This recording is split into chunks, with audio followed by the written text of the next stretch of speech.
This is our last budget with these committees, Hey man, say that again. and today is going to be a busy one. Yeah. Yeah, man, yeah. By the way, Alan, how far is that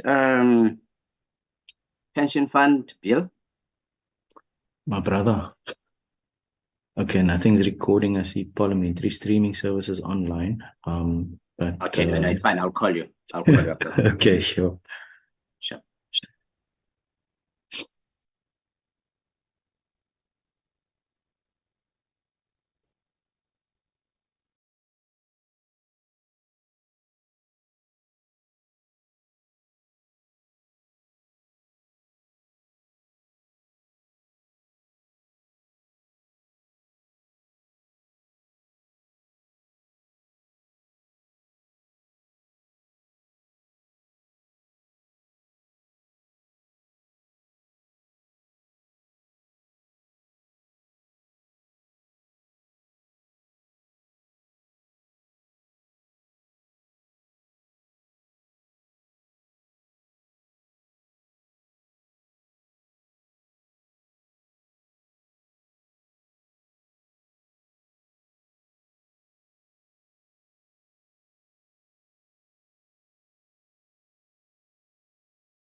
Recording in progress.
Testing for sound, 1, 2, 3.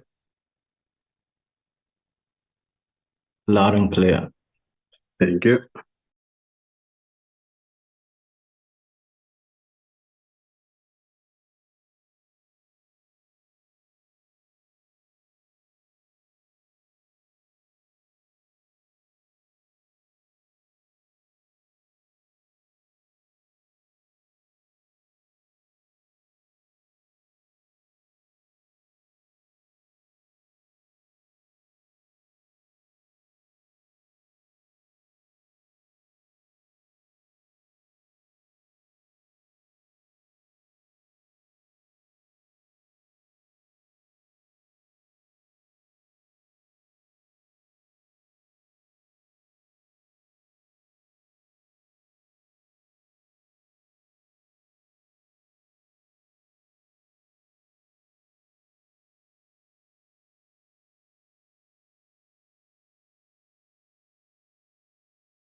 Good morning, Alan, Kululeko, and the whole support team. Do we have a quorum?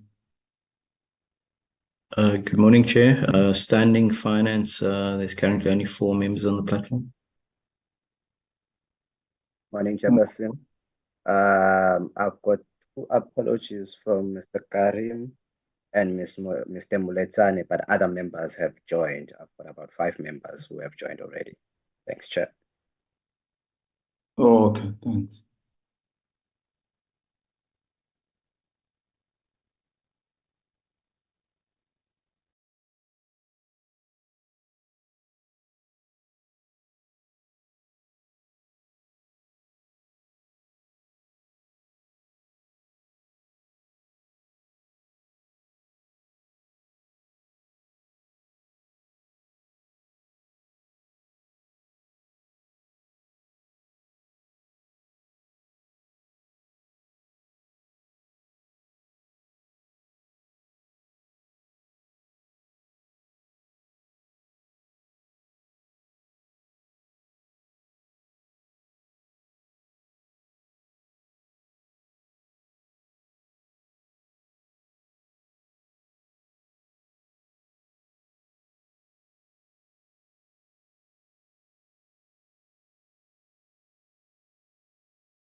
I think we'll have to start with our meeting. We don't have much time today, and there are so many submissions. But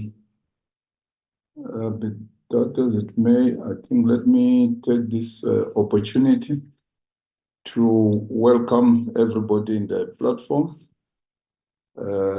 members of standing committee and select committee, the stakeholders who are going to make submissions this morning, the support teams of the 2 committees, everybody who's in the platform, including the media and the public at large. You are all welcome. Let's get, the meeting is officially open. Let's get apologies.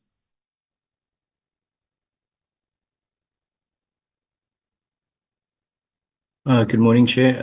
Standing finance, it's apology from Mr. De Villiers and Ms. Alexander. Thank you. Morning once again, Chair. From the Select Committee on Finance, it's Mr. Karim and Mr. Muletsane. Thanks, Chair. Okay, thanks. We'll record those apologies. Let's move to item 2, public hearings on the 2024 fiscal framework and revenue proposals. Each stakeholder is allocated strictly 10 minutes. We don't want to go beyond the allocated time because this afternoon members have to attend the National Assembly and the NCOP respectively. So our programs are jam-packed until when we rise. Let me right away invite Kosato. Kosato, over to you. Comrade Matthew. You are a regular here. You know very well how we run the business of this committee.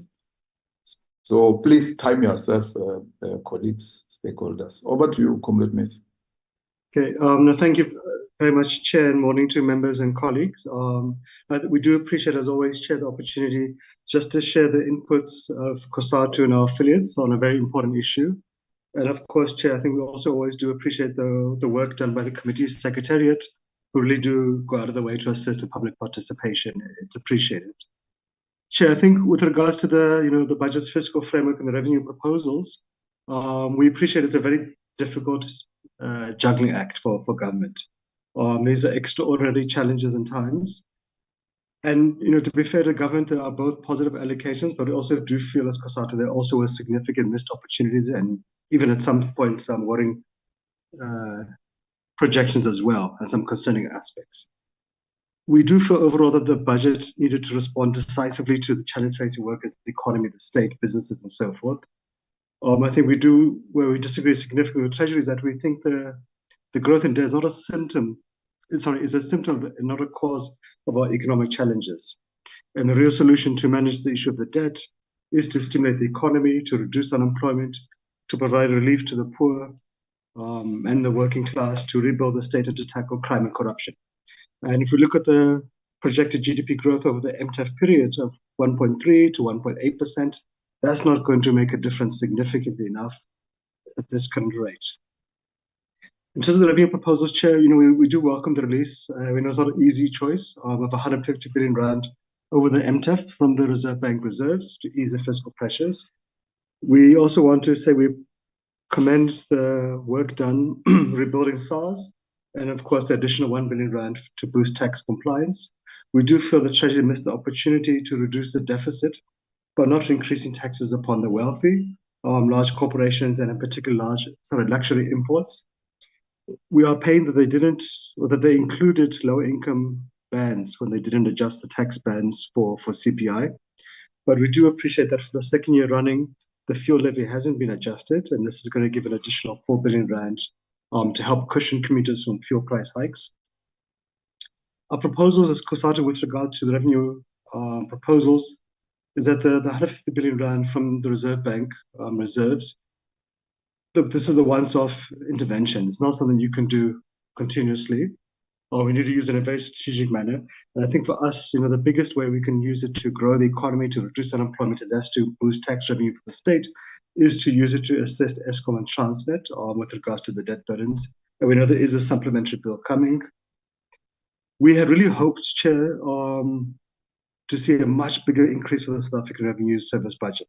Yes, there's an additional 1 billion rand, but given the fiscal pressures we are facing, given that we have a tax compliance rate of 64%, but also the fact we've appointed new competent management who have done well to increase tax compliance from 61%, we would have hoped to see SARS's budget increase significantly and couple that with a performance agreement to say increase the compliance rate of tax compliance from 64 to 70% over the next 2 years. And of course, we do appreciate and welcome the extension of the Commissioner's contract for the 2 years. We also think, Chair, there's a need for government cabinet to intervene with the Department of Transport. They've been sitting on the road accident fund and the RAPS bills for well over 6-7 years now. And those are really a key to kind of placing the RAF on a sustainable path. The RAF becomes relevant because about 3 to 4 rand of the fuel price regime is allocated to manage this issue.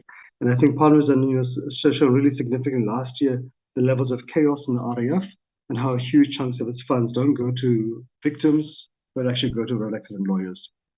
On the SOE front, Chair, look, fixing our SOEs is obviously, as we all know, key to growing the economy. We do welcome the progress in giving Eskom the debt relief of 254 billion rand. And I think we also, despite the current blips on the load shedding front, if you compare to where we were a year ago, January, to today, from 12 hours load shedding a day to about 2 hours a day, there's been real progress. It's still not out of the woods. But I think there has been some progress in the budget with regards to easing the municipal debt burden. We hope, of course, that also is coupled with a shift towards prepaid meters to ensure we don't get back into that debt hole. Chair, there has been some progress we've seen the last month. With regards to easing port congestion, we do welcome the 47 billion rand loan guarantee for transit. But look, transit right now with Eskom remains our number one crisis. There's huge impact upon mining, manufacturing, agricultural jobs and sectors, and of course the company taxes they provide to the state. And we are disappointed that we didn't see new bold plans to rebuild other embattled SOEs, in particular Metro Rail, the post office, which is intending to retrench 6,000 workers, the Post Bank, Denel, and SABC. We had hoped to, based on proposals in this regard, is that can we give additional support to Eskom and Transit? Yes, on the issue of debt, or recapitalization, but also on the issue of law enforcement to tackle the issues of crime and corruption, cable theft, and so forth, appointing of competent management, etc. With regards to Eskom, the rolling out the very important 14,000 kilometers of transmission lines, which is going to unlock renewable energy. And of course, with regards to transit, the reviving of rural railway lines, securing the railway lines from cable theft and so forth. And we'd also think we do need to see much more aggressive, similar plans for other SOEs. I think we've all been quite worried, Chair, about the state of local government, and the AG reports don't paint a pretty picture. We've seen increasingly in 6 provinces, especially in the central province of Free State, Northwest, Eastern Cape, and so forth, about 36 municipalities routinely struggling to pay staff, basic services deteriorating at quite alarming rates. So we do hope the municipal grants and also the 140 municipal, or the programs to intervene in about 140 municipalities in terms of building capacity, tackling corruption, and so forth. We hope that will have a positive impact. And of course, recapacitating the SOEs and the municipalities is critical to a very progressive 943 billion rand infrastructure program, 3/4 of which are located in SOEs and municipalities. But again, Chair, we do think there's a need to increase parliamentary oversight to ensure this actually happens, and we don't see rollovers, etc. On relief for the poor and the working class, so SODA gave a very positive commitment to increasing the SOD grant and presidential employment stimulus. Yet this wasn't really done, so they were extended for the financial year. Great. SOD grant hasn't been adjusted for inflation since it started in 2020. And for us, that really is I don't think there's enough adjectives to describe what a tragedy that is. We give everybody else the increase, but for these ones, the recipients, there's no inflationary adjustment at the minimum. We do appreciate there is a commitment to translate the SOD grant into a basic income grant. That's very progressive. But in the meantime, we should have adjusted it for inflation. We'd also hope, Chair, to see the Presidential Employment Program, which has really done excellent work helping young people enter the labor market, earn a salary, gain experience, to be increased to 1 million to 2 million participants. Chair, and I think we really want to commend Parliament, these 2 committees, and Treasury for the work they've done with us about the 2-part pension reforms. We have some more work to do, but we're confident it'll happen on September 1. And this is really going to give relief to millions of workers. So we want to appreciate the work of these committees, in particular, and yourselves as leadership. Our proposals, Chair, is that we would want Parliament to consider adjusting the SOD grant for inflation and to see is there a path to the food poverty line over the MTEF, and to also adjust the presidential promise stimulus to increase its participants. Because we look at the last few budget cycles, it's been continuously cut and cut and cut. And of course, Chair, we know there is progress in the Standing Select Committees of Finance, but just to ensure we finalize the 2-part pension relief bills. And just getting towards the end, Chair, we're glad that the urban myth of an out-of-control wage bill has been debunked. In fact, the wage bill has decreased from 35 to 31% of the budget. And this is worrying because the state does require warm bodies, skilled professionals to deliver public services. There is good news around increasing the police headcount. We hope to see similar interventions for the NPA and the courts. We are concerned around below inflation increases for some of the key departments like health and agriculture, cuts to the CCMA, Home Affairs and Metro Rail, and so forth. But again, we'll come to this more in the appropriation hearings, but we also do welcome the above inflation increases for schools, police, courts, housing, roads, water. And I think there's quite a good intervention with regards to tax incentives for electric vehicles and additional 1 billion rand for industrial financing. So in conclusion, Chair, we hope that when we get to November with the MTBS, we'll see a much more aggressive budget, which will really help stimulate the economy, boost job creation, provide relief to the poor, increase the fight against corruption, wasteful expenditure, and also rebuild SOEs in the state.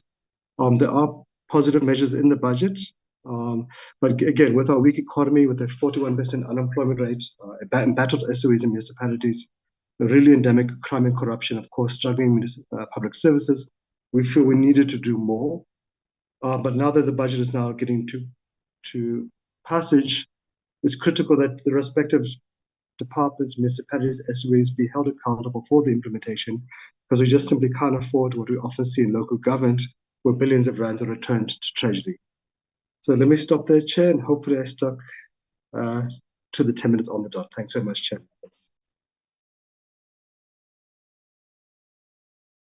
Thanks, Comrade Matthew. Yes, indeed. You are still within the allocated time. Thanks very much for that. The next stakeholder, Fiscal Cliff Study Group. Over to you, 10 minutes.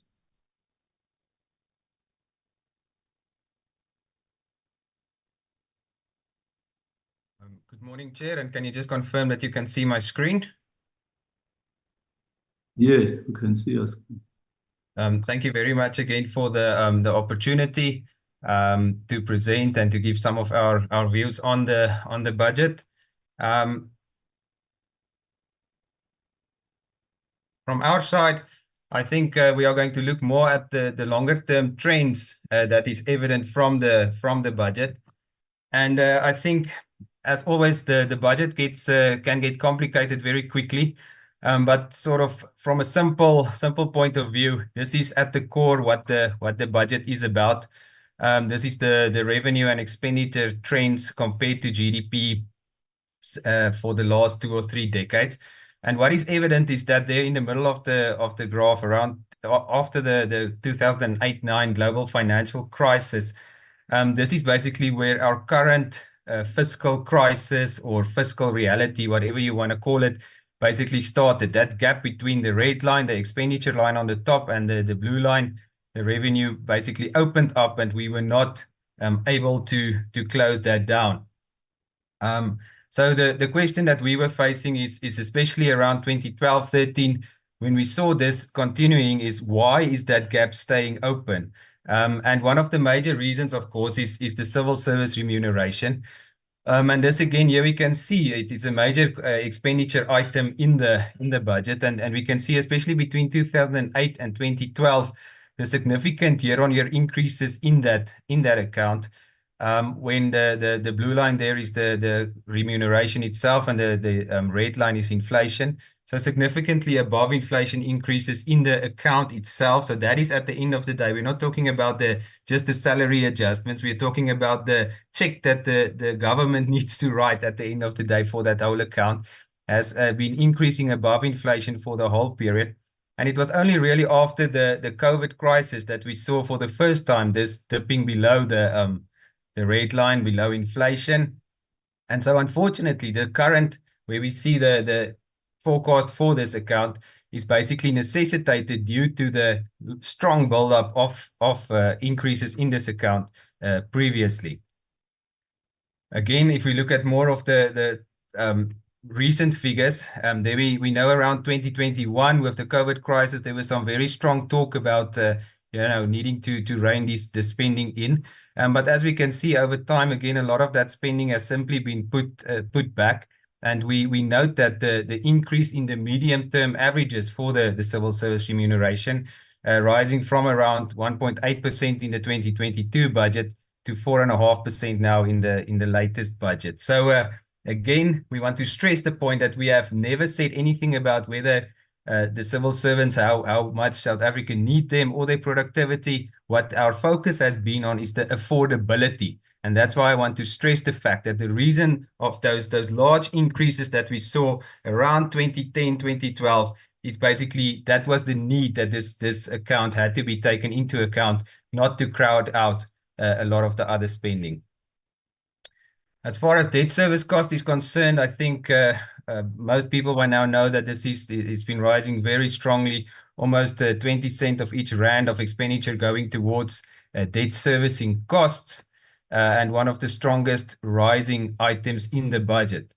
And again, this debt servicing cost simply crowding out other important items in the budget.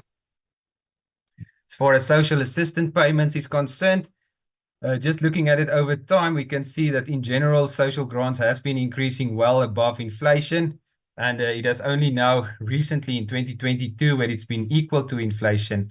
But in general, fairly strong rises in social grants. Again, not saying that it is not important and not needed in South Africa. The question is how much taxpayers can fund this and how affordable and sustainable these payments are. Okay, so basically what we usually do is we look at these three expenditure items and we compare them to revenue, to state revenue. And as you can see there, civil service remuneration, social assistance payments, and debt service cost was equal to around 55% of tax revenue in 2007 and 8. Then it increased to a roughly 72.8% in last year's budget. And what we do found a bit worrying is that in only 1 year, this has increased by 5 percentage points. So these three items now equal to 77.6% of tax revenue. I'm not going to go through our forecast. This is the same information just on a graph. What I do want to point out is between those dotted line, that is the actual figures from the budget, the medium-term forecast. And again, there we can see that dotted line rising almost 5 percentage points. So that is the figures that the Treasury gives us. So slightly worrying, but we'll monitor that over time. Lastly, I just want to touch on two other items. The one is the SACU agreement, the South African Custom Union. We did speak about this in the past. We know that the SACU was established already in 1910. But the last time the SACU agreement was adjusted was around 2004. So basically 20 years ago, the agreement was adjusted. And what is important is that the formula with which the payments are made from the SACU pool has three components: a customs component, an excise component, and a development component. And this is just if we look over time at how this account has increased, especially what is a bit worrying for us is if we look at these latest figures, that is almost 80, 85, 90 billion rand that South Africa is now paying over to that SACU account, which is quite scary if you compare it, for example, to the Jafekra drawdown of roughly 100 billion in the first year. So these are significant figures, and that's why we just feel that the more clarity we can get in the budget on specifically the SACU payments and the different items or line items that goes into that, the better it will be. And lastly, I just want to touch on the CMA sharing component. Again, here we have, yes, we've got this where South Africa compensates the CMA partners for rand circulation, in circulation within their borders. And again, what we have noticed here is that this payment itself has increased from around 650 million in 2013 to almost 1.6 billion in next year's fiscal year. So that's almost a tripling of the payment. Now, even though it is a relatively small amount in terms of the total budget, again, it will just be interesting to know why this significant growth and again, exactly how this amount is calculated.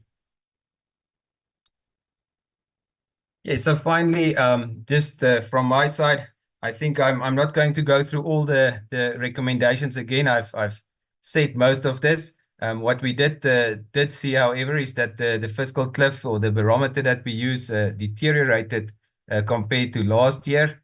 And yes, that this trend should be watched carefully. And then, as I pointed out again, also more information about the SACU and the CMA transfers will be welcomed. Thank you, Chair. For the sake of time, I will stop there. Thank you. Thanks very much, Fiscal Cliff. You have saved 2 minutes of your allocated time. Thanks very much. Public Economy Project, over to you. 10 minutes.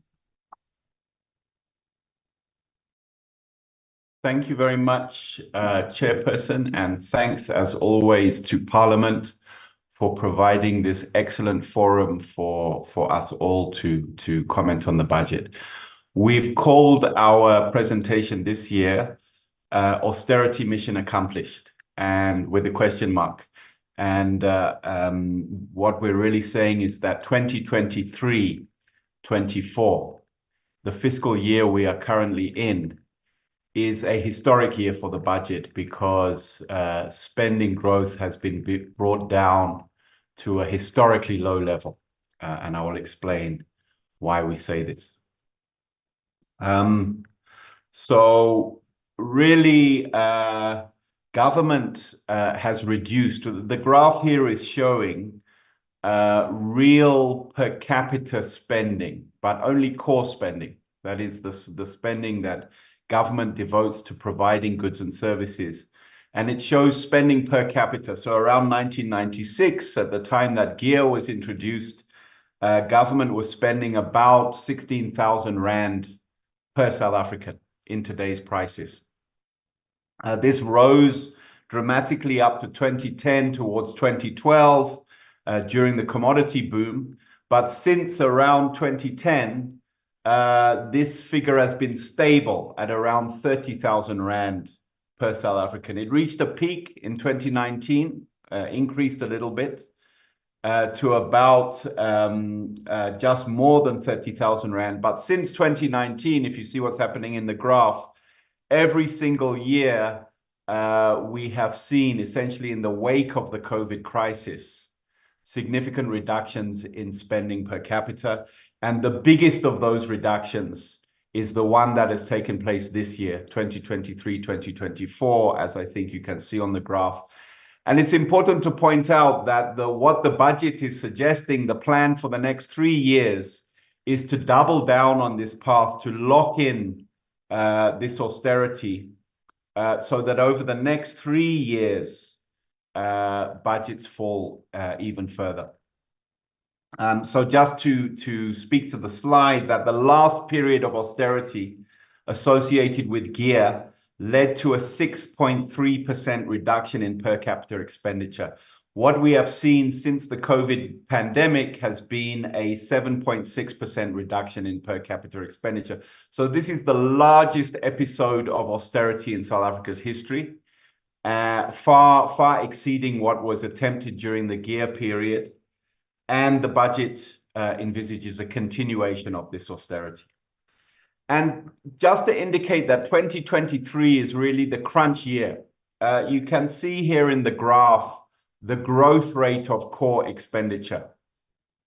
The growth rate of the expenditure ceiling. So Treasury sets out an expenditure ceiling which limits, again, it's the non-interest expenditure on basic services, excluding bailouts for state-owned companies and other things. And you can see the growth rate. So the kind of black line with the white dots is the outcomes.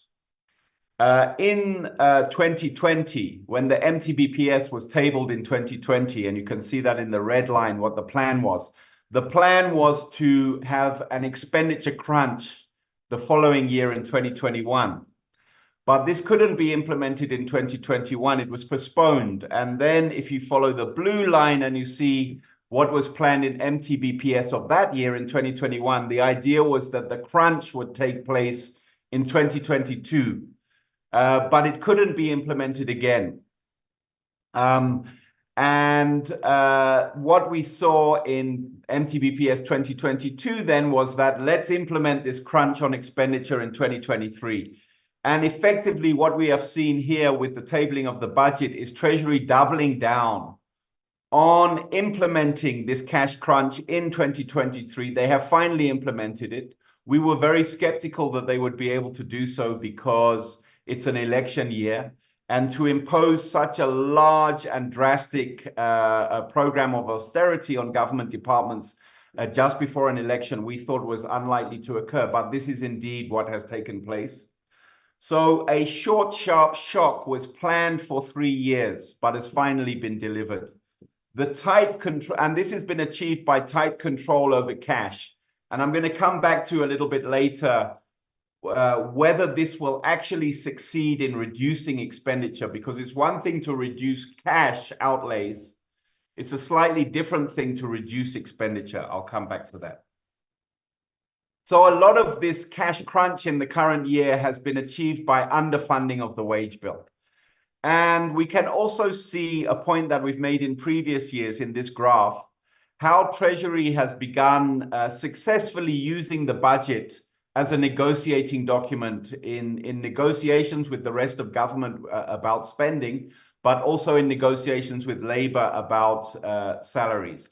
So this graph is showing the real growth of the salary bill. And you can see it was growing at around 2%. This is real terms, so more than inflation. It was growing at about 2% more than inflation in the years before COVID. But then in the year of COVID, 2020, for the first time, the salary bill was reduced in real terms.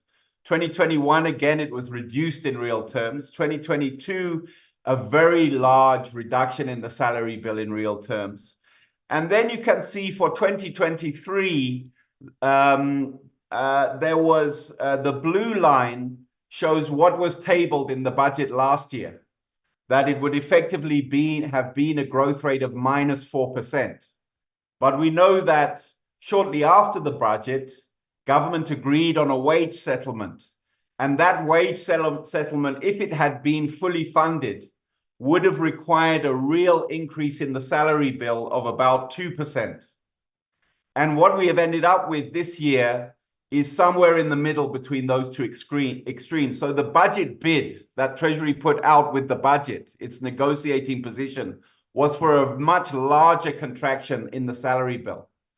But the ask from the salary negotiations that were concluded in April was for a slight increase in the salary bill. And we've ended up with an outcome somewhere between those two figures. So the real question now is, will Treasury and government agree to lock in this lower level of expenditure, particularly a lower level of expenditure on salaries, that will require further reductions in headcounts both this year and in the period going forward? And so because of this cash crunch year in 2023, there's a new lower level of expenditure overall. And the question is, can that be contained in the years ahead? And the idea is to contain it by linking the budget to CPI growth in the years ahead, so that the total spending will continue to fall as a share of GDP. And this austerity of this year will be locked in permanently going forward. Time will tell whether we can achieve that. So one of the welcome things about this budget is a more realistic path of consolidation. I think in previous budgets, really trying to execute that negotiation strategy, Treasury was presenting unrealistically austere budgets. Now that they have succeeded in executing the cash crunch this year, they have shifted to a more realistic path of consolidation. So the macro assumptions informing the fiscal framework are generally in line with market expectations, with risks to the upside. Expenditure assumptions appear to be more plausible compared with previous budgets. Treasury is still insisting on keeping the Eskom bailout below the line, which creates a lot of confusion, particularly in its measure of the primary balance. But we are broadly aligned with where Treasury is on the numbers going forward. Just to note that moving to the revenue side, Treasury is relying on PIT to deliver the goods and close some of the gaps, the budget gaps. And it's important to just look at this long-term evolution of the three major taxing instruments and note that PIT has been, if you like, the weapon of choice for a very long time. And it is increased from about 7% of GDP, where it was in 2005, to about 9% and now heading up to 10% of GDP. So this shift towards greater reliance on PIT is a long-term trend. And we think this would overall make the tax system increasingly progressive because PIT is the most progressive element of the system. But it's unclear how long this can last and what its limits might be of continuously pushing up PIT. And so we think that the question of alternatives to PIT, i.e. policy changes to other tax instruments or introducing new tax instruments, is even more on the table as we increasingly rely on personal income tax. Also note that we seem to have a pattern of pro-cyclical resort to fiscal drag. So what the graph is showing, the black line is showing how the average adjustment to the brackets on the PIT schedule. So in 2001 or 2, the brackets were increased by about 30%. But the inflation rate in that year, which is given by the gray line, was around 10%. So you had a really large increase of brackets far faster than inflation. And of course, the economy was beginning to boom in that time. And you can see throughout that period, you had the brackets adjusted faster than inflation, which means giving back money to taxpayers at a time when the economy is booming. But since the economy has been underperforming since 2014, we have this increasing reliance on fiscal drag, taking money away from taxpayers using inflation taxes and an inflation tax essentially at a time when the economy is performing badly. So it's the opposite of what you would want good fiscal policy to do. You're adding to the boom when there's a boom, and you're adding to the downside when there's a downside. And also it's important to note, people don't really complain much about PIT, but it is regressive. As Kusatu mentions, the biggest burden of this PIT adjustment will be felt by the lower end of the tax brackets. So taxpayers at the lower end of the tax brackets will feel the largest burden of these. Those at the top end will feel almost nothing. And it's also an inefficient way to do tax. So I'm not going to go through the next section of our presentation, which really makes the case that there's an important context for austerity budgeting that goes beyond what the Treasury wants or ideological issues. But we essentially have very stagnant growth over many years. We have rising debt over a 20-year period. We're caught in a low growth, high interest rate trap. And while we are in that trap, it's hard to see any other direction except for increasing pressure on the budget. And in addition to that, Treasury has been trying to mobilize a surplus out of the budget in order to bail out state-owned companies. And so all of those pressures result in this austerity situation. Prof. Mike Sykes, are you aware that you have gone 3 minutes beyond allocated time? Oh, I was not aware. Let me go to the conclusion straight then. Please gallop. I will gallop. So in summary, since 2019, spending growth has been reduced to its lowest level ever. Instead of resorting to balance sheet financing this year, Treasury has imposed a historic cash crunch on government spending, in part by underfunding the wage settlement. This cash crunch will do significant damage to the public services, disrupt the operations of government, and generate perverse incentives. In our view, it could have been avoided by using JAFECRA funds this year, and comes at a significantly higher cost than the alternatives. Time will tell how much of this cash crunch results in real cuts to expenditure, because 2023, we may well see the emergence of hidden deficits, people rolling over their spending to the next year, temporarily cutting capital spending or recruitment only to bring back those projects next year, and diverting cash from other essential expenditure items. All of those things would lead to a situation where the budget is reduced this year, but the spending pressures recur next year and are impossible to contain. So South Africa is caught in a low growth, high interest trap. This is imposing austerity on us. And this year, 2023, has been the high point of a new phase of austerity budgeting. Thank you very much, and I will share the presentation for your reading pleasure. Okay, thanks.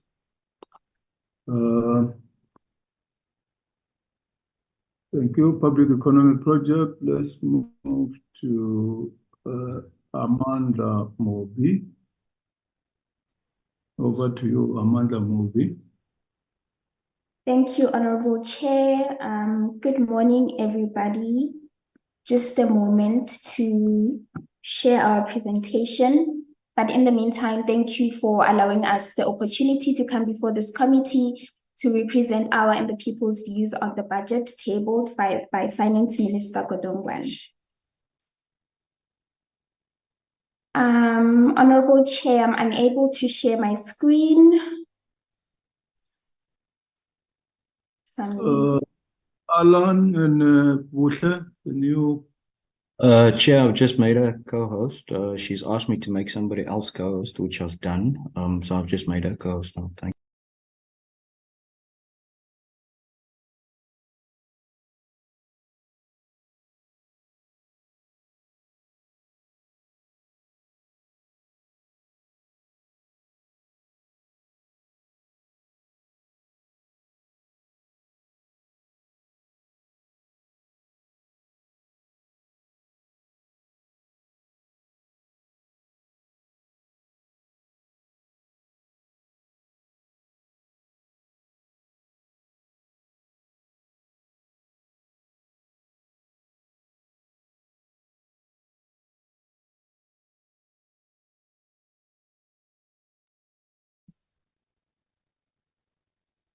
Can you see my screen, Honorable Chair?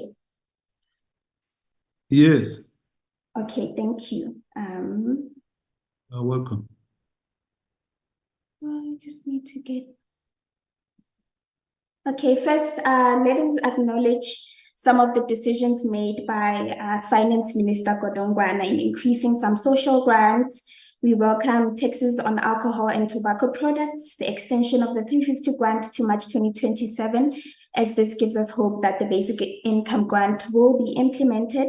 We welcome the budget allocation for teachers, doctors, and nurses' salaries, and we welcome the extension of the presidential employment stimulus. Honorable members, as always, we presented our demands before the budget was tabled, and we should say that the people are tired of the bare minimum.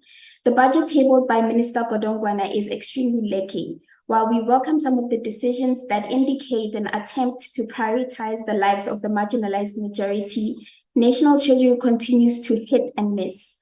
This trajectory will not cut it. More needs to be done. Honorable members, social grants continue to be a lifeline for millions of people, but every time National Treasury makes decisions that make them inadequate, it undermines the purpose of the grants, pushing the country steps back and people into more poverty. The social grant increases are simply not enough. Just as Treasury is capable of keeping the rich and big businesses happy, they sure can rescue the people. Living with unemployment and a high cost of living is no joke. Enough stories have been told already, and at this point, Treasury is choosing to ignore the extremity of the situation. Honorable members, a 20 Rand increase on the child support grant is not enough. In the last year, rising food prices have meant that the cost to feed a child a basic nutritious meal has increased by 74 Rand. Right now, it costs just over 900 to feed a child a nutritious diet, so the 530 grant is not enough.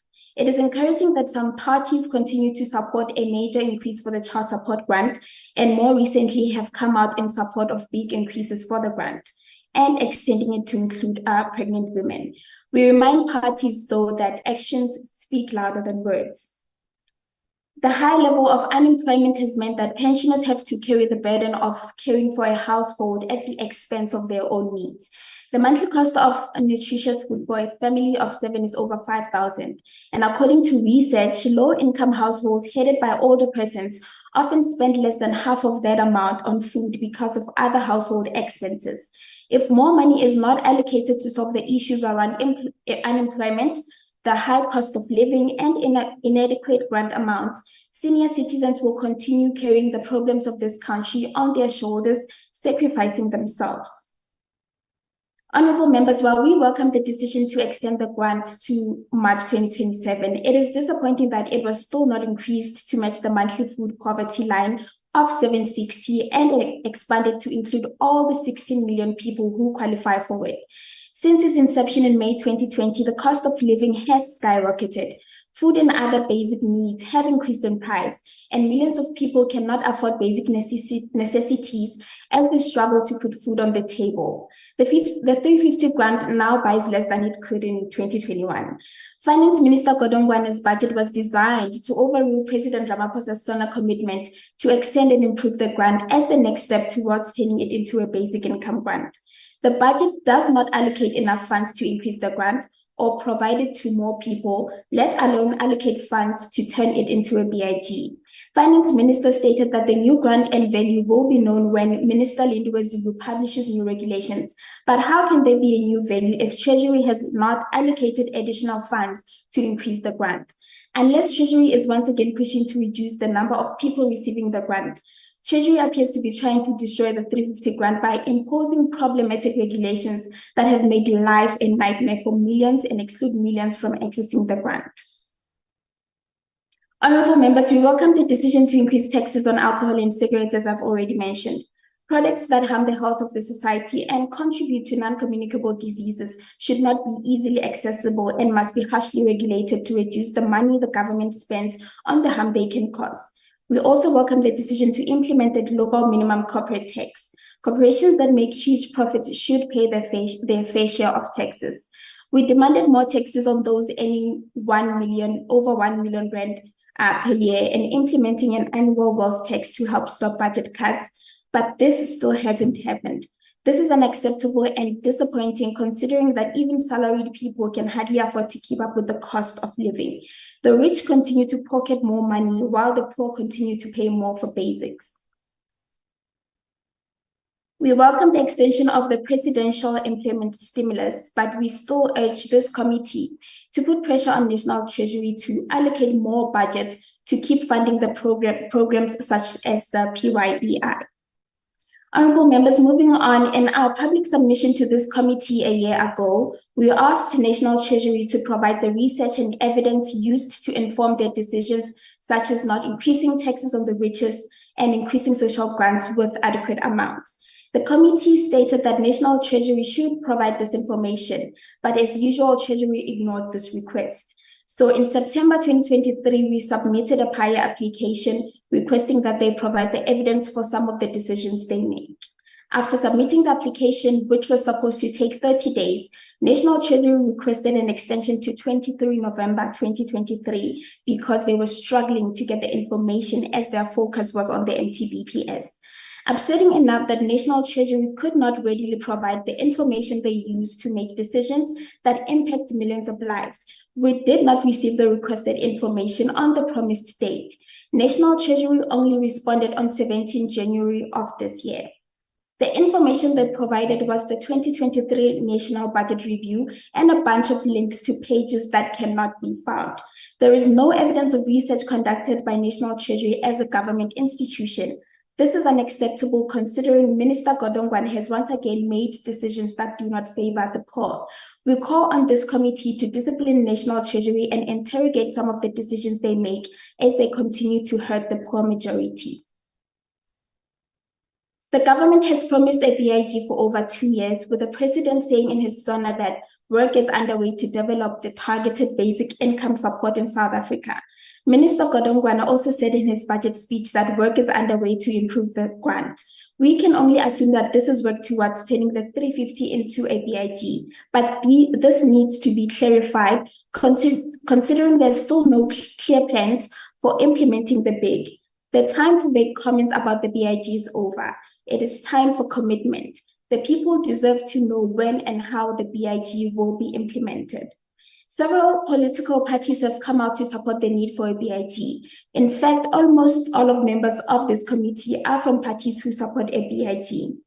Need we remind you that actions speak louder than words? We can only hope that whatever trajectory the country takes after 29 May 2024, political parties will work together to make the big commitment a reality. And finally, honorable members, as members of parliament, your role is to represent the people and hold Treasury to account. More recently, the three largest political parties have had a lot to say about social grants, but there seems to be a disconnect between your words and actions. We look forward to hearing what each of you will do to ensure this budget does not fail the marginalized majority. We caution political parties stating they will only implement a BIG if there are favorable economic conditions. This caveat is used as an excuse to delay implementing a big. People cannot eat promises. We want plans on the date when the BIG will start, how much it will be, and how many people will receive it. We also want plans on how it will be funded. A BIG cannot be funded through cuts to social spending or increasing VAT. The extreme wealth in our country must be taxed to fund a BIG. Thank you, Honorable Chair. Thanks very much, Chloe. You also served 2 minutes of your allocated time. Thanks very much. Let's come to Hila. Thank you. Apologies, Chair. Thank you so much. It seems that I do not have. Oh, there we go. Thank you. I spoke too soon. So firstly, thank you so much. And just to reiterate some of the other participants on this call's acknowledgement that it's wonderful that there is such a transparent public participation process. And yet again, here we are as the Healthy Living Alliance talking about the health promotion levy. And today, really, we want to talk about why it's important to increase the health promotion levy, and when we want to talk about who we are and why we represent a host of South Africans who demand food justice. We want to talk about what the problem is and remind everyone why food is so important and access to nutrition food really is key for dignified living. We want to talk about the role we envisage the health promotion levy playing in ensuring that we actually move towards resolving a looming non-communicable disease crisis. And we want to share with you some of the evidence that has been garnered in the last few years supporting the health promotion levy. So while we're here, the Healthy Living Alliance is committed to Section 27 and 28 of the Constitution that guarantees access to adequate and sufficient food to South Africans and basic nutrition to children. We understand that people cannot live a dignified life if they are hungry or if they're suffering from disease, eating food that actually does not cater to their needs. So what's the reality? Even though we have this really important constitutional promise, and we can all agree that food really is the very basis of survival for humanity, we're in a situation where almost 4 million people in South Africa experience food inadequacy, of which just over 1 million has experienced serious and frequent hunger. And some recent studies have shown that in certain vulnerable groups, particularly in women, up to 1 in 5 people experience hunger on a regular basis. And in context, what it means for young children is that 700,000 households with children under 5 experience hunger, and 27% of children are stunted, which is absolutely ridiculous. So 1 in 4 children in South Africa are so malnourished that they're actually not growing the way that we expect human children to grow. And that impacts their physical health and their mental development. Yet at the same time, we also see that South Africa is experiencing incredible amounts of overweight and obesity. 1 in 3 men are overweight or obese, and 2 in 3 women. So we really see that this is a gendered problem. We know that the cost of this to the public coffer is about 16% or more, actually. This is estimated by Boachi et al. Didn't include, for example, COVID expenses. And we know that comorbidities was really important during COVID-19 as an indicator of death and subsequent disability. So up to or more than 16% of our annual health budget is spent on treating diet-related non-communicable diseases. And we know that non-communicable diseases are now the leading cause of death of South Africans and will continue to be the leading cause of death, to such an extent that the Statistics South Africa have proclaimed it to be the looming healthcare crisis of South Africa.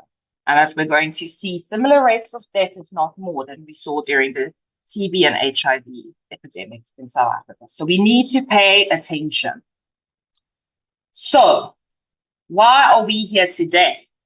Because to ensure that South Africans have access to nutritious food, we need to make sure that food that are ultra processed, so unhealthy, and in some countries in the world even not described as food, such as sugar sweetened beverages, are in fact removed from population diets. And this was why the National Department of Health committed to having a sugar sweetened beverage tax. And this was understood by Treasury and then introduced in the budget. And initially it was introduced at a rate of about 11% in 2018. However, we have only seen one inflationary increase during the entire period that the HPL has been implemented. So effectively, every year, the health promotion levy efficacy is reduced because we're not increasing the levy at all. And why do we need the levy? Firstly, we need the revenue. We need the revenue to fund things like the National Skills Nutrition Program, which feeds about 9 million children, a really key intervention to make sure that those stunting figures I mentioned earlier goes down. We need to reduce sugar in diets. It is largely accepted that sugar, and specifically sugar in beverages, are very bad for health, and the HPL has also successfully encouraged the changes in products. So you'll see that a lot of popular soda brands have now started reducing the amount of sugar that they put in their products. And is it successful? Already, even though this intervention is fairly new, we've seen some fantastic preliminary evidence. We knew we would see this because we have several other countries showing evidence that it's reduced the consumption of sugar sweetened beverages in their jurisdiction, and it raised revenue, and we're already seeing that evidence coming from South Africa. So we've seen at least 4 local studies either relating to the reduction in consumption or the actual effective reformulation of the product. So what do we need? We need to ensure that we take this seriously. We need to think about the fact that the revenue from the HPL has already raised 12 billion rand for South Africa. And we need to then imagine how effective this tax can be if we actually have it at the correct rate of between 10 and 20%. And as a reminder, the WHO set the goal at 20%. And the newest talks within health circles is that that rate should actually be increased even more. So South Africa needs to keep up with international trends and save our population from poor health. And wonderful for everyone, we get to raise funds in the interim. Thank you so much.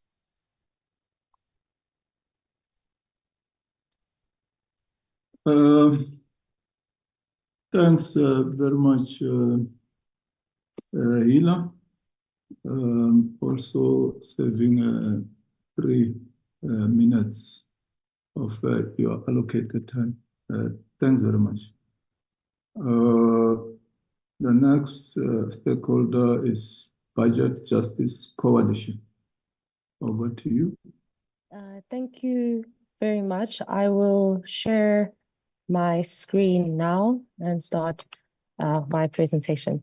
So good morning to everyone, Honorable Chair and members of Parliament and everyone in attendance. My name is Matshidiso Lengwasa, and I will be doing the Budget Justice Coalition's submission to this committee. So just an overview that the Budget Justice Coalition is made up of more than 20 civil society organizations, some of which are presenting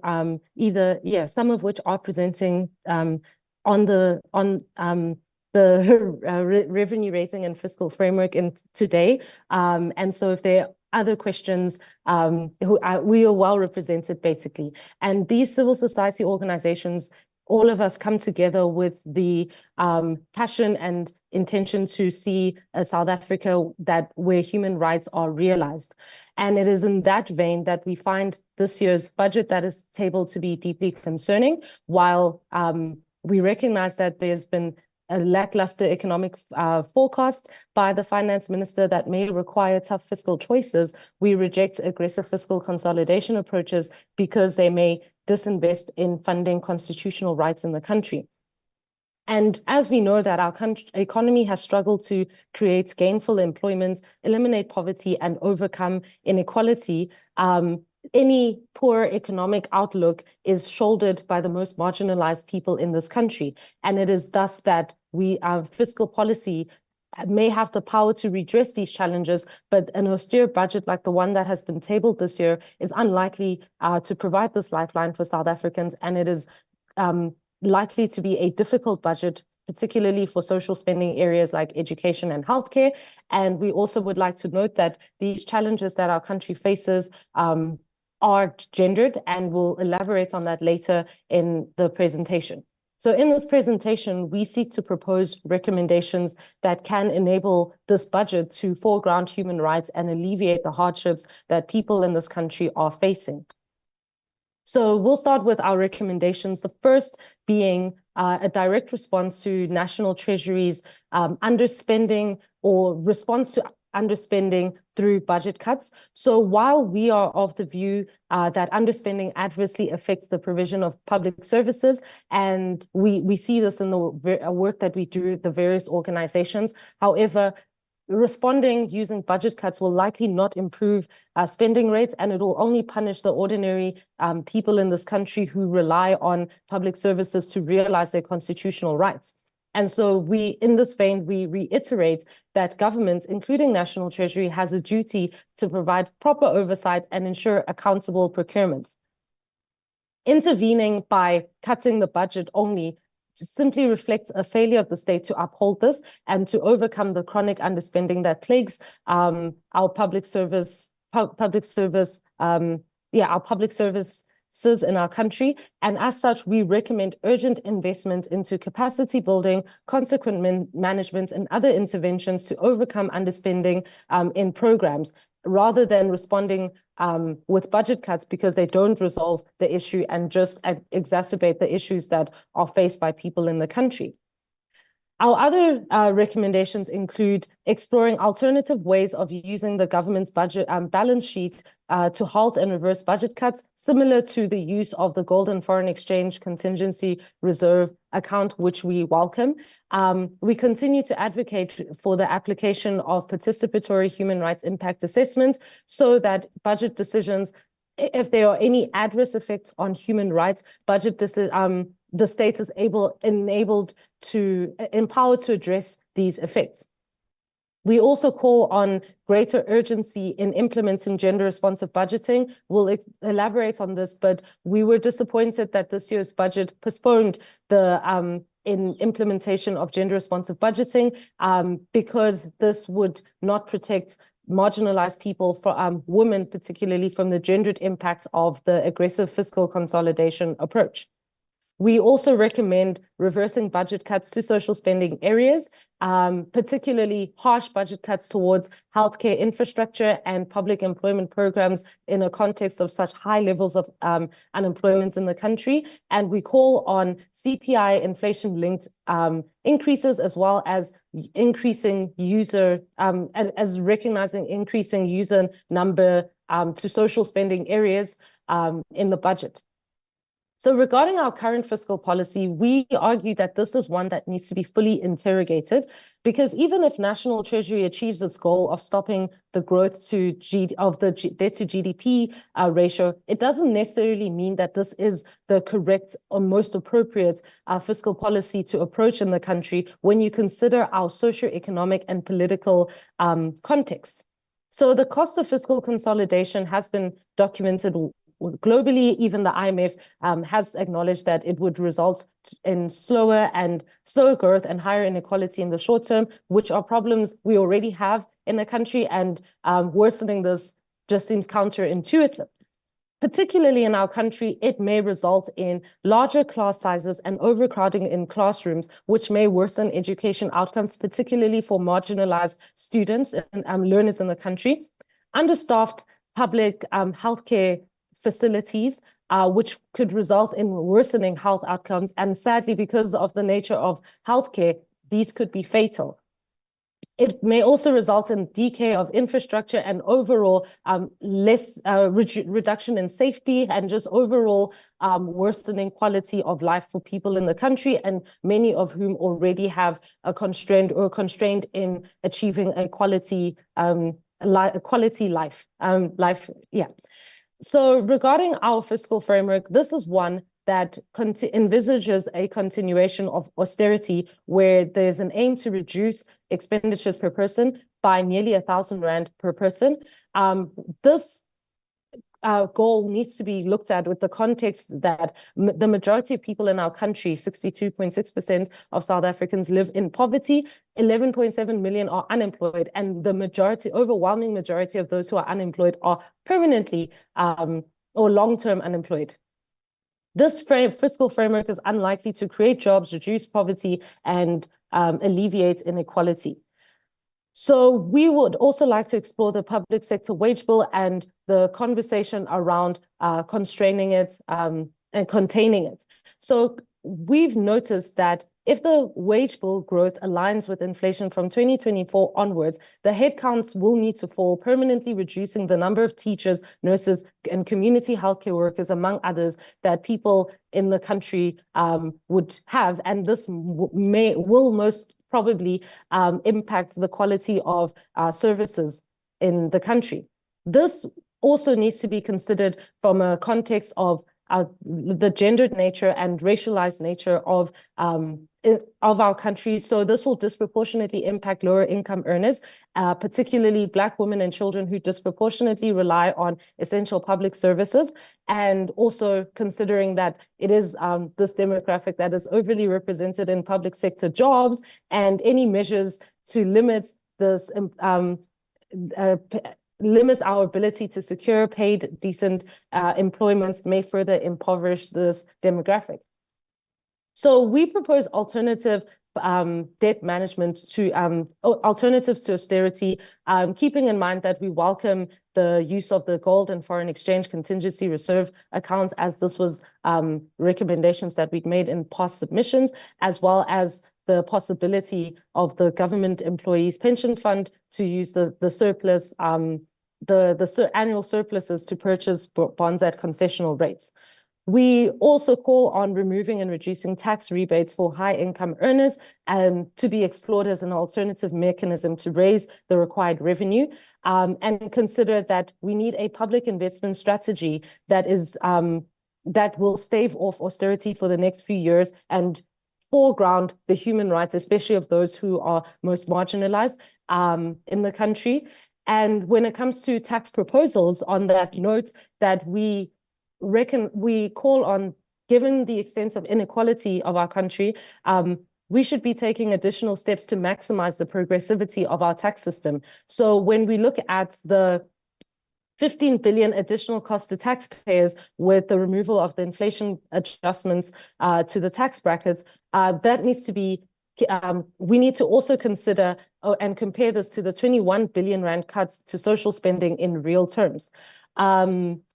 We also call on, as much as we call on economic transformation, we need to overcome our underlying structural problem within our economy, the reliance on commodity exports and how that impacts corporate tax collection. For example, windfall taxes should have been introduced to capture the record profits of mining companies in 2021-22. Instead, that revenue was used to provide personal income tax relief, particularly for middle and high earners, which is unlikely to alleviate, which did not alleviate the inequality faced in our country.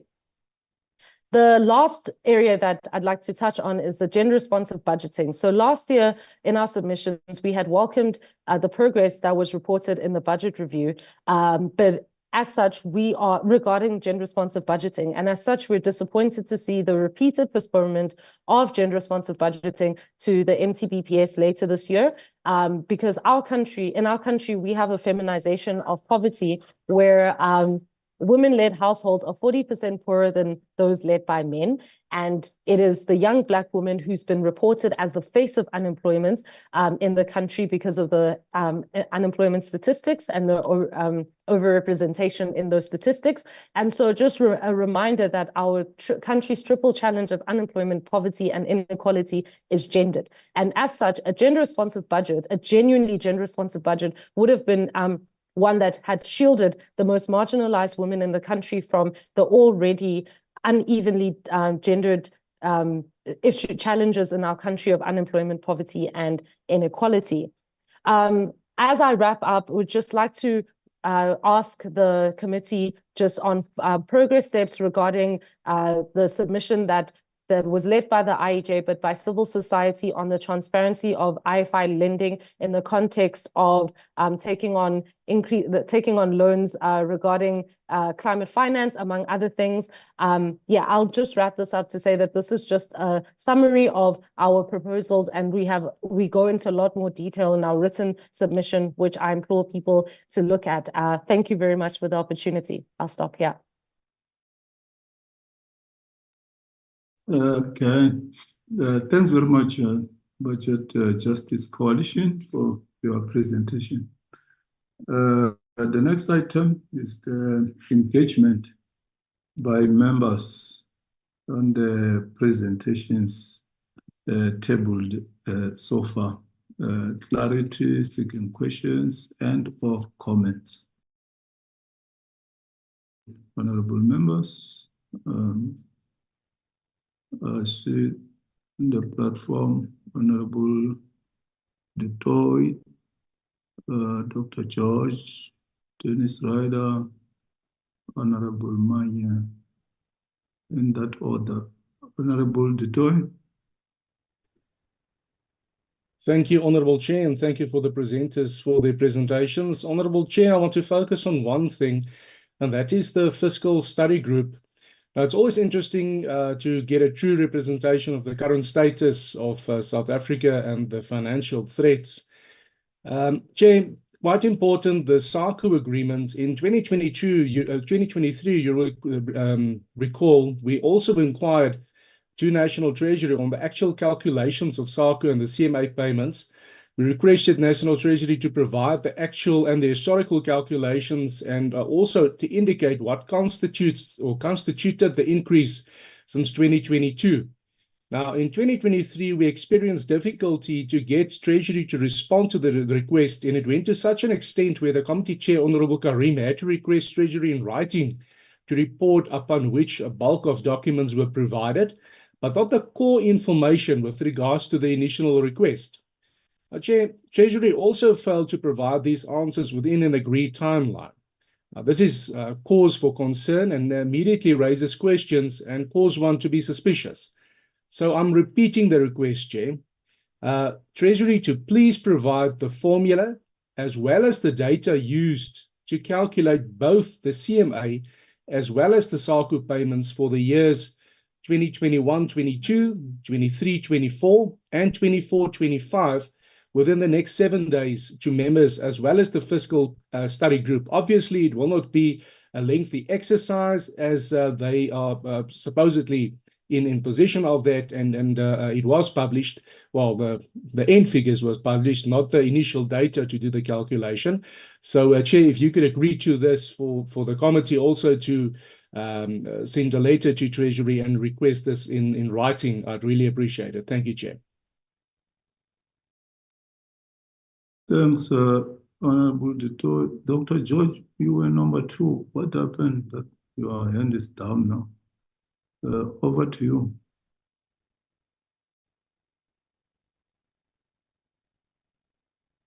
Dr. George, are you there?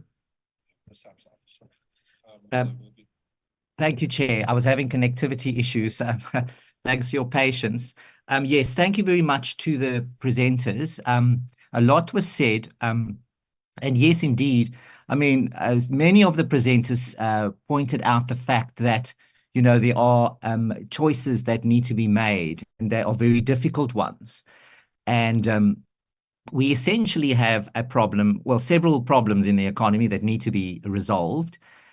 We have a growth issue because our economy is not growing.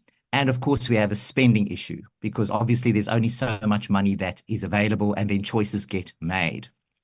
I just wanted to ask, I heard, as I said, I had some connectivity issues, but I did hear, I think it might have been Hilla, and there was another organization as well talking about child nutrition or nutrition in general, etc. And I mean, the fact of the matter is we know this, that there are 5 million children in South Africa that are starving at the moment, according to the Nelson Mandela Children's Fund, and that South African households have been battling a cost of living crisis with the inflation rising, etc. So, I mean, we're all aware of this situation, but of course, we need to find solutions for it.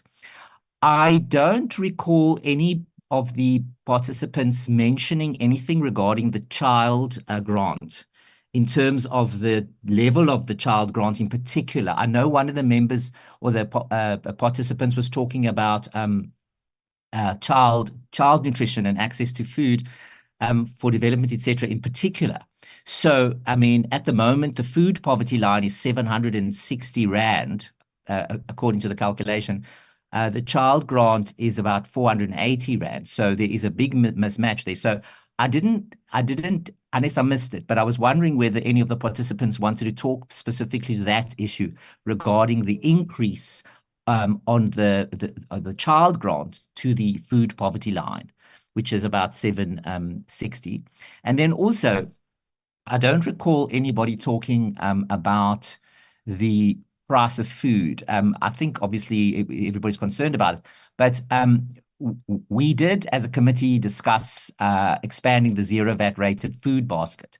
I mean, that, you know, would go a little way towards sorting out, making it, you know, slightly less expensive for households to put enough food on their tables.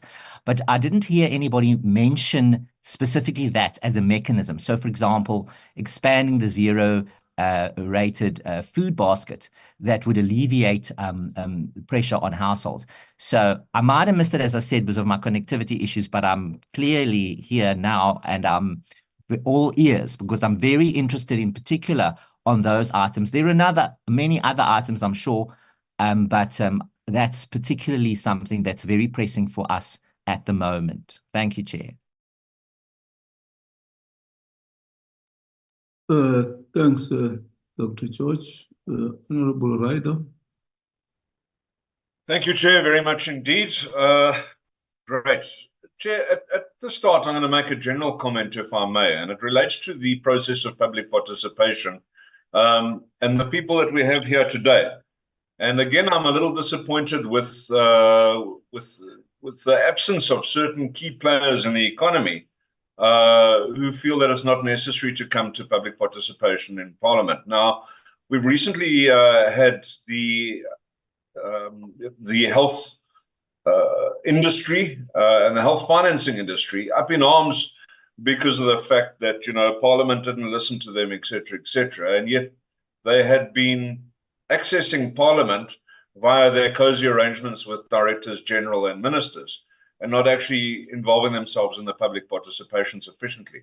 And I think the same applied when we were processing the two-pot retirement amendments, when the big insurance companies came out with all sorts of nasty comments about Parliament, but actually hadn't bothered to engage with us as members, relying again on their arrangements with the executive. And I do think it would add huge value if we had inputs, particularly on an important thing like fiscal policy. If we could have these big organizations who all employ economists and so on to come and give their inputs and enrich our discussions. Chair, I think very few of us, Dr. George being the obvious exception, are economic experts, but and we do rely on these inputs. So I am bemoaning the absence of some of these big organizations and different voices to be heard in the mix.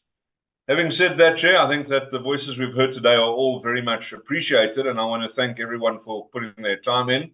I certainly don't agree with a lot of what's been said, a lot of the angles, but it's enriching our debate and informing our debate better as well. And I think that tremendous value is derived from that.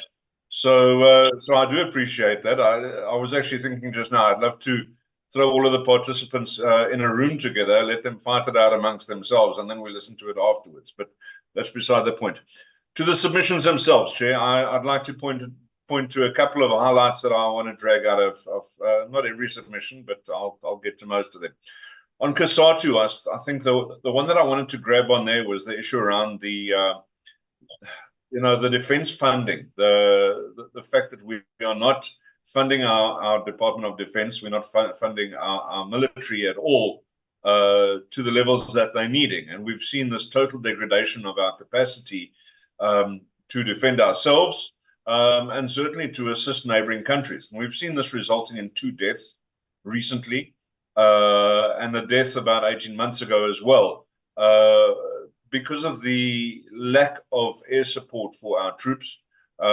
Because of the fact that we're not able to provide sufficient cover for our troops that we are sending out into obviously life-threatening situations, and they're paying the price with their lives, and we're not paying the price with appropriate budgeting, Chair. And I think that to me is the big concern, that I wanted to pick out of COSATU's presentation.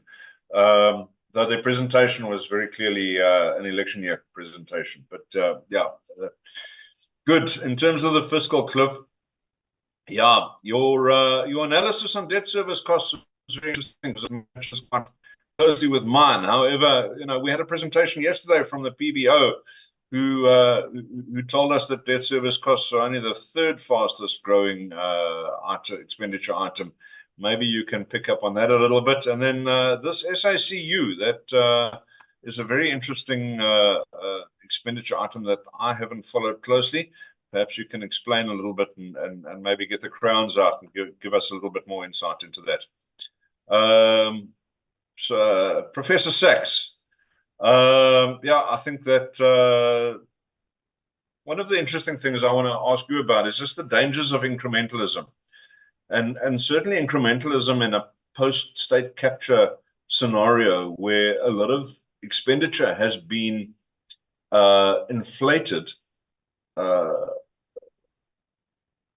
yeah, not through proper means, and a revisiting of expenditure based on looking at what are we actually spending the money on, and is there value for money? So moving away from incrementalism, and perhaps you can talk to me a little bit about the need to go back. I think using your experience when you were in the budgeting office, go back and take a look at what we are spending money on, and considering perhaps zero-based budgeting or full budget reviews or whatever name we want to call it. But I think that would be something I'd like to put to you as an alternative to some of the ideas you were putting forward. Hila, yeah. So I want to take a different stance from you and say that I do believe that Treasury's cautious approach with the health promotions levy is actually welcomed by me, and I think that the fact that we should rely on evidence-based decision making, because you yourself made the admission that there have been many adaptations, certainly in the fizzy drinks industry, but across the board, people have adapted the sugar inputs both into the products that are being sold, but also into individuals' diets as a result of the health promotions levy and the awareness that it's brought about. So I do think that going in with rapid, heavy-handed changes can be quite dangerous. I don't think we're in a position where we're ready to ban sugar, because of its addictiveness. We're going to put it on a list with cocaine and heroin, but I think that the impact that we saw on the sugar industry when we undertook the Take Parliament to the People visit to the Ugu district in KwaZulu-Natal, and we saw the impact on subsistence farmers, brought about as a result of the introduction of the health promotion levy.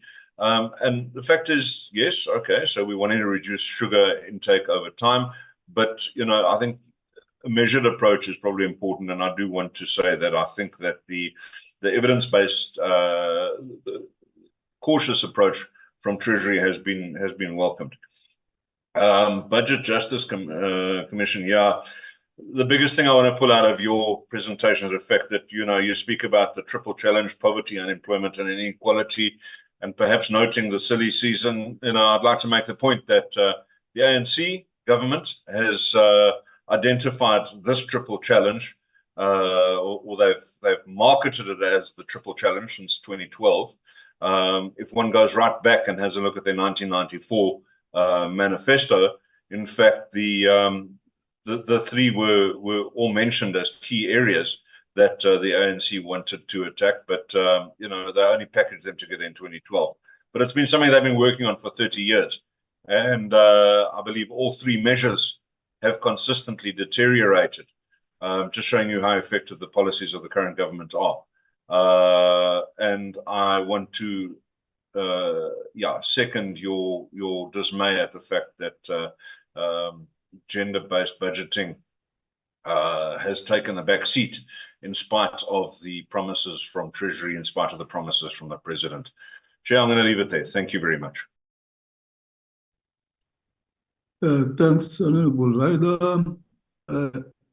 Though, Honorable Ryder, you make a sweeping statement that there is only one economist. We are 84 today in the platform. How you arrive at that conclusion, I don't know, but it's something else. Let me leave it there. Honorable Manya. Thank you, Chairperson. Greetings, everyone, and greetings to all the stakeholders that are here. Really, I think from our side, we really want to welcome this public participation. Indeed, I think the presentations were well prepared, well thought out, and people were pouring their hearts out as it were. I really want to commend this participation. And I also want to sympathize with those that have given up participating, because indeed we're dealing with a system here that once it has made its mind, it actually does what you could call a tick box exercise, just to say, we've done public consultations, we've done this, but they've already made up their mind. So it is a problem that we have, that we've got people that once they've made up their mind, you can come up with anything, even however reasonable it can be. But purely because it's not coming from them, they're not going to agree with you, as it were. So indeed, I sympathize with those that have given up. They have tried, as it were. I think what we have here in this country, we have a very, what it's just that sometimes when you use these terms, people just think we are trying to recite other people. But the truth of the matter is that the neoliberal economy that we have has not been working for us. I think with what has been happening in the past 30 years, we're sitting here today with the highest unemployment ever that we have. Youth unemployment sitting at around 60% is just catastrophic. We're sitting with inequality that is running with us. We're a country that is #1 in equality in the world. I mean, what a disaster this is. We have actually surpassed apartheid in inequality. We've got high levels of poverty. I mean, to be sitting here with 28 million people that are sitting on grants is a disgrace, as it were. So that's a situation that we're sitting with. South Africa denies this, but South Africa continues really to be a colony. If you look at, if you don't believe me, just go and stand on N3. You see how much of our minerals are being taken to Europe, and they go and create jobs over there in Europe. How many times have we spoken about beneficiation in this country? How many times have we spoken about industrializing this economy? But those with the power just refuse. They want to continue to make Europe rich and all other countries rich, and they keep impoverishing us here. I mean, even if you look at the issue of the energy, man-made problems. South Africa is sitting with over 200 years of coal reserves, and yet we've got a very aggressive program to shut down coal plants and replace them with renewable energy, which is not dependable. as it were. So we already have a leadership crisis in South Africa. But I want to say to all the participants that are here today that for once in 5 years, the power is in your hands. 29 May is coming. If you want to continue with the mess that you're continuing with, then continue voting the way you've been voting. But maybe the time has come that you change and use the power in your hands. Stop crying like this when you've got power in your hands. I mean, we had a budget speech recently. The minister said everything about how to spend the money and how to suck more blood from the stone. But he said nothing about how to create more wealth. He said nothing about industrialization. He said nothing about beneficiation. He said nothing about taxing the wealthy. He said nothing about the grey listing that we are in as to what progress is being made there. He said nothing about the corruption that is eating the fiscus. So indeed, we can see that the leadership that you are looking up to is actually not up to the job. So I'm saying to you, I think the time has come that we exercise the power on the 29th and do the right thing, because if you keep coming here, you keep saying the same thing over and over and over again, you are going to end up joining those that didn't come today. So the power is in your hands. I just have one question for Kosatu. Just to say to Kosatu, I just want one question only, just to say to Kosatu, in terms of workers' productivity, as it were, do you think that enough is being done to ensure that from the workers' side, at least they pull their side and all of that? So I'm just asking, I'm not casting any aspersions, I'm just asking whether, well, from the productivity side of things, are you comfortable that the workers are doing all they can to be more productive, as it were? Thank you very much, Chair. Thanks. Before we proceed, I see there's somebody called Paul Gering, PKF. As much as you have got a freedom of speech, but the manner you are commenting here on the chat platform, we don't welcome it. Please restrain yourself. We have given everybody a platform here to speak. Either you do your submission in writing or you do an oral presentation. And we're going to give stakeholders time also to respond. Please respect members of parliament. Honorable Abraham, over to you.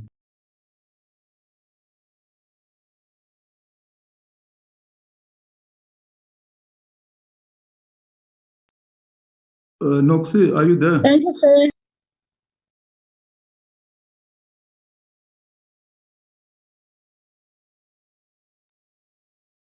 Noxie, are you having a connectivity challenge?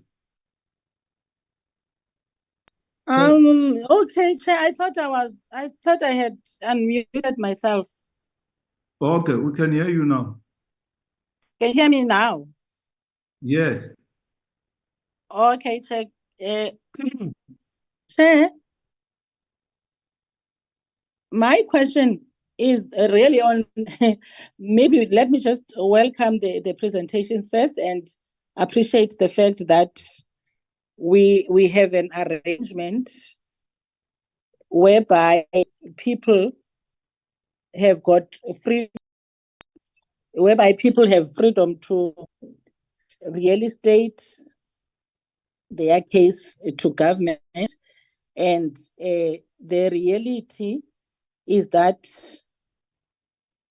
the government of the day, I'm not really going to get into the trap of responding to what the honorable member who just spoke has done, because it is that time where we attempted to campaign, and unfortunately this platform is for us to really deal with facts so that we can be able to to assist the people. deal with the situation that they find themselves in. And the brilliant responses that have come from stakeholders are really appreciated.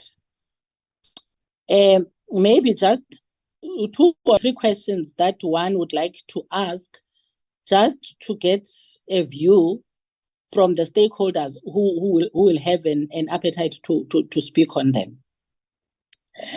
Chair, my first question is on the tax areas that should be prioritized to raise sufficient revenue without really focusing on personal income tax. What would be the advice of the stakeholders in the platform? Secondly, Chair, what role can prescribing asset allocation have in propelling key growth economic sectors, and what balance is required, Chair, to ensure stability of the financial sector and also to optimize asset allocation in the domestic economy? Maybe one last one for me, Chair, would be on what measures are required to maintain debt sustainability and increase spending. What are your views on that? And what debt to GDP ratio standards would be considered to have risks? Can I stop there, Chair? Thank you so much. Enkosi Noxi. Honorable Mabilet.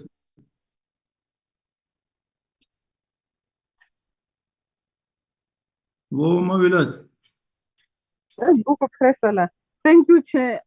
I also would like to welcome the presentations that are coming from different stakeholders, and we welcome them, and they are really educative, and I know that, you know, they will just be responded accordingly. I only have one question, Honorable Chair, from the fiscal side. What fiscal alignment is critical to catalyze economic growth?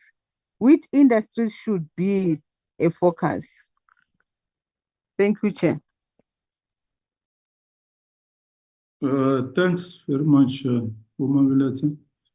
Let me go to stakeholders, starting with COSATU. 2 minutes each, because we still have 7 stakeholders to present. COSATU, you want to react to the questions? 2 minutes. Sure. No, thanks, Chair. Yeah, thanks to all members. Look, I think some questions overlapped, but I think, you know, the issues of growth and expenditure and debt. I think for us, the solution is to grow the economy. That generates the revenue the state needs to fund public services, and of course to invest in the economy.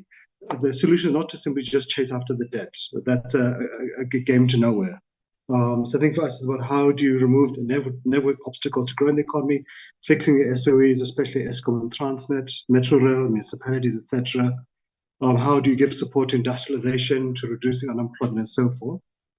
I think to Honorable Dr. George on the rising cost of living. So we've been having engagements in NEDLAC, and we can share some of the proposals from the DJ Murray Trust about 8 key food items that we think government should look at waiving VAT on, and also industry, the retailer, should look at waiving the markups on, because those can really help to boost nutrition, and that's going to help improve lives, sort of health, productivity, etc.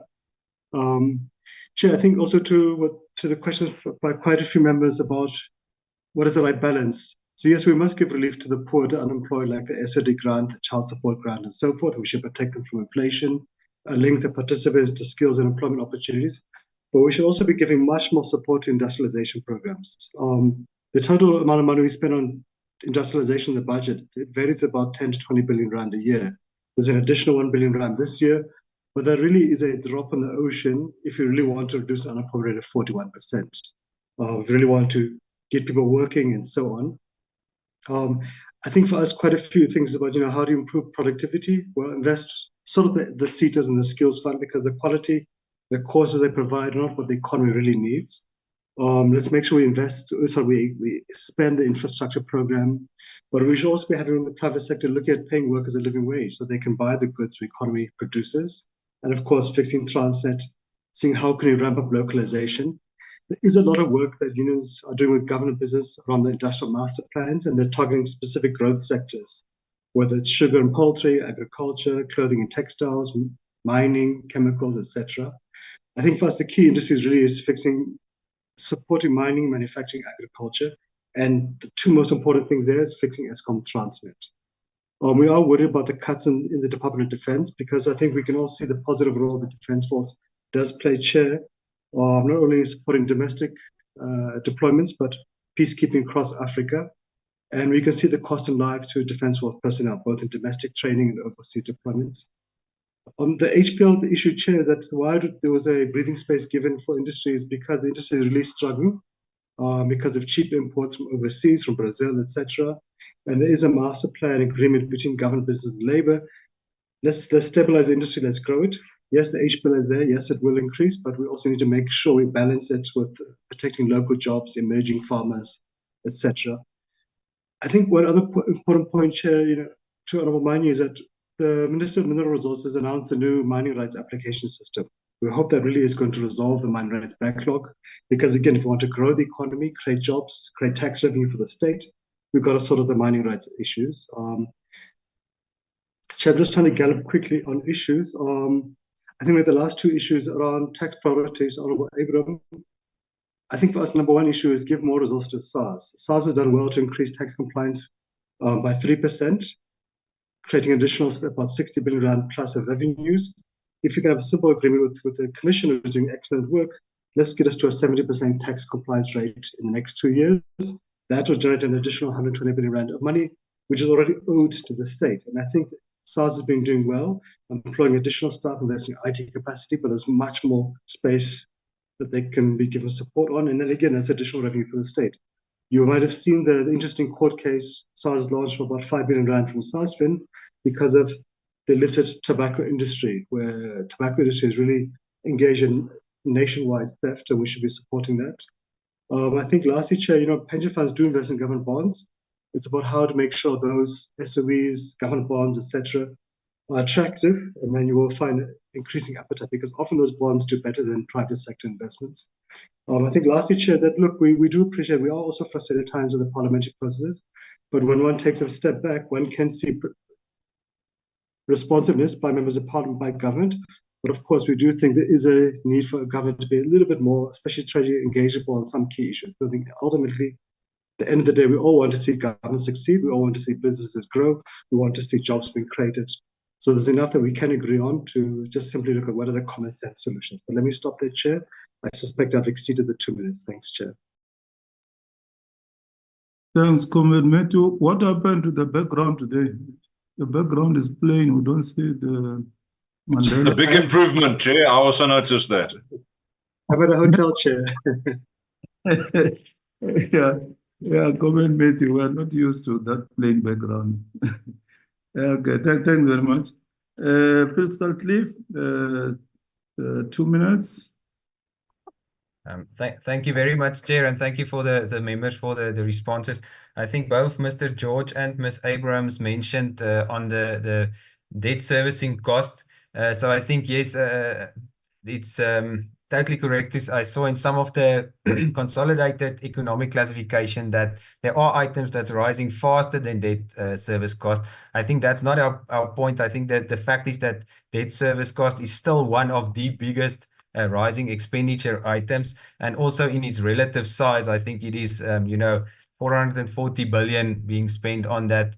It's a lot of money that is being spent, and again, it is crowding out some of the other very important expenditure items in the economy. So I think for us that is important. As far as to what size state debt can go, I think becomes a very difficult and academic question. There's a lot of research on that. I think what we can say from South Africa's point of view is that markets and financial markets, they look at countries individually and to determine to which extent they are going to allow them to get more or to accumulate more debt.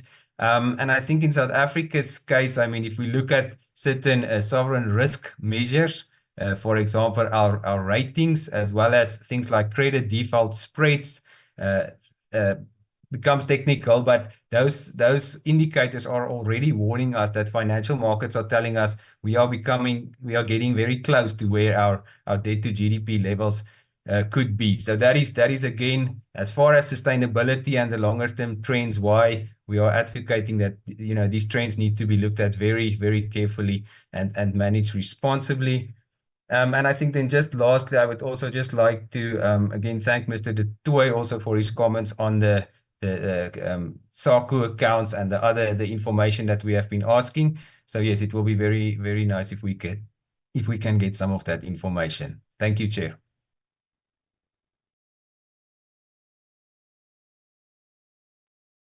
Thanks very much, Fiscal Cliff. Public economy project. Thank you, Chair, and thanks for the opportunity again. I think in our presentation, what we made clear is that this year, 2023-24, the year that is not yet over, is really the crunch year for austerity.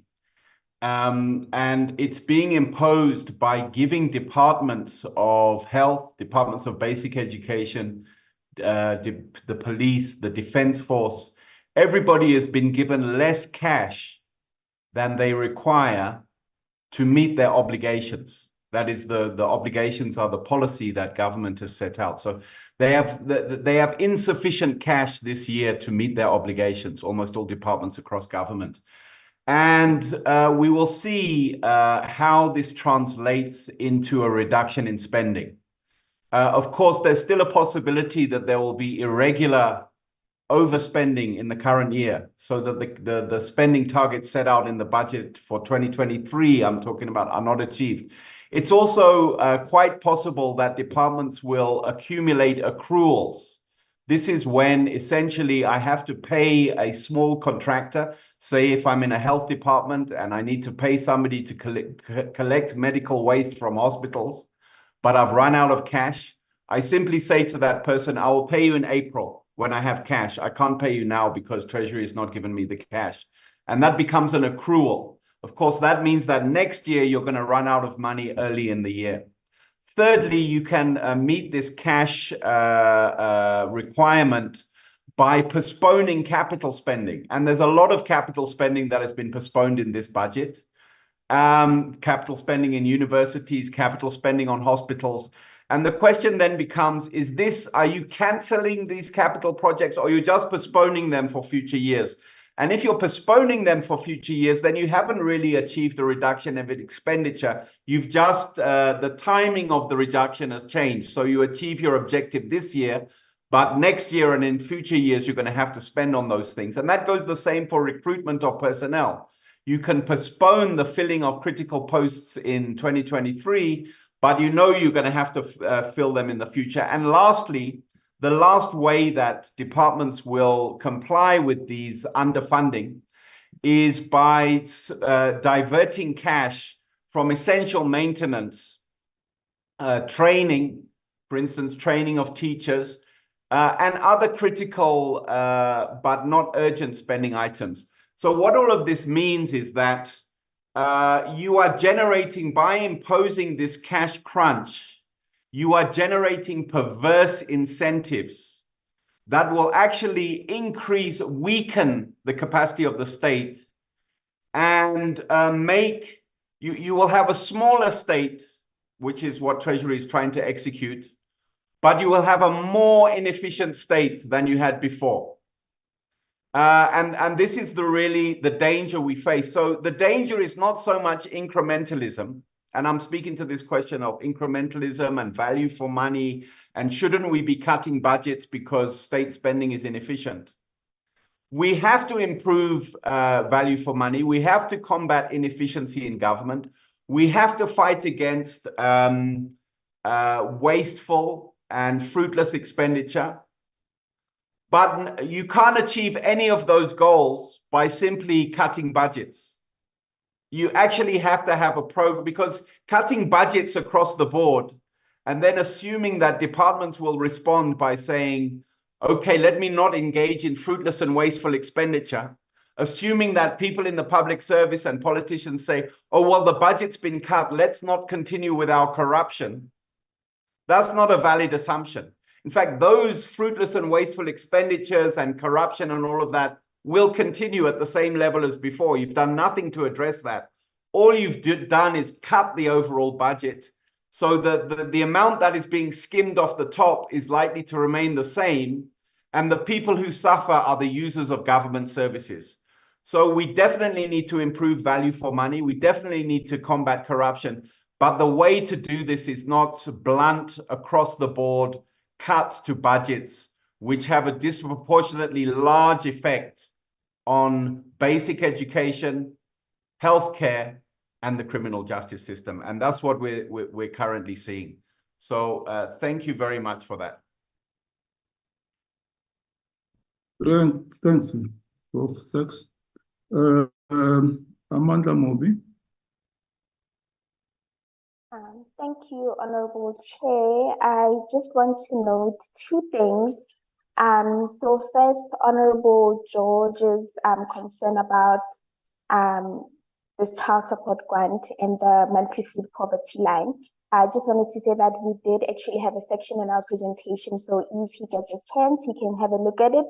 But, you know, I think everybody knows that we're very big on social grants because a lot of people rely on those to survive. And the child support grant is one of our biggest campaigns. And last thing is, so there's clearly a pattern with Treasury here providing information, because we had thought that we were the only ones who had a run around with getting information, and once we got it, it was inadequate. It was basically non-existent. So we urge this committee to, I don't know, do something, because clearly Treasury has a problem with providing information whenever requested. Yeah, thank you, Honorable Chair. Okay, so we'll just correspond with Alan and Tewu into that the issue that you are raising. We'll handle it. Thanks. Hila.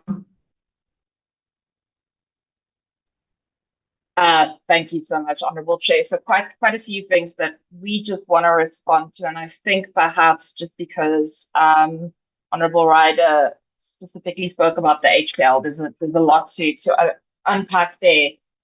So firstly, Honorable Ryder said that we need to take an evidence-based approach moving forward, and expressed some concerns with having rapid increases. So potentially here, it's important to note that firstly, SSB taxation is probably one of the most researched interventions in health.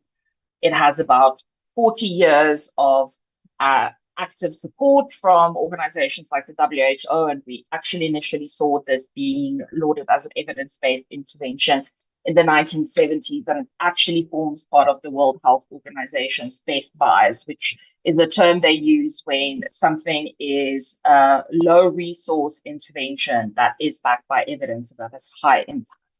And what we're asking is hardly rapid. I mean, in the very least, we're just asking for an inflationary increase so that the health effect that we're currently feeling is sustained. But actually, when the HPL was initially proposed by Treasury, the 20% rate was the rate that was committed to, and we've actually seen that progressing significantly.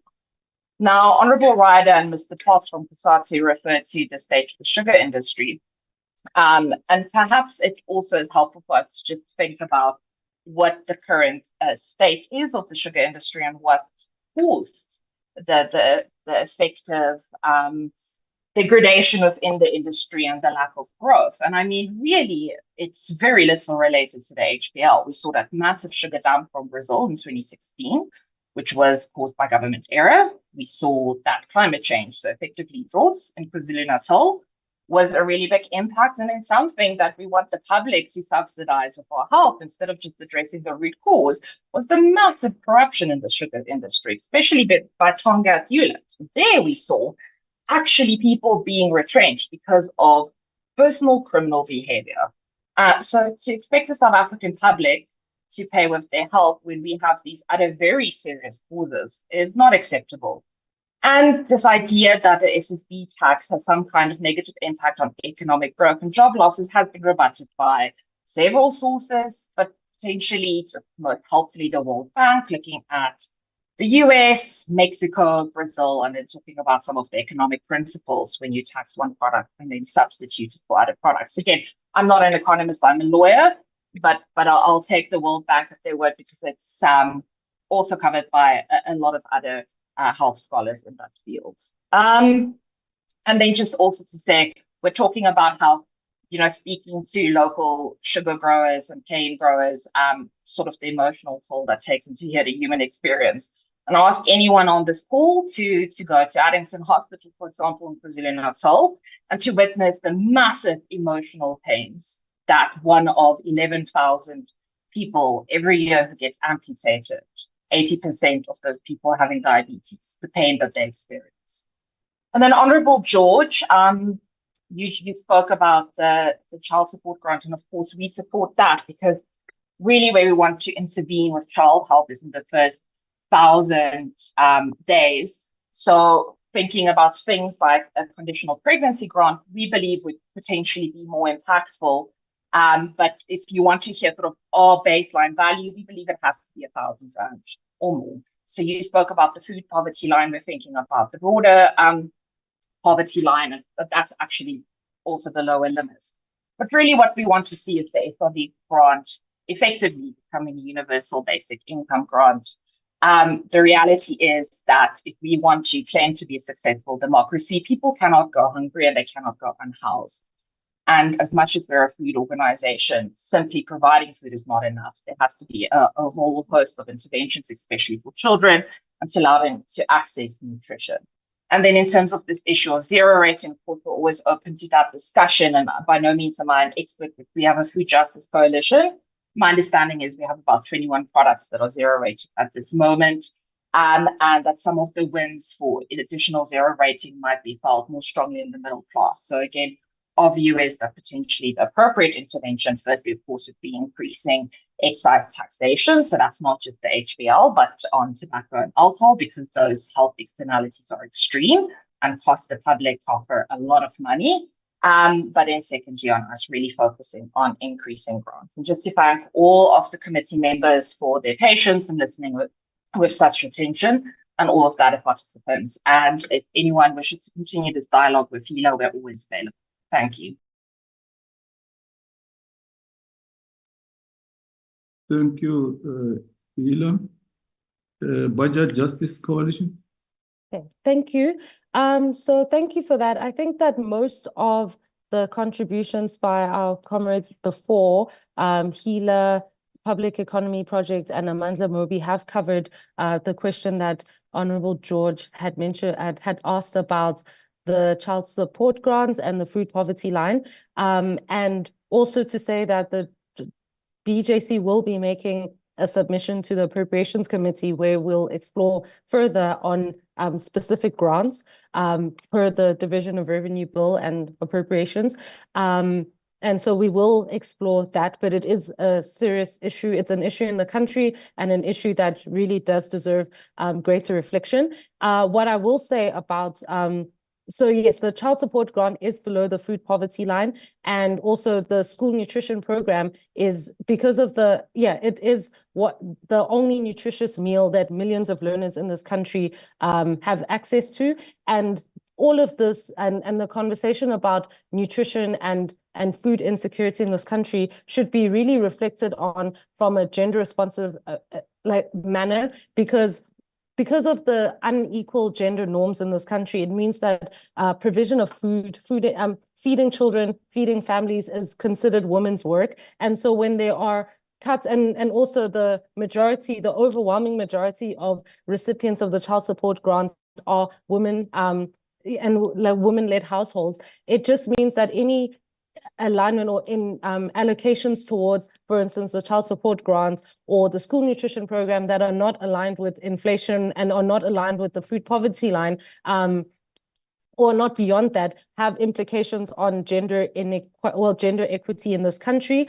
And so we also, support some of the recommendations. So we've made these recommendations last year, particularly, well, linking the CSG to above food inflation to account for this food insecurity that's happening in the country, but also to extend the school nutrition program to weekends and to early childhood development centers.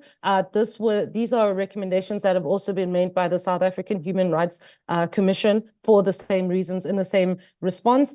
And then also to say that the school nutrition program is generally linked to CPI inflation, but this should rather be linked to food inflation. And while this year food inflation, Treasury projects it to be much lower than it has been last year, in actuality, food inflation tends to be so much higher than CPI, and that needs to be accounted for in the school nutrition program, or else it won't adequately address food insecurity or be adequately resourced to address that. And I think that also extends to child support grants and any other interventions that have to do with the right to nutrition and basic nutrition for children, that there needs to be a consideration that food inflation tends to outpace CPI inflation as well. So yeah, I'll just leave it there. Thank you. Thanks, PJC. Let's move to the next round of submissions.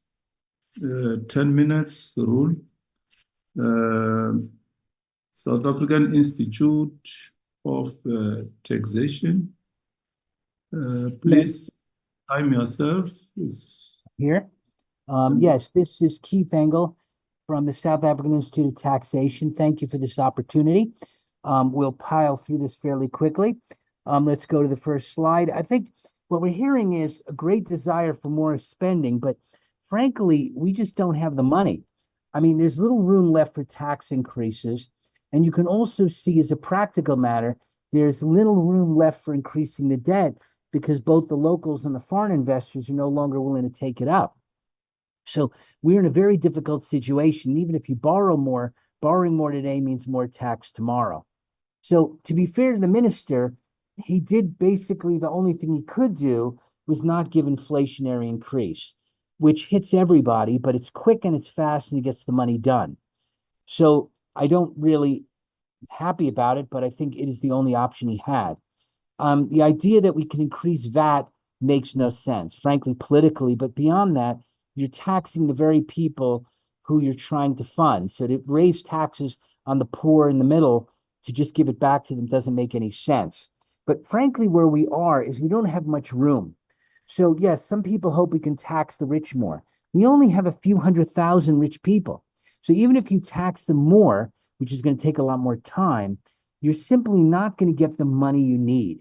And that's why the Treasury did what it had to do, which was not great, but it was what it was. The other thing here is NHI. I think there's a big fear on the tax side of NHI. Marginal rates already go up to 45%. If you look at the bottom levels, and that's not, these are the working poor, you're putting people into rates that are 36% or 31%. That's a very high tax rate for low-income people. So now if you have an NHI, the only way to fund it is to go after the working class again. And so it's simply not viable. You can't push the rates up and relabel it. You can't do it directly or indirectly. So bottom line is the only thing that SARS can do is what it's trying to do is expand the tax base by picking up the wholly illegal. Maybe you can get a little, but we are really tapped out. And unfortunately, what that means is when it comes to cutting spending, I would argue that we don't do it across the board, but we selectively make decisions and get rid of the costs that we just can't afford. And unfortunately, on the expenditure side, we seem to just want to do it randomly across the board, and that frankly isn't going to work. But look, this is where we are, and we have to have a budget of austerity because we can't afford more. Okay, other things, inflation. Now, the way countries that run into trouble, what they do is they do inflation. And I think it's the classic answer since Rome. You devalue the currency, you rely on inflation as hidden form of tax increases. The point I'm noting here is that, yes, it's very obviously what they did here on marginal income tax rates, but they've been doing it on the thresholds for years now. So a lot of these things have exemption thresholds. So for example, capital gains exemption of 40,000, it occasionally gets adjusted. The 100,000 estate duty exemption for capital gains occasionally gets adjusted, but not much. The estate duty, the 3.5 million, hasn't been adjusted in years. Going abroad for 1.25, that hasn't been adjusted. So there's been bracket creep on these exemption thresholds for years. And so these things have also taken effect. So when the next time Treasury puts in a threshold, I would suggest you be very careful because they don't adjust them. You can even see it with the pension contributions and distributions. Move on to the next one. Okay, global minimum tax. Now, again, let's try to tax the rich companies. Now, in this one, to be fair to the Minister of Finance, he did what everybody else is doing. Internationally, they're demanding it, and they're expecting to get a lot of money. But if you look, it's my understanding only 17 South African groups are going to be affected. Only 9 will really be impacted. So my question is, where is the 8 billion? I just don't see it. I don't think they're going to get much out of this. They did it because they had to. And part again is there's only so much wealth here. A lot of wealth has already moved offshore. So again, these things are nice, but the only real answer is to pick up the evaders. But again, these are nice things to have, but they're not going to get you the revenue you need. Okay, next one. Environmental incentives. Now, again, I'm not a big fan of incentives, but if you're going to do them, please do them right. Now, when we have the solar incentive, really, it wasn't much of an incentive. So one of them is I think, burning out by the end of the week. We've had the 12B, which is only for businesses, which is only going to be for 2 years. That one is not going to go anywhere because it takes more than 2 years for businesses to have big energy incentives. So, okay, that was fine. It didn't hurt us. But again, you're burning up revenue time for little benefit. Now we see electric vehicles, 150% for investment into that. Maybe that'll help. But again, I don't really think much. At the end of the day, though, I do see the problem for the car industry. We're going to have to get ready for electric cars, but it's going to take a lot more than just a small incentive here.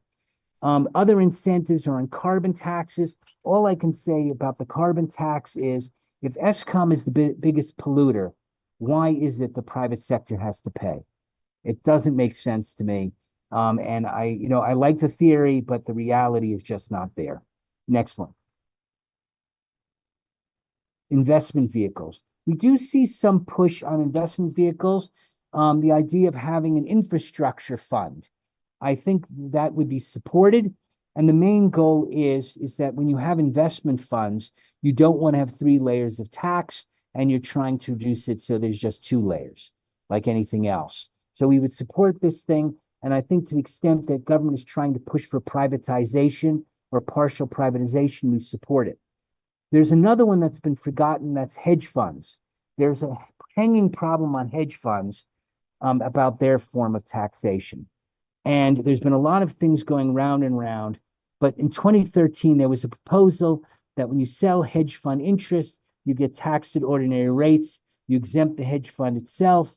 I still believe that is the better way to go. We can have lots of different studies, but that is the only compliance solution. But investment vehicles, if they can reduce the 3rd level of tax, they're supported.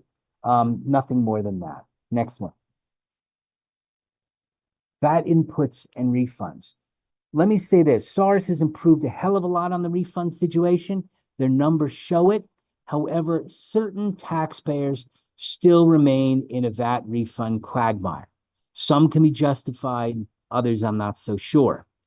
One of the things, though, that many people do to avoid the refund problem is they delay their input claims. That way, they don't have to make a request for SARS refund. So what this amendment that's being proposed is to punish people for making that delay. Now, frankly, to delay actually helps the fiscus. So I'm not really sure if this is a good idea. Let the taxpayers try to avoid the refund situation. And unfortunately, the refund situation is a problem in a number of countries. But I would suggest we need to be very careful that we make it harder for taxpayers about their input credits. Other thing I will take a note is just to note on VAT. I'm really concerned, and it remains a problem, that we have all of our VAT on an invoice basis. We have a lot of small businesses. They do not live on invoices, they live on cash. This is especially pronounced when you get a government tender. So you get an invoice and you have to pay the VAT only to be paid a year later. You see this with large companies. So I would really suggest that you have cash for VAT for small players. They do this in other countries. They do it in most of them. And that's the right answer. And we don't seem to want to do that because of avoidance, but I don't think that answer is good enough. And if you really want to help some businesses, don't tax them on cash they don't have. Next one. ADR. Let me say there was some interesting proposals on customs and on other tax administration provisions. And we appreciate that SARS is trying to make its systems more flexible. One of them is the alternative dispute resolution, which is coming after objections and appeals. They're now trying to put it before. I think that would be a good idea. I think we need to reduce the number of disputes that are not being resolved. And that is a big issue because it's costing taxpayers a lot of money. And ultimately, then it's also costing too much time for SARS. But I do see some movement here, also especially on customs, and that is supported. Okay, next one, moving along. Annexure C, just to note this year, we appreciate Treasury a little bit, that what we can see is that Treasury appears to be listening again. So we understand the need for avoidance, we understand the need for anomalies, but a lot of times taxpayers have genuine technical problems where they're being taxed unfairly. And what we can see here in the Annexure C process is that government was willing to take up a number of them, and the listening is appreciated. And that we just want to be noted on that this has been a shift. And there has been complaints in the past about Annexure C, but we do see improvement and it is appreciated. Next one, collections. I think collections is a big issue here. The fact that SARS can make assessments is not enough. They have to actually collect. Now, over here, one of the things they're proposing, and we support it, is that SARS is willing to improve its human communication with collections and doing that in its processes and extent. So we support that. And we support also the notion that SARS has to make its collections. However, we need to make a note that a lot of these collections are too old. There comes a point where something is too old and you'll never get the money, and not going back years is a problem. So we need to take and separate the real debt from the false debt. But the real debt, ones in which you can collect, we support SARS efforts in that regard. Next one. And there's a new proposal that came out. It's not Treasury or SARS, but it's come out with DTIC. Now they have a proposal for national licensing of all businesses. Now, that sounds great in theory because that will formalize a lot of businesses. Our problem is the practical reality. What we're basically doing is we're putting all of our business startups into a home affairs process. And unfortunately, that is time consuming and delays. And it's going to be imposed, according to what I see, by local municipalities that don't have the resources. So in theory, great idea, but again, putting more administrative constraints on the formation of businesses, we have grave concerns given the administrative problems that we have. And so I think Parliament should look very closely at the proposal, not in terms of its theory, but in its reality. And I understand the need for something like this, but at the end of the day, unless you can implement it, don't do it. And that's really the problem with too many proposals. They're just not implementable. Great in theory, but not in reality. And on that note, I thank you, and I would like to apologize because I have a doctor's appointment at 12, so my assistant Kitu will assist with all questions. Again, much appreciated. Okay, thanks, Keith, for the submission. Next, South African Institute of Chartered Accountants.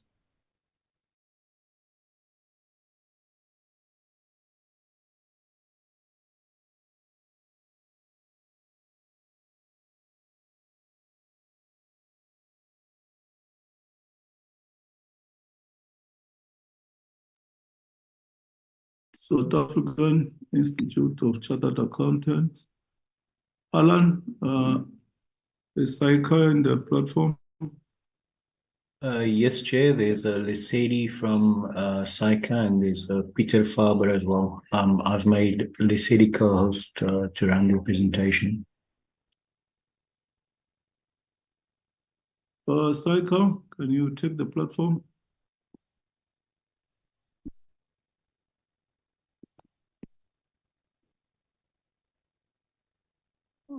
Okay, we'll come back to them. Please contact them.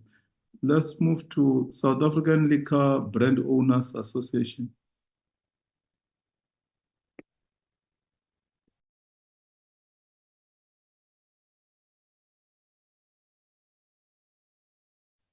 Thank you, Chair. Good morning. My name is Kurt Moore. Do I need to share my screen or will it be shared from your side, Alan? I've given you co-host permission, so you can do it. Thank you.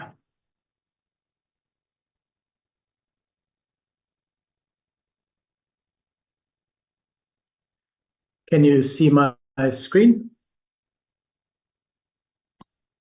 Yes.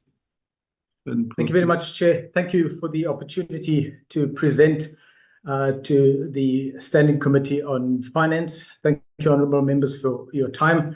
I recognize that we're running over schedule. I have just 2 slides that I want to share with you. If I can just get down. Yeah, there we go. Okay. So, Chair, I wanted to hone in as the industry body focusing on spirits, and we wanted to focus on the lack of certainty in terms of policy insofar as excise is concerned. I just need to sketch some background. In 2014, the National Treasury set a target for spirits excise at 36% of average retail selling price. We've peaked at about 39%. In the last tax year, or in this current tax year, we're down to 38.5%. And this increase above inflation of 6.67% announced by the Minister last week really exacerbates the situation. Now, as I said, industry, we require some policy certainty to continue to invest in our economy. From the farmer that needs to plant the grapes for brandy that he'll only harvest in the next 5 to 6 years, to the investor abroad deciding on his investment opportunities in South Africa. That type of policy certainty is important. We've discussed throughout this morning about the challenges in our economy, about creating jobs, about the level of unemployment. And we think that just with some policy certainty, it would certainly help to promote investment in our industry. Over the last 2 to 3 years, the Honourable Minister has announced that there is a policy that will be reviewed. We have not seen the documents, and they haven't been released for public comment. Chair, our concern stems from the fact that we think as the spirit sector, where excise, VAT and corporate tax accounts about 53% of the average retail selling price of a bottle of spirits, what we're finding, and we've done some research recently, is that consumers are shifting to cheaper options, and these cheap options come in the form of illicit products, and they become an option for financially stressed consumers. Our studies reveal that illicit trade accounts for about 22% of the alcohol in South Africa. So while we acknowledge that that our product, if abused, can cause some harm, we think that excise tax is a blunt instrument for reducing harm, because in our view, this reduction in the sales of spirits, and if Treasury was hoping that by increasing the excise rate above inflation, it would improve the revenue. What we've just seen in the current year is that according to figures released by National Treasury, there's about a 12.9% reduction in excise revenue for spirits. And we think this is likely to continue into the new tax year that we're facing. In our view, we believe that government should it has created a policy environment, and it should be working towards operating within this policy, so that even if we review it and we had the certainty that government would honor the policy, then we could at least plan ahead and make our rightful contribution to the economy. So, Chair, I will leave it there, and I'll be available for questions. Thank you very much for your time.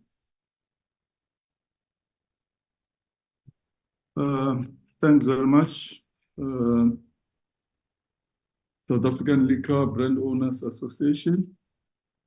Alan, is SAICA ready? Yes, they're back on the platform, Chair.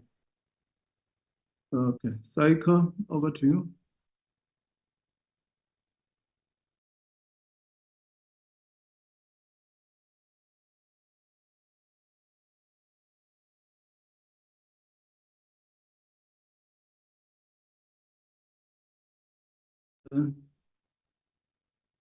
SAICA, are you there?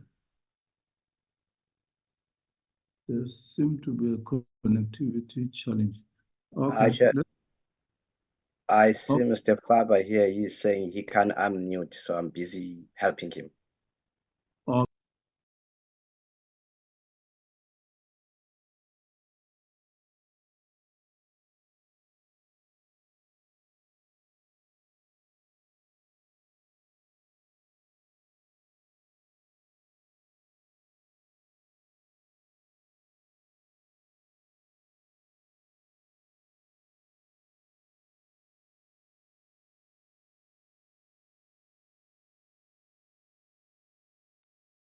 Chair, so that we don't delay the meeting, I think you can continue with the meeting. We will help SAICA to get back. Thanks.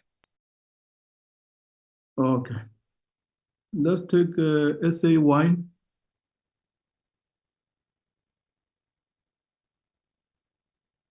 Okay.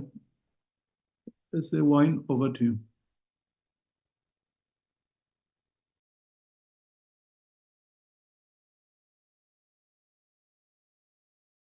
Chair, can you hear me? Yes.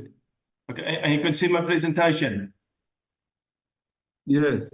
Good. Thank you for the opportunity. And I think listening to all the presenters this morning, this for me is like a team talk. The game is on out there, and everyone is listening to what's been said.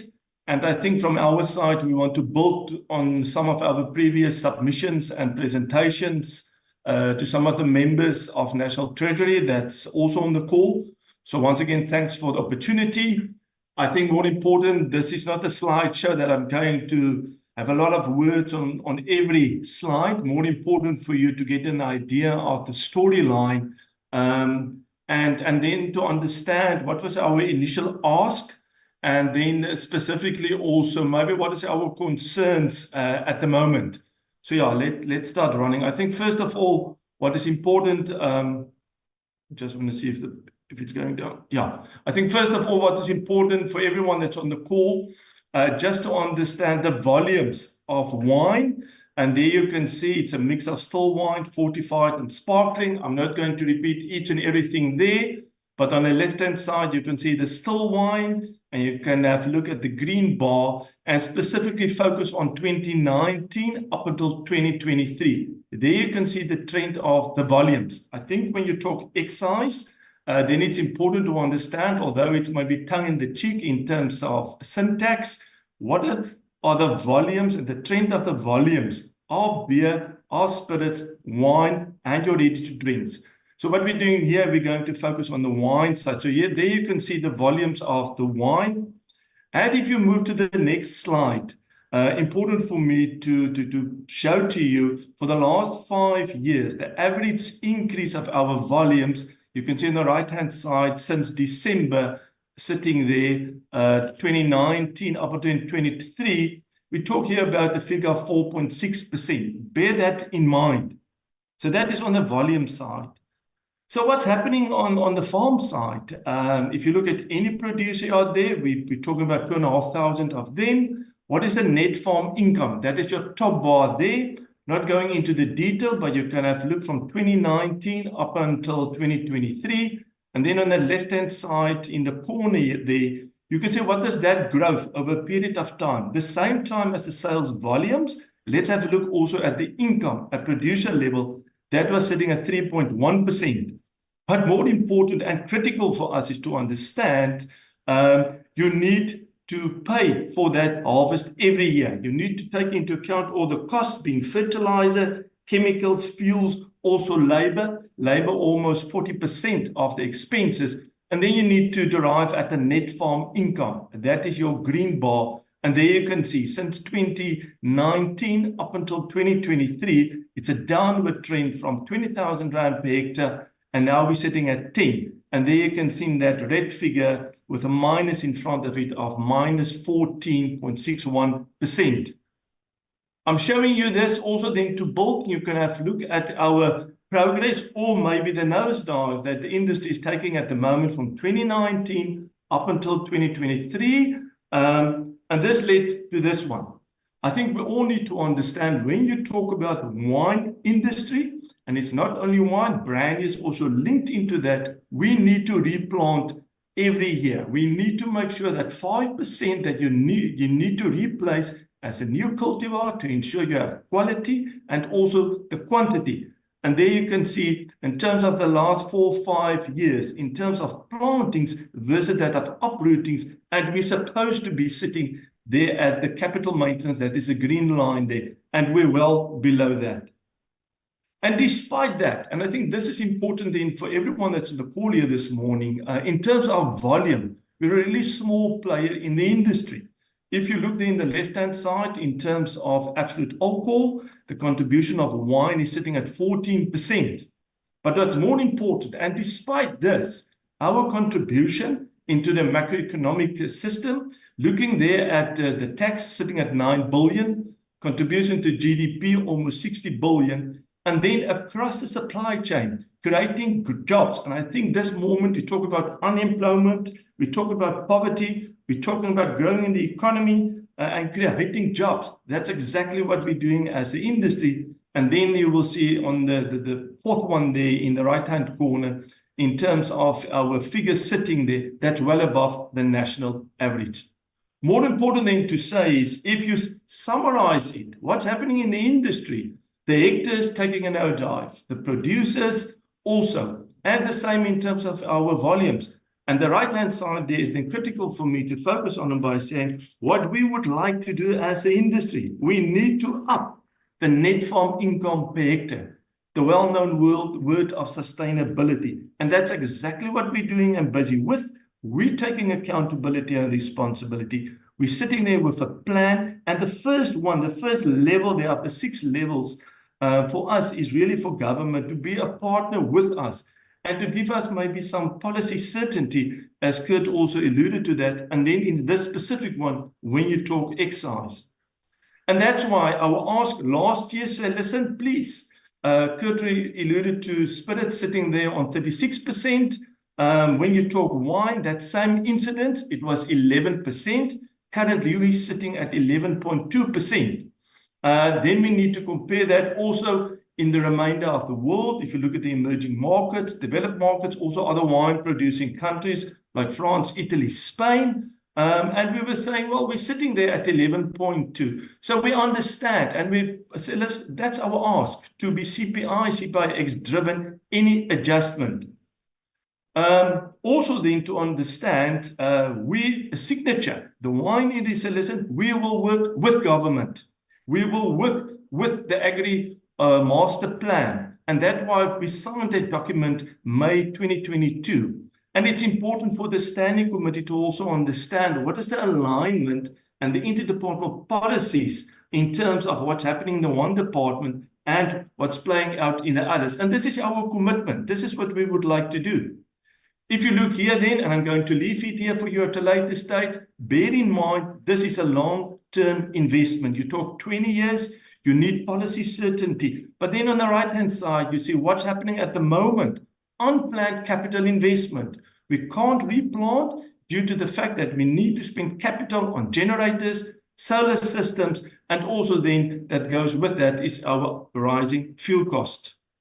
Important then, and I just want to keep this specific picture in front of you. You can have a look at it at a later stage. We've also presented that specifically to National Treasury towards the end of last year. You will see that picture of a plastic can, typical of 5 litre with that red prop sitting there. This is our concern. That for us is typical cheap alcohol that's sitting in the system. And this is also a plea to government. Say, see if you can support us. We need to do something here as these specific manufacturers not paying the correct tariff determination. And that's something that we would like to focus on. This is only a link also to brandy to understand in the bottom. You need 5 litres of wine to make 1 litre of brandy. So what's happening in the spirit side, equally important for us, what's happening in the wine side. And this is just an illustration for you, and you can have a look at a later stage. For the moment, what's important for the industry, we would like to be in a balanced position. You will see there the red and the blue lines there. We produce and we sell. Production and sales to be in balance. And then also we need to carry stock. And important then to understand, for the moment, we're sitting at a better position. We're trying to recover. We're in that phase, following from 2019, 2020, during COVID. And this is where we're sitting. And in the end, that was our question to this committee and also to National Treasury. And if you look at the budget speech, and maybe I think I would propose that to the committee, the higher than normal inflation. We talk here about of 2.5% above inflation. So we were saying, in terms of inflation, CPI maybe +1, +1.5, but 2.5% above. We really, that is not sitting well with us, and we would like to open the discussion. There you will see the summary there in terms of based on, we're in a recovery phase. We need to understand the value chain. It's a long-term investment. And we're then also asking government, we believe it's maybe really not a lack of support, but maybe you need to think about what's happening here. If you say CPI X plus 2.5%, we're sitting with a national minimum wage already also of sitting at 8.5%. And on top of that, what we need to do in terms of our spending to relieve load shedding. I want to end there and by saying we're in a recovery phase. We want to be a solid citizen in the industry and in the country. We would like to work hand in hand with government. We know we will arm wrestle, but at least this is our ask. If you say, looking and listening to the budget speech, it was a proposed excise increase. What's our ask? Please reconsider a CPI X or the CPI related adjustment. That's from my side, Chair and colleagues. Thank you very much. I'm open for questions at a later stage. Thank you. Thanks very much, SA1. Dr. S. Muller.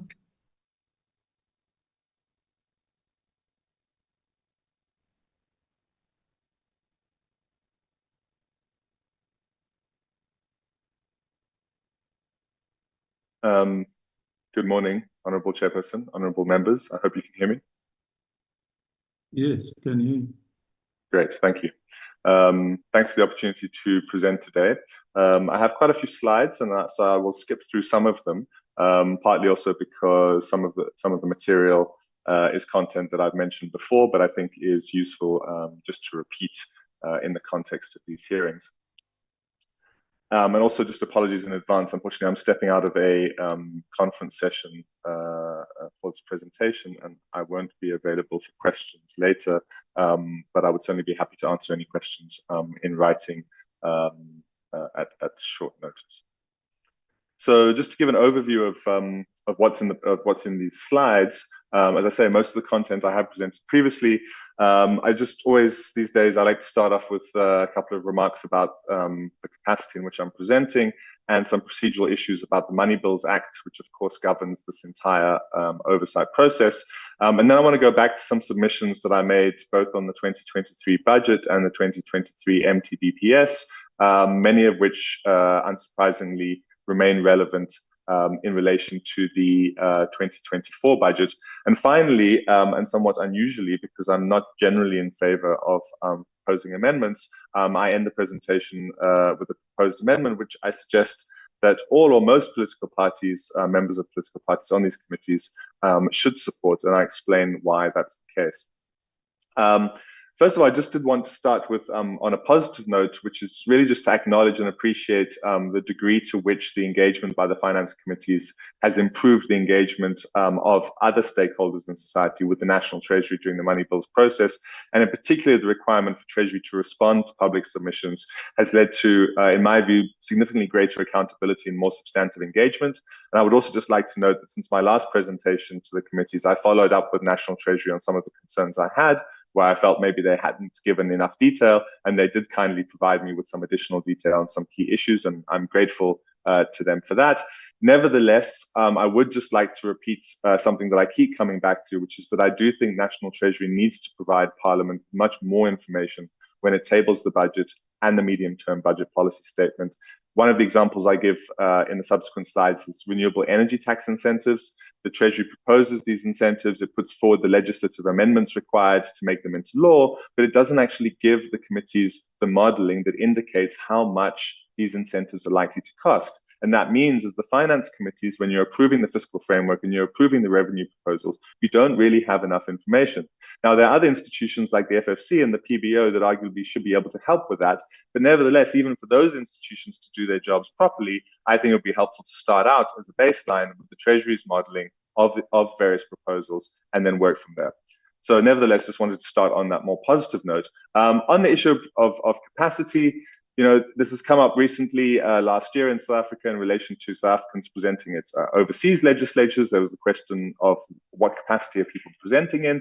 I think it also applies to a lesser degree in within our national legislature, and this is something that's also been raised by chairpersons and members of the committees. But as an economist, I also want to point out that there are some particularly bad habits of economists, either as talking as if they represent the public interest rather than representing their private sector employers, or suggesting that their views represent those of civil society merely because they've established a research institution or some other kind of organization. But essentially, it's an individual professional opinion. When I present in Parliament, what I'm presenting is my individual professional opinion based on the expertise that I have in these areas. On the procedural issues, as always, honourable members, there isn't enough time for this kind of engagement. For those of us, you know, the Treasury has many months to put together its budget proposals, and then we have essentially a few days really to put together submissions to the committees, and that doesn't support substantive oversight. But I do know that all honourable members are aware of this, and I just hope that in future opportunities to amend the Money Bills Act will be utilised to extend this period. Okay, so just to go back to some of the submissions that I made on the 2023 budget and MTBPS, which are still relevant here, I made a number of suggestions that Treasury should provide the basis for its estimates of the outcomes of wage bill negotiations and provide evidence to support its claims about protecting service delivery posts. This second point, honourable members, I've been making for at least 6 years. Essentially, when the National Treasury's response to these wage bill settlements is to say, well, we weren't in favor of it, and the way we're going to do it is we're going to push the costs onto the departments. They must essentially cut headcount in order to balance the budget to keep within the expenditure ceilings, but we will protect frontline posts. And the terminology varies. Sometimes it's frontline, sometimes it's critical, and so forth. But the National Treasury, to my knowledge, has never presented modelling to the committees showing in what sense it can and will protect those posts. And this is an issue that is very relevant this year. I've mentioned the issue of modeling the expected costs of tax incentives, including, especially recently, the renewable energy tax incentives. This point about unforeseeable events, the Treasury invoked unforeseeable events in the medium-term budget policy statement last year, but I suggested that that was unpersuasive. I've also suggested that they should estimate the fiscal cost of the Lady R saga, but there doesn't seem to be much appetite for doing that. And then finally, and perhaps most importantly in the context of this budget, that the Treasury should provide debt sustainability modeling. So what is the modeling that the National Treasury is using to select the path for debt that then determines its fiscal consolidation strategy? And within its fiscal consolidation strategy, why is it choosing this particular balance between revenue and expenditure? And that's a crucial question for the fiscal framework. That's one of the key properties of the fiscal framework, is how the balance is found between revenue and expenditure, or in this case, between revenue raising and cutting expenditure. Okay, that's really what this slide is about. I suggested that actually, given the available evidence, there probably is more scope to increase revenue raising and limit the reductions in expenditure, which we know will be harmful for South Africans, and especially South Africans who are most in need. I've raised concerns about the renewable energy incentives. This has been happening for a while, by the way, but the National Treasury, through these incentives, is essentially fueling the so-called death spiral of Eskom. That isn't costed. The impact of the incentives is not costed across the income distribution, so who benefits and who loses, and the likely foregone revenue is not properly modeled. It may well be modeled within the National Treasury or within SARS, but that's not shared with the committees. And I still think that these incentives are largely ending up as rent-seeking schemes. I don't think that they're actually making a very useful contribution, and certainly not to the extent of their cost. The employment tax incentive is something that I've been raising with the committees for maybe 6 years. I've lost track at this point, but essentially there's no evidence, no credible evidence to support the claim that the employment tax incentive is creating any significant number of jobs, yet it is costing many billions per year in foregone revenue. If the presidency and the Treasury are as committed to evidence-based policy as they claim, they really should have scrapped it a long time ago. And the proposal that I'm going to make at the end of this presentation is related to that. One of the concerns I raised in relation to the 2023 MTBPS was the proposal to cut employment creation programs. Honorable members, you'll be very well aware that the unemployment situation in South Africa is very bad. I mean, it's been bad since the end of apartheid, but it's gotten worse. It's also got worse with the COVID-19 lockdowns and associated consequences, both from global economic growth and local economic growth. It's bizarre the National Treasury is proposing to cut two crucial employment creation programs, the CPWP and the EPWP. And then there's an obvious alternative. The obvious alternative is to reduce the amount of money or resources allocated to the employment tax incentive and use that reduction in foregone revenue to continue the funding of these crucial programs. And these crucial programs are effective by definition. We know they create jobs because the state is paying individuals to work, right? Whereas with the employment tax incentive, the job creation is speculative. An incentive is provided to firms. You have to do some quite sophisticated econometric analysis to establish whether jobs are actually being created as a consequence. And as I've said, there's no credible evidence that actually supports that claim. So why not essentially shift the money from foregone revenue to expenditure? Before I get to that and the proposal at the end of my presentation, I did want to note this positive development since the 2023 budget. If you recall, honourable members, the Treasury wanted to get rid of the SRD grant shortly before the elections. And I raised some very serious concerns about that in my 2023 submission, as did, of course, some other organizations and individuals. And so it's very good to see that the National Treasury has backtracked on that and indeed is now budgeting for a continuation of the grant in a different form indefinitely. So that's a good thing, but there are still some concerns about what was behind that suggestion, and perhaps those concerns may also apply to these reductions in employment creation programs. So to get onto the proposed amendment, in order not to take too much time, as I've said before, the employment tax incentive is costing the state a great deal of money. According to the budget review, it was over 6 billion rand in foregone revenue in 2021-22. In this budget, 2024-25, the Treasury is proposing to cut the EPWP. I think it's by approximately 2 billion, although I don't want to commit to that because some of the information is scattered throughout the budget documents. And also the CWP, as I mentioned earlier. It's not entirely clear to me what's happening with the Basic Education Employment Initiative, and if I can just skip to these excerpts here. In the budget review, there's a commitment that 4 billion rand will be made available, essentially for continuing that program. But in this extract, I think is from the Division of Revenue Bill, the budget seems to disappear. There's 6 billion from the previous year, but perhaps that's an oversight on my part. I would welcome some clarification from the Treasury. But leaving that aside for the moment, it's clear that the budget is being cut for these job creation programs. And there's a simple alternative, as I say, which is to take the money from the employment tax incentive. Now, from a procedural point of view, so members will know that actually Parliament has never made a substantive amendment to the budget. I think this is perhaps one of the most straightforward cases, and that's the reason why I'm proposing it. I'm not proposing it because I have a particular value that I attach to employment creation schemes, which might be different to the members of the committees or the political parties. All parties that I'm aware of have expressed their commitment to employment creation. Certainly the majority party has expressed its commitment to that. That being the case, if you have a tax incentive that is not creating jobs as it's supposed to, and you have employment schemes that clearly are creating jobs as they're supposed to, why not transfer the funds from the one to the other?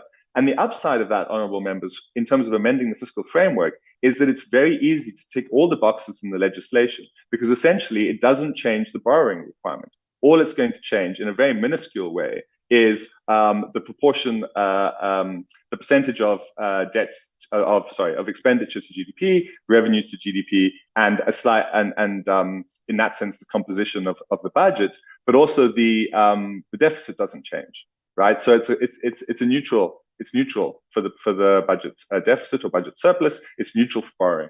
So it's easy to tick off the requirements in sections 8.5 and 11.3. And then once the Finance Committees propose that amendment as part of this fiscal framework process, then the Appropriations Committees can amend the relevant expenditure amounts, and the Finance Committees will return to the Finance Committees that can process the necessary amendments either to the ETI Act or the Rates and Monetary Amounts and Amendment of Revenue Laws Bill. So I think this is a really straightforward amendment, honourable members, but it will make a difference potentially to the lives of 100,000 South Africans, maybe more, who will get work opportunities in this fiscal year that they won't otherwise because of the cuts to these work creation programs. Thank you for your time.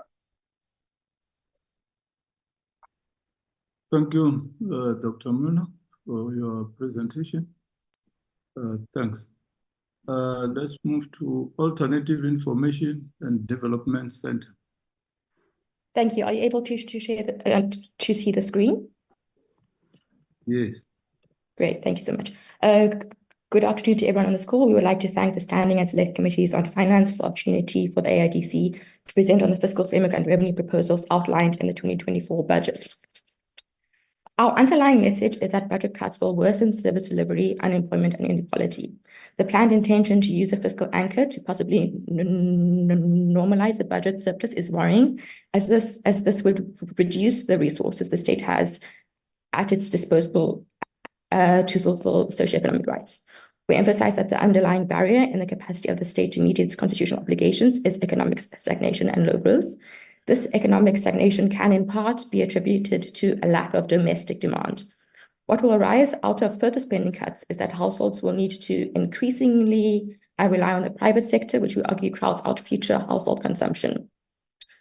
We also argue that there is little evidence that budget cuts lead to improved economic growth or deficit and debt reductions. Evidence shows that budget cuts result in increased unemployment, lower incomes, and higher levels of inequality. The debt crisis cannot be resolved without overcoming lack of growth in the economy, and we argue that austerity is a key obstacle to this growth. We recognize the rapid growth in debt servicing costs as a severe problem, but the framing of a debt crisis implies that the government has lost any remaining fiscal space and is facing a potential default. This is premature and fails to take into account the various alternatives that can be employed in order to maintain fiscal space, restore growth, and avoid a future debt crisis. One of our recommendations is to enhance and maximize the progressivity of the tax system. There are some arguments that South Africans are already taxed too much, but we would like to present some data of why we believe that enhancing the progressivity of the tax system is not only possible, but moral as well. The figure on the screen, which comes from a paper by Woolard et al., shows the Gini coefficient by income type. South Africa is depicted by the gray line at the top of the screen. On the graph, South Africa has both the highest market income inequality, so the market income is income from wages, salaries, and capital before taxes and transfers, but it also has the highest income over here, the final income, which is consumable income plus the value of health and education spending. Notably, even though the gradient is steeper for South Africa, implying greater redistribution, our final income inequality, so that's after taxes and transfers, is still higher than the market Gini coefficient for Brazil over there. We therefore argue 2 points. So considering the extent of the market income inequality, it is important to promote better outcomes in the initial distribution of wages, salaries, and capital income. But we also argue that the decline in the provision of basic services as depicted in the real cuts in this year's budget will reverse any reductions or improvements made in reducing the deep levels of inequality. So these improvements over here that you can see in reducing these inequality levels will be reversed.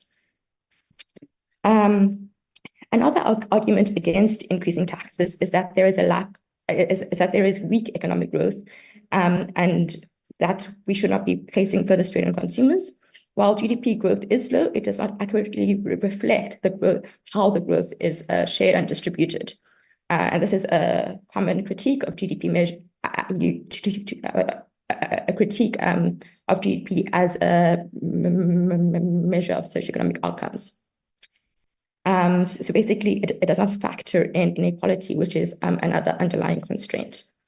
This table shows estimated taxpayers by income tax bracket between 2022 and 2024. What we can see is that there is both a growth in the number of taxpayers in the high income groups, so in this section of the graph of the table here, but there's also a real growth in tax payable on average. So it's on average is rising by 11% in real terms. And what this points to, and what we see is that this is higher than GDP growth, which is at about 1.8 or 1.6, and this implies that there's further scope due to increased personal income tax. The uneven distribution of income growth is a symptom of the underlying structural inequalities, and we argue that this should be addressed through various redistributive frameworks. We often talk about the increase in the debt to GDP ratio, but this was partly due to the necessary increased expenditure during COVID. Now that we can see signs of some economic recovery, we can suggest increasing the tax to GDP ratio, and the tax to GDP ratio has remained at about 25%, and this is like a self-inflicted constraint that the government is imposing. And we argue that this should be increased to bring it more in line with countries that have strong welfare systems. We suggest that this can be done because there's scope to increase the personal income tax. We support the removal of inflation adjustments to tax brackets. But we would like to remind the committees that the 15 billion rand additional cost to taxpayers is minimal when compared to the 21 billion rand cut to social spending in real terms. This is also insufficient in terms of rolling back close to 20 years of above inflation readjustments to the personal income tax bands. We also suggest the implementation of a windfall tax to address the volatility in corporate income tax collected. And while we are pleased with the step taken to address base erosion and profit shifting, we suggest that the UN Tax Convention is adopted to supersede the work of the OECD and deliver a more radical solution. The AIDC will develop a more detailed submission on these points ahead of the hearings of the Global Minimum Tax Bill. We also call for a wealth tax, and the 2021 budget review stated that SARS will focus on consolidating wealth data of taxpayers through third-party information. But we would like to know what progress has been made on this, and also about when it's possible to implement such a tax. It's also important to highlight some of the trends we are seeing in terms of expenditure. Spending will decrease in real terms by 21 billion rand between this year and last year. This includes a 9.8 billion rand decrease in real terms in learning and culture and an 8 billion rand real decrease in health. This essentially means bigger classroom sizes and longer waiting lines in clinics. We are concerned that the budget does not show any sign of gender-responsive budgeting, but in fact makes cuts in areas that disproportionately affect working class women. We spoke a little bit about, so other people have spoken about the SRD grant and the child support grant. We want to highlight that currently they're only able to cover 44% and 66% of the basic and minimum nutritional needs of an individual. We argue that both of these need to be both expanded and extended. Funding for the SRD grant will only cover 8 million people out of the 16 people whose income falls below the food poverty line. There are intended errors of exclusion in administration of the grant. The threshold is set too low, which falsely excludes millions of beneficiaries. We therefore call for an increase in the eligibility threshold to at least upper bound poverty line, as well as an increase in the size of the grant to initially the food poverty line and then to be extended in time to higher poverty lines. We're also concerned that there are real wage bill cuts of 2.5 and 2.2% in health and education.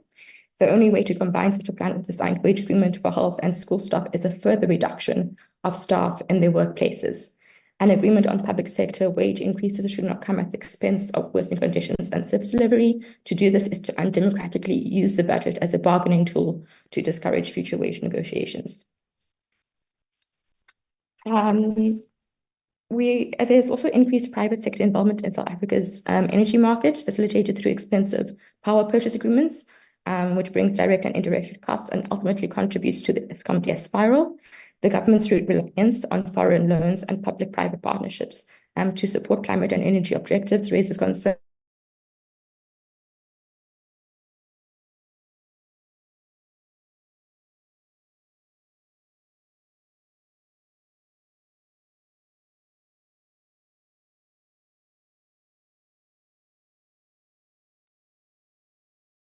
Aliyah, are you still there in the platform?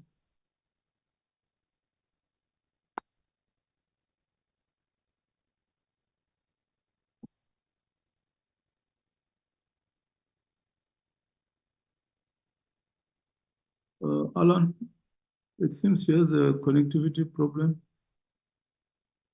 Yes, Chair, it seems that she's dropped off, so she'll probably rejoin. But SAICA is back on the platform, Chair, and they seem to have sorted the connectivity issue.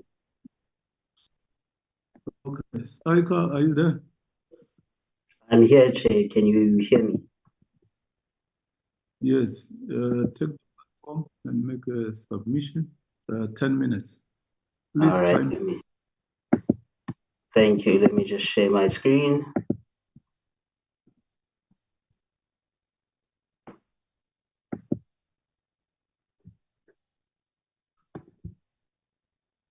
Are you able to see it? Yes. All right. Thank you, honorable members, for your patience with regards to my tech issues. So I'm glad to have sorted it out.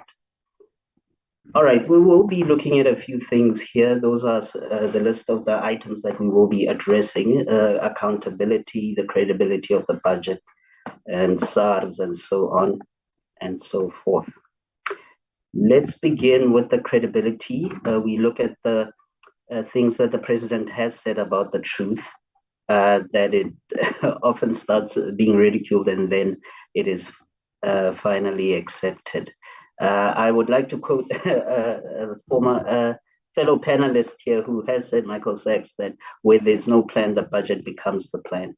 Speaking of plans, we look at the strength of the minister's plans. I agree with others who do say that the minister did the best that he could considering the circumstances.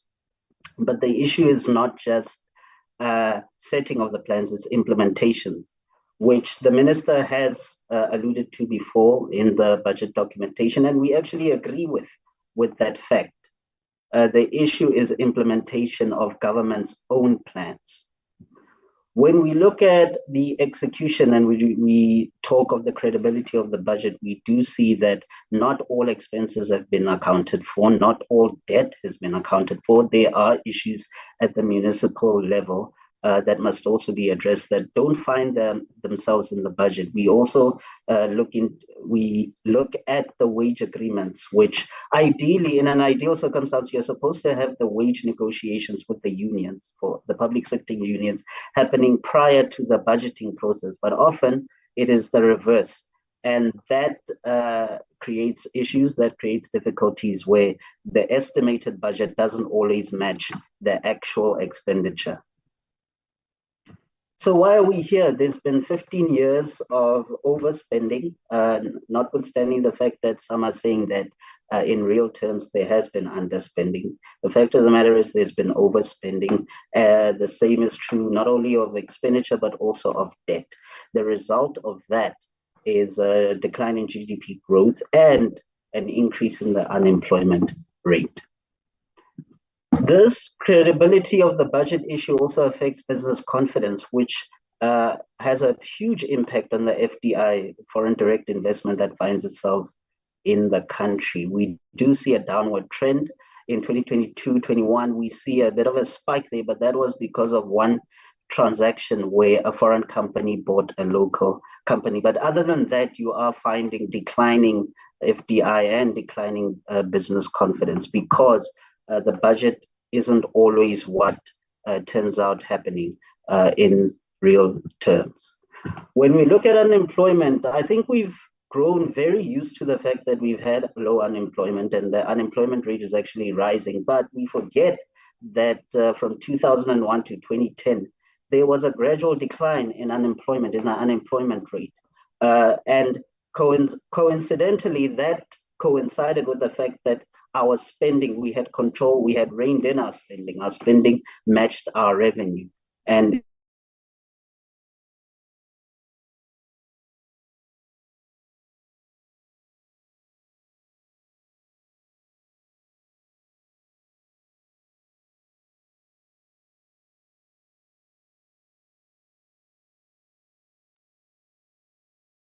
Lisedi from SAICA, it seems you have got a connectivity challenge.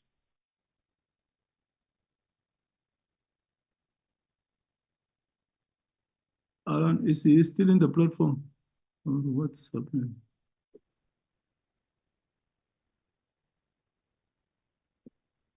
It shows he is chair, but Peter Faber is here. I don't know if Peter wants to continue from where I am on, Alan. If you can maybe just bring up the slides and then we can continue from there.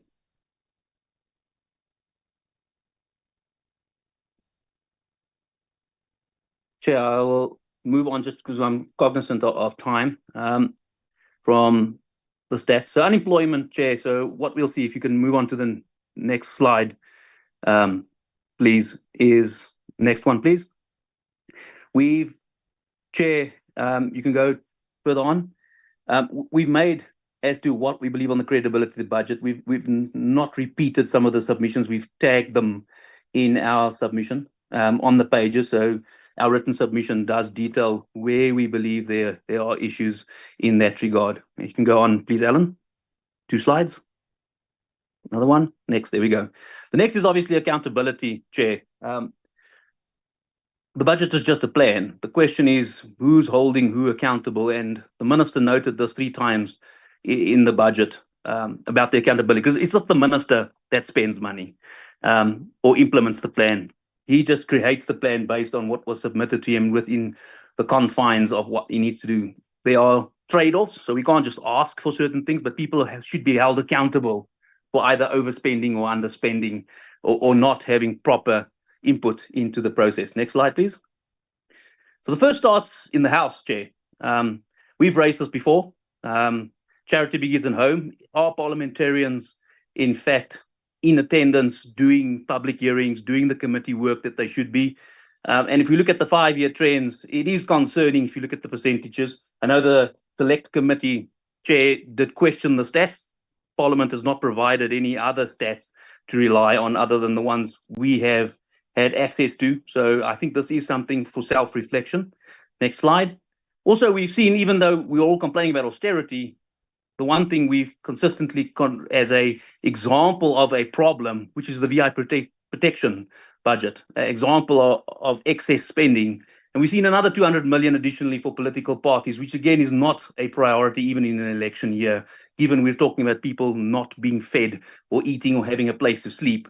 Political party funding is not a provision. So we've seen this, we continue, but this is just an example of things that we are prioritizing the wrong things and making money available for the wrong things. Next slide, please. On the recommendation side, Chair, again, we've raised these things before over the last 5 to 10 years. We've repeated some of them. We've tagged them for the parliamentarians. Go find them on the accountability side, from the Auditor General right through to productivity measurements, etc. Even the minister's own contracts, performance contracts, that was proposed as an accountability measure, but never really materialized. Next slide. Debt stabilization. The outcome of all of this is that we try to balance the books, which the minister concedes in his macroeconomic policy discussion document, by balancing with debt. So we've escalated this debt. It's now nearly threefold what it was at its lowest point in 2007 as debt to GDP. It is out of control. And even if we do stabilize the debt to GDP, that doesn't mean debt does not grow. In fact, debt still grows. It just grows at the same pace as the economy. So there are other things. Next slide. So if we even look at, we've already noted, there seems to just be so much either coincidence or parallel between when we were matching our debt and revenue, and the minister sets out in his own macroeconomic, why just spending and lending actually is hurting the economy by the state. It's not actually helping. And we've seen this matching all other stats, whether it is regarding the gap or what fiscal or rating agencies say about our ability to repay our debt. Next slide. And if you look at, again, discussions of, there's always been an increase above estimate. So again, we've not been able to keep to our ceilings because of this, because it's not the minister that overspends, it's the rest of government overspends, and the minister then has to say why the promise was not met. As to the reserve funds, or the contingency reserve funds, next slide. Chair, again, there's theory and reality. This is a dollar-denominated cover. The fact that we're using accounting paper profits to justify withdrawing from this, and here we agree with the Fiscal Commission, this is not a risk we should be taking. If you can actually see by this Reserve Bank's own stats, this fund has actually decreased in the last 12 months already, again, because it is about valuation in dollar terms. It's not about rand terms, and we're fooling ourselves when we talk about this as if it's a cash pile in rand or dollar terms. It is not. It is an accounting amount, and it should be reflected as such. Next. Again, debt stabilization. We can only achieve this if we are willing to make the hard choices. We already saw some of the presentations, especially on the early years of GEAR, where we saw low spending, etc. But the low spending wasn't just so, it was actually repaying a lot of the pre-94 debt. Government acted and knowingly acted to say, we will defer a lot of people's poverty and maintain that so that we can repay debt, because by repaying debt, we can do so much more. And history will tell us that that was the right decision. We again are left with a problem that we have to make difficult choices. And the question is there political will to do so? Moving on to economic growth, Chair. The minister goes and we agree with his explanation. To a large extent, it does deal with, we have removed capital from whether it's roads, ports, electricity, water. We have removed that out of the economy, and the economy is imploding. So we've moved it to paying wages, and we've paid all sorts of other things, but we've not been spending on the actual gears of economy. And again, we've made those choices since 2008, and now we're reaping the rewards that they were the wrong choices, Chair. Again, another matter we raised, the next slide, is the water crisis. We know about load shedding. Water crisis is going to be worse. We're seeing it escalating across the country, and we haven't even seen a drought. Potable water is a problem, and we are going to see a lot bigger problem. You can skip 2 slides, please, Alan. The same with the stats, which again is self-evident.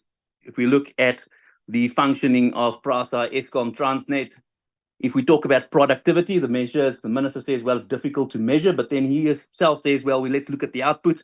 If we have to look at the productivity of the public sector, which is so much more of a problem than the actual cost, well, we can see that there's a huge decline. And whether it is the relevant capital or person's fault, the problem is there is a decline. We are not receiving value for the money that we are paying towards these SOEs or government departments in general. Failing municipalities, Chair, is they are the implementers, the last mile implementers of service delivery.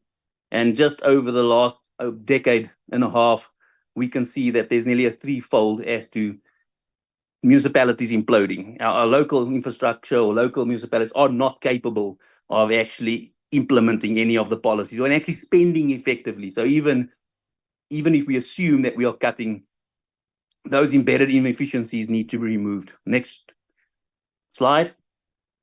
You can then see this in our submission. We made detailed submissions recommendations in this and going back to 2017, 18 as well as to these submissions. The last is the SARS operating model, Chair. And concluding on this point, again, we welcome the 500 million per year. It was given, and plus the additional 2 billion in two successive. I know the Commission 2 years ago asked for 9 billion to rebuild, but I think he has got a good chunk of the money. But we all agree, Chair, next slide, please, is that we need a SARS that is effective, efficient, and fair towards everybody, not just government. They don't just work to government. Government is their only stakeholder, even though we sometimes believe it is. There needs to be a partnership with the taxpaying community.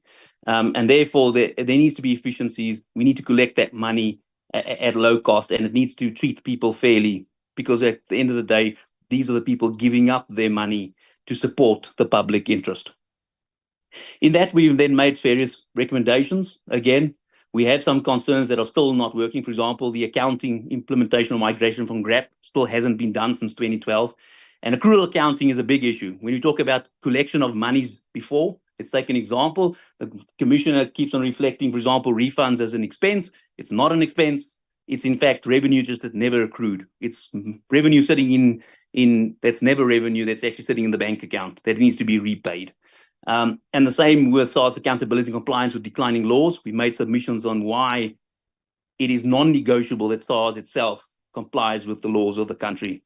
And it cannot, even in its own service delivery model, only aim for 70% compliance. It's like it says for taxpayers, it should be only 100% compliance. That is. The same with actual service delivery, answering of phones, etc. That needs to improve so that the voluntary compliant taxpayers in fact do increase. And the same with the tax base growth. I think we already heard on the analysis. We need a lot more public detail on how exactly are we growing this tax base. Is it only growing by inflationary, or are we actually seeing a very big expansion of the tax base into the untaxed? So what is the pay gap and what is the inroads we're making? And I think we need a lot more information from SARS on that so that we can actually see and inform that discussion. Chair, thank you very much. That is it from us. Thanks, Saika, for the submission. The last stakeholder is the Institute for Economic Justice. Over to you. Thanks, Chair. If I can just be allowed to share screen. I've given you co-host rights. Thank you. Just checking if everyone can see my screen. Yes. Okay, awesome. Thank you, Chair, for the opportunity to present to the committee. We've presented a number of times, and some of the issues have already been covered. And so I will try to skip over them and not dwell too much on those issues that have been covered. But essentially, our submission today will focus on some of the expenditure choices very briefly, and then we go on to revenue, highlighting the failure to raise maximum available resources, which is a mandate of the state according to the International Covenant on Economic, Cultural, and Social Rights, and as mandated by the Constitution. And then we'll raise a few proposals, which we've raised before in the medium-term budget policy statement, but just to emphasize them for in terms of resourcing and text proposals. And then we then focus on the debt approach and the focus of fiscal policy before concluding to the approach that has been employed in terms of looking to the private sector for rescuing some of the challenges that we face, including the just energy transition and resourcing infrastructure. And then if there's time, we'll conclude with the recommendations. Chair, we are very much disappointed that the National Treasury has decided to continue on its unsustainable path of budget cuts, and in this time around hopes for a private sector spending to be crowded in. And this is a strategy that has been pursued for over a decade without any success. And I think we see it as an indication of the National Treasury's sacrificing key public services and long-term economic growth in the pursuit of a primary budget surplus and stabilizing debt. And we want to say that these budget cuts that the minister has repeatedly imposed are implemented because the government claims that the state is running out of money, making it impossible to adequately fund government programs. But as we show, as the presentation progresses, that there are alternatives to austerity, which can ensure that the government raises maximum available resources to support some of its programs and key policy areas. Chair, if you look and honorable members, this table, I want to draw your attention to the third column in particular, where we see that the real non-interest expenditure is being cut. Since 2019, it moves from about 2 trillion to about 1.7 trillion in 2024-2025. And then it further decreases to about 1.76 trillion in 2026-2027. And this has implications on the amount of money that the government spends per person. When adjusted for inflation in particular, we see that, let me just move this. We see that the government was spending rather 34,607 in 2019-2020, but in 2024 will spend around 27,283 per person. And this has implications for resourcing and the amount of spending that is allocated to resources, particularly in public healthcare, basic education, and other key programs. It also has implications for social grants, which one of the honorable members raised earlier on. In this table, we show that the values of the social grants are below what they should be at currently if they were keeping up with inflation. You will see that the child social grant is currently 530 rands, but if it was keeping up with inflation, it should be around 545.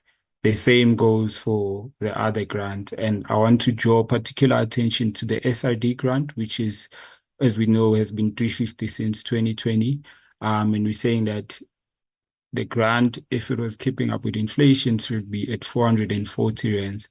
And if there are any such plans to expand and improve the grant, it should be as a bare minimum at this level. But as we've been advocating, and others have raised this point already, we're saying that both the child support grant and the social relief of distress grant should be at least the food poverty line of 760 rands to make any dent on poverty, inequality, and support livelihood strategies and job seeking. We know that this grant has played a significant role in supporting those who cannot support themselves, but in also aiding the purchase of basic necessities and job seeking activities. Even though studies have pointed out that job seeking is around 1.4 thousand rands, and so the grant is still below what is required to survive and look for a job in South Africa. And with such, our recommendations on these are that all grants are increased above inflation to account for previously below inflation increases and the increased cost of living. That the social, as I've stated, the CSG be increased to the food poverty line to allow carers to purchase nutritional meals for their children, and that the SID be increased to the food poverty line. But that it doesn't end there, that there are actually pathways and a clear stakeholder engagement for the government to plan for the necessary introduction of a universal basic income grant. We heard in the SONA that this is currently being worked on. We heard as well last year and in previous budget speeches, but we haven't seen any progress on this. And so I think this needs to be addressed, and that the current challenges with the SID grant are addressed. When it comes to public employment programs, I think it has been raised before, the public employment stimulus has played a significant role in supporting young people into job opportunities, over 1.7 million young people, I think. But I think we know that the scale of youth unemployment with over 6.8 million young people unemployed, the program would need to be scaled up. But what we're seeing in the budget is that whilst in its first phase, it received about 12.9 billion, in the latest phase, it has only received 7.4 billion, with no further allocations after 2024, 2025. Similarly, spending on employment programs such as the EPWP only grows at a pitiful rate of about 0.26% in real terms between 2024 to 2026. And it is with this in mind that the IJ recommends the expansion of the public employment stimulus and allocation of funds in the medium term to alleviate unemployment. We're also recommending our chair and committee members the progressive scaling up of all public employment programs with deliberate steps taken to ensure that they give recipients opportunities for longer term work, and so that they can be absorbed into the labor market. When it comes to critical social and care services, I think I won't dwell too much on the slides. The BJC and others have highlighted how the extent of the cuts are harming basic education, healthcare, and in particular ECD, which has been moved to basic education. And so we just want to focus on the recommendation when it comes to that and say that a thorough review of budget cuts and their impact on this and the state's obligation to advance and protect human rights needs to be done. And we think that a needs assessment must be undertaken for the gaps that are currently there in public services, the amount of people that are using these services, and in tandem, the human resources that are required to support the delivering of quality public services. And we're saying that this assessment should inform the draft of a long-term plan for how the budget will be used to fill in the identified needs. Another thing that we are putting forward is that all budget cuts must be reversed and allocations made in line with need and in line with CPI and population growth.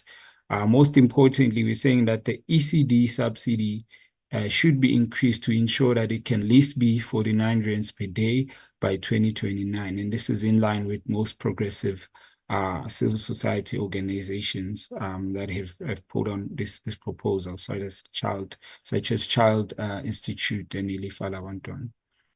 On job creation, also not going to spend too much time on this, but to say that whilst on the other hand, we're seeing decreases in public employment, we're also seeing that in key areas that can actually create jobs, there's decreases, such as in agriculture and rural development, in industrialization and exports, and in innovation, science, and technology. And this is worrying because there is no credible plan that is put forward, whether in the budget or in supporting policy documents to create job to facilitate job creations rather. And so the fact that these cuts are also are continuing alongside that is concerning, and we really worry that the budget in particular is not being used to alleviate unemployment. Chair, there have been some positives. I think we've seen that the National Treasury has mooted the development of a climate change response fund to be financed to the tune of 3.3 billion using multilateral development banks and IFIs for climate finance and energy transition. However, I think we want to point out that where there's been green shoots, such as here, and where and in the area of infrastructure development, the focus is highly on public-private partnerships as a delivery mechanism.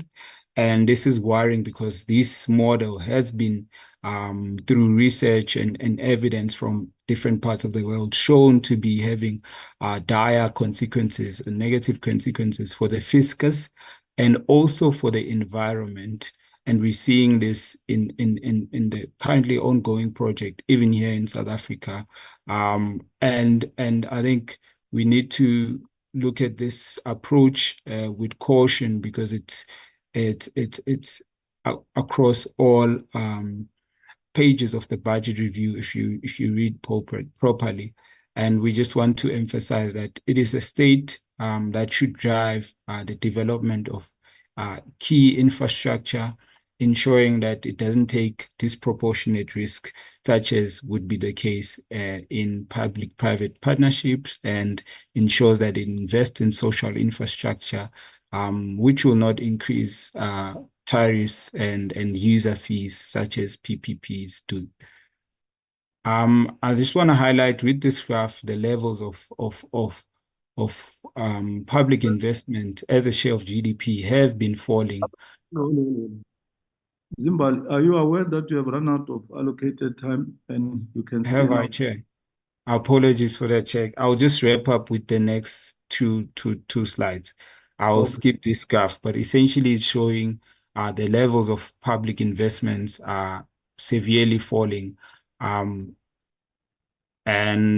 I'll just rush to the revenue proposals, which I think we've shown this table before, which is essentially that the government is giving a high income earners tax rebates. We presented it to the committee last year in the MTBPS, and the committee recommended that although the MTBPS is not a space for tax proposals, that the National Treasury considers additional revenue measures. And this hasn't been done. And so we are worried about that. And we just want to speak on these revenue measures as a way of conclusion, and in particular, the global minimum tax. So firstly, on the global minimum tax, we are encouraged that the government is taking necessary steps to limit the loopholes around shifting of profits. But we want to emphasize that the 8 billion that has been touted to be raised from this is a drop in the option compared to illicit financial flows, which have been estimated to be over 50 billion and over 100 billion by SARS and the Davis Tax Committee. And we want to emphasize that the government should use its presidency in the G20 next year to actually drive a credible reform of the international tax framework through United Nations international government processes, and not the OECD, which has been created by a few rich countries to the benefit of their economies and interests at the detrimental effect of developing countries.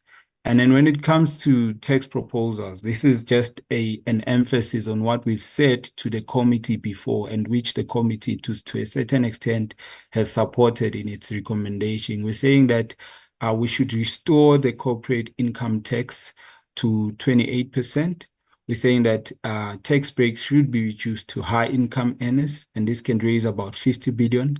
And we're saying that we should increase taxation on wealth and income on financial assets, and tackle illicit financial flows and capture rents and windfalls. We're saying that support to SARS needs to continue because it has done a great job and in tackling those tax avoidance and tax gaps.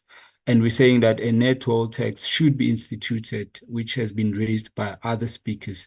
Most importantly, Chair, before I step out, I just want to say that last year the committee recommended the development of a framework to facilitate the taking of loans from international financial institutions such as World Bank and the IMF. And we want to ask the National Treasury and maybe the committee can also come in on here on where is the progress with developing such legislation to facilitate these loans, because it was a progressive recommendation which the committee took up and raised with the National Treasury. I'll end there.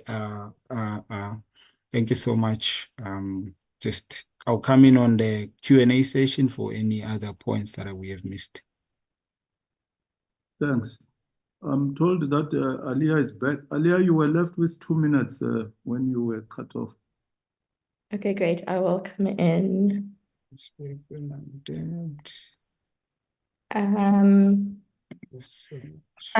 for dropping off. I think I had some connectivity issues, but are you able to see my screen now and hear me fine? Yes, please gallop and utilize the 2 minutes. Okay, thank you. So on this slide, I just wanted to say that the government's reliance on foreign loans and public-private partnerships to support climate and energy objectives raises concerns about eroding policy sovereignty and shifting the risk onto the state. And then in terms of alternatives to debt and austerity, the Budget Justice Coalition has already touched on some of these, but I just wanted to echo some of the recommendations that we have. So we are pleased with the use of TEFEPRA as one of the necessary ways to balance budget sheet. But we are concerned that even though 150 billion rand is being proposed from TEFEPRA, we're still seeing 81 billion in cuts over the MTF period. And then we also recommend the use of the government employees pension fund, utilizing the government employee pension fund, which has had annual surpluses of approximately 50 billion rand for the past 10 years. It's just one of the steps that can be taken to mitigate austerity. For example, they could be compelled to purchase bonds at concessional rates so as to reverse the growth of debt service costs. And then the previous speaker touched on this a bit as well, but there are various tax reforms that can be made, such as removing and reducing tax rebates for high-income earners, implementing a wealth tax, creating a windfall tax, addressing base loads and profit shifting, and enhancing the overall progressivity of the tax system. And this could be directed towards the prioritization of service delivery and growth. But it's also important to mention that the fundamental problem underlying this budget is the lack of meaningful job creating and inequality reducing growth and development in the South African economy. Without a comprehensive public investment strategy, the alternatives above would only be sufficient to stave off austerity for a few years. A progressive government will need to utilize these funding mechanisms, among others, to drive meaningful and inclusive growth and outpace debt interest costs in the long term. There's just some of my references, and then we have a slide of recommendations, but I'm going to save some time and not go through all of them now. But just like to thank the recommendations are included in the written submission, and we wish to thank the Standing and Select Committees of Finance again for the opportunity to present. Thank you.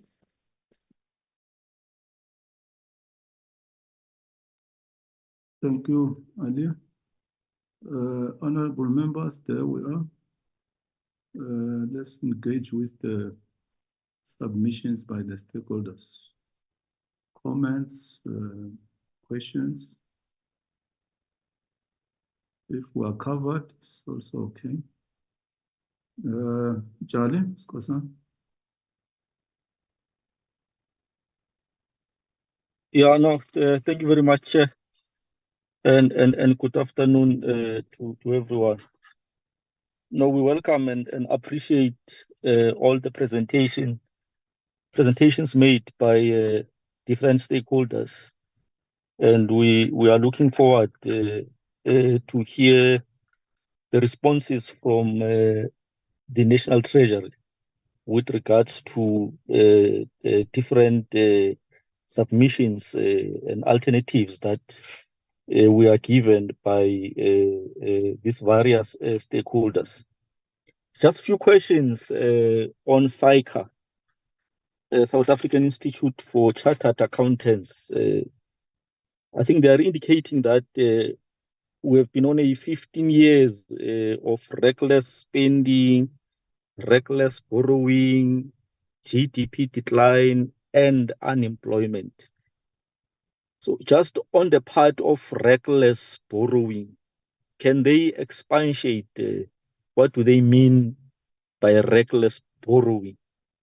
Does it mean that we were borrowing even when there was no need for us to do so, or we were borrowing based on terms and conditions that were not favorable to us, or we were borrowing on the wrong international institutions? What does reckless borrowing in this context mean? The second question on the issue of credibility of the budget, they are raising an issue of unrealistic estimates of expenditure and debt. Are they talking only about the current budget, or are they saying this has been the trend that we're having unrealistic estimates of expenditure and debt?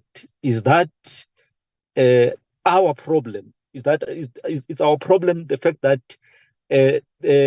our budget is uncredible, it's not credible because of unrealistic estimates, or our problem is that we are not adhering to our own budget?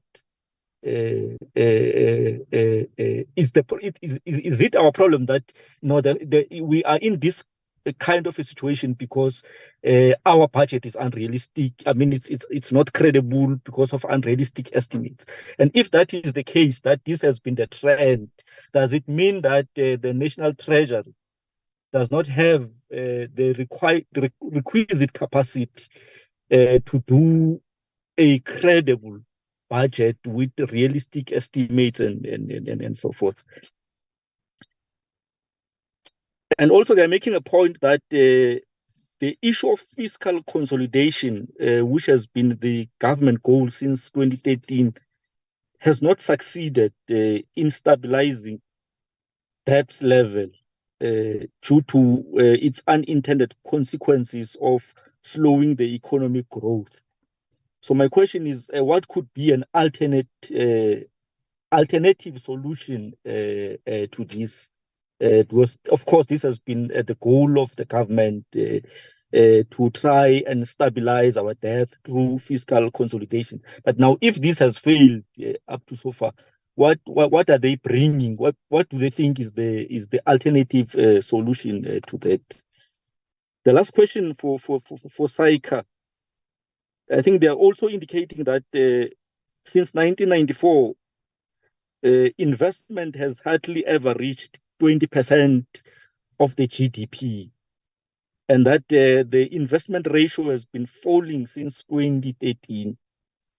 So the question is, why are we unable as a country to attract investors? Why is the graph, especially from 2013 till now, why is the graph going down? And then I've got one question for the AIDC.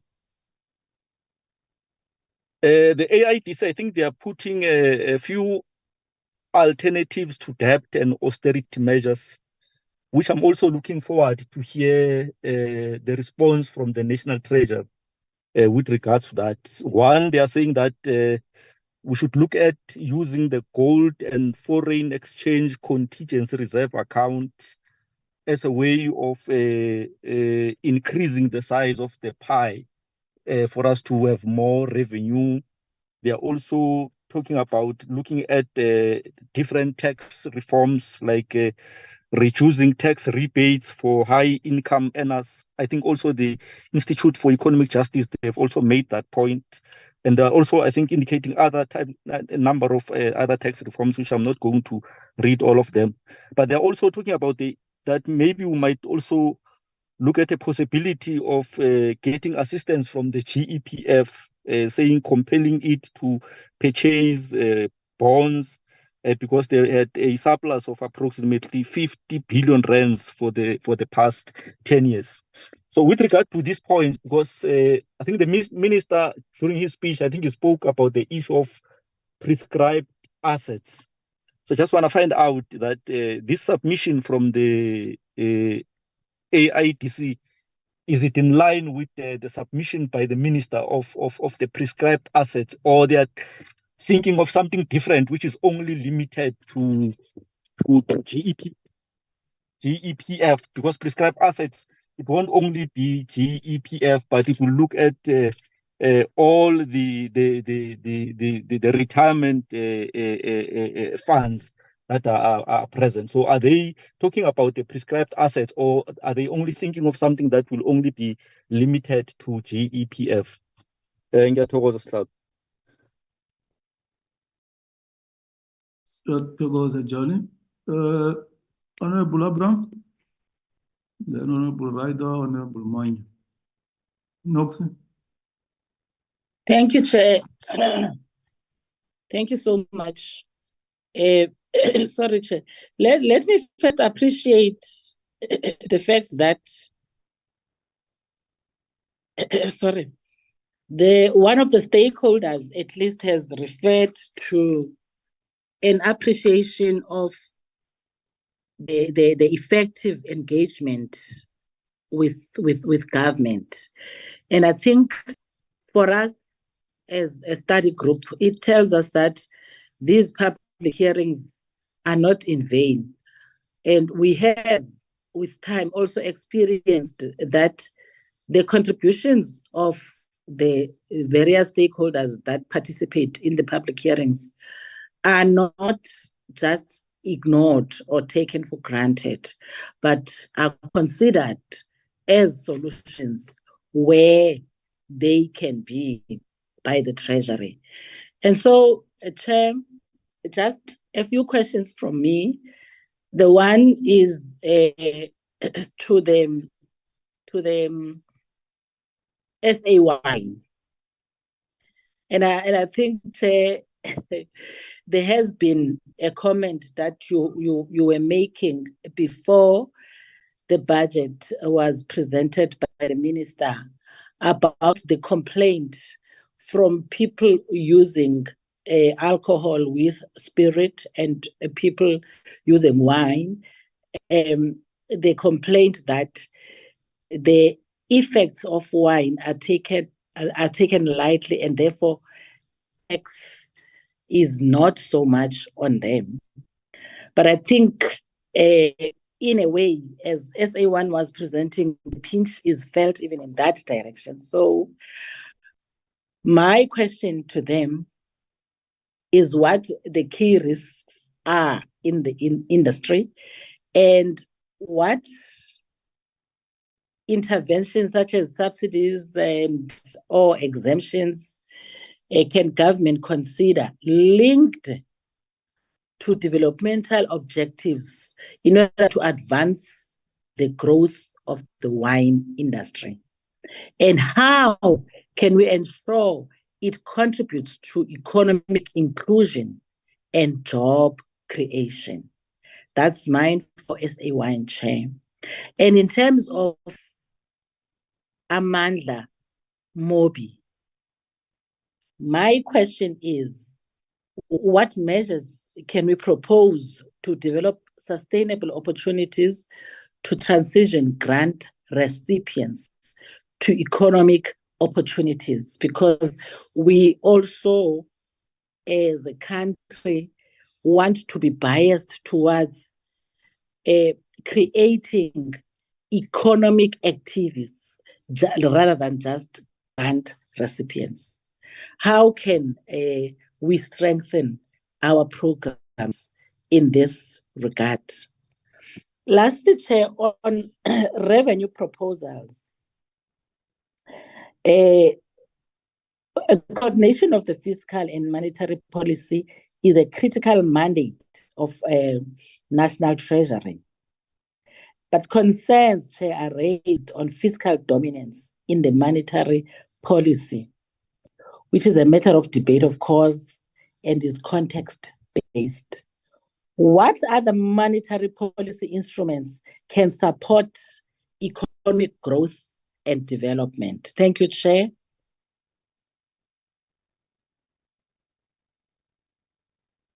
Nkosi, Comrade Noxie, Honorable Ryder. Thank you very much, Chair. Chair, I'm visiting Honorable Skosana's province at the moment, and bandwidth appears to be a rare commodity up here. But so I have dipped in and out. But again, big appreciation for those that have taken the time to present and put their thoughts down for us. And yes, acknowledging the positive comments from more than one input about the depth of our public hearings and the engagements. South African Institute of Taxation, particularly enjoyed that one. And I think, again, the issue around tax disputes and the power relationship in managing or navigating these disputes has been something that has raised its head a couple of times over the years, and certainly is quite close to my heart. Now, I do think that under the current leadership at SARS, we have seen some good progress in this regard, but I think there's still a heck of a long way to go before we can say that we have got a fair balance in terms of the way that disputes are managed. And I think SARS often tends to treat people with suspicion by default, rather than waiting for innocence until proven guilty. So that's my first comment. The second comment, I think, also might overlap to SAICA as well, and I want to talk about the fact that the doing away with CCs and having a single company registration platform with a single set of requirements almost appears to be incredibly burdensome for smaller companies trying to enter into the formal market. And while that might not be specifically related to our discussion today, I think that it does feed into the discussion in terms of the way we're dealing with smaller entrants, and the fact that the current legislation, in my view, certainly seems to push everyone into you're either a really big company or you're in the informal market, and not give anyone a space to operate in the middle. And I'd love to hear comments from the experts on those two issues. So yes, the Liquor Brands Association, a new and interesting discussion, new to me certainly, and I believe that illicit trade in liquor, we've heard about it with cigarettes. The other cardinal sin in terms of the finance minister's annual pronouncements, but it's the first time that I've really applied my mind to the illicit liquor trade, and I wonder if there's any data to help us quantify that. I'm guessing that probably the prohibitions during the lockdowns brought about by COVID would have given a shot in the arm to this illicit industry in exactly the same way it did to the illicit cigarette industry. But have you got any numbers for us? I think that would be interesting for me to kind of quantify that.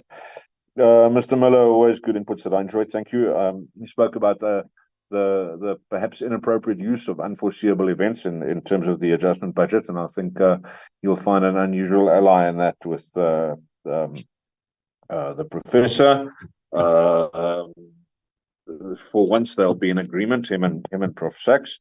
Cutting EPWP and CWP work, I think, is an important point.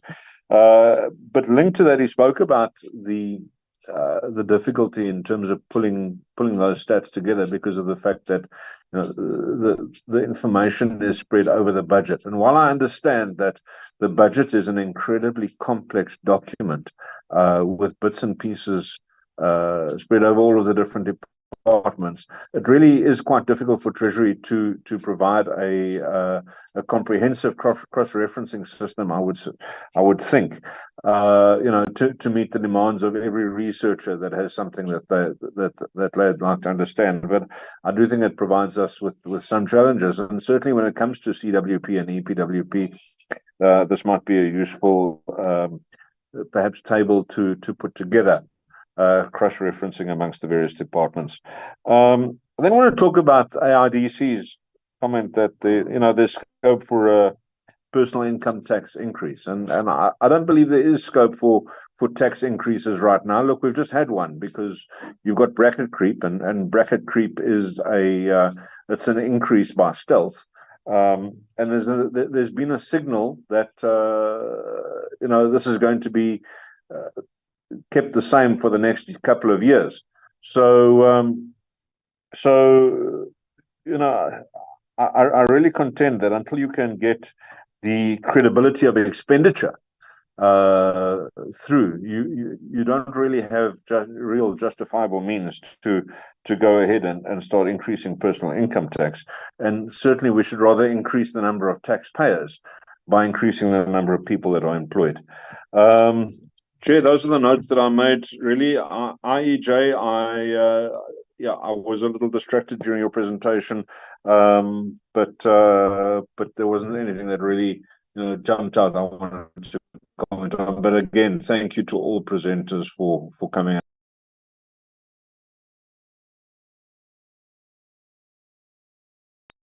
Chair, just another point, sorry, that I neglected. I was accused of misquoting the PBO yesterday, and it looks like I may have. They didn't say that the debt servicing cost was the third fastest growing. It was the third biggest expenditure item. So just to correct that.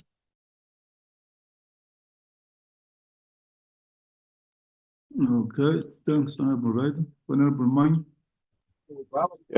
Thank you, Chair. Can you hear me loud and clear? I'm in the bus here. Yeah, we can hear you. Okay.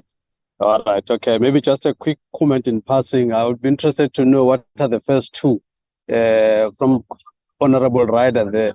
What are the two that are ahead of the debt service cost? Because I would have thought it is the highest.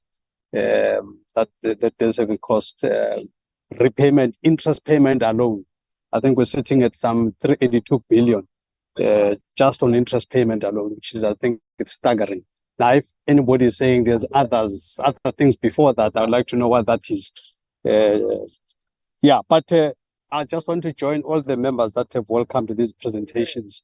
I think it's really encouraging to see members of society that take their time, despite the various frustrations that they face, but they soldier on to keep making these inputs and trust the system.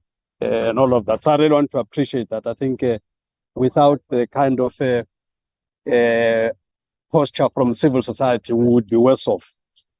Right. So having said that, I just have just questions just for two institutions, South African Tax Institute and SAICA, just to get from them an independent opinion from them to say, given that the country's growth is, as we last heard, is at 0.6%, which is catastrophic. What is the debt to GDP ratio that the country could stomach? What do the models say in that? I know people will sometimes say China is 200%, but China has got a phenomenally growing economy. They can handle any of this.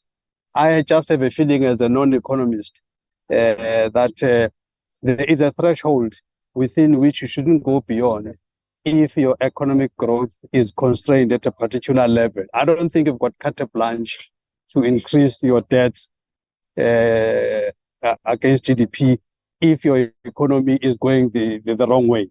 So I just want to get an educated response here from the experts.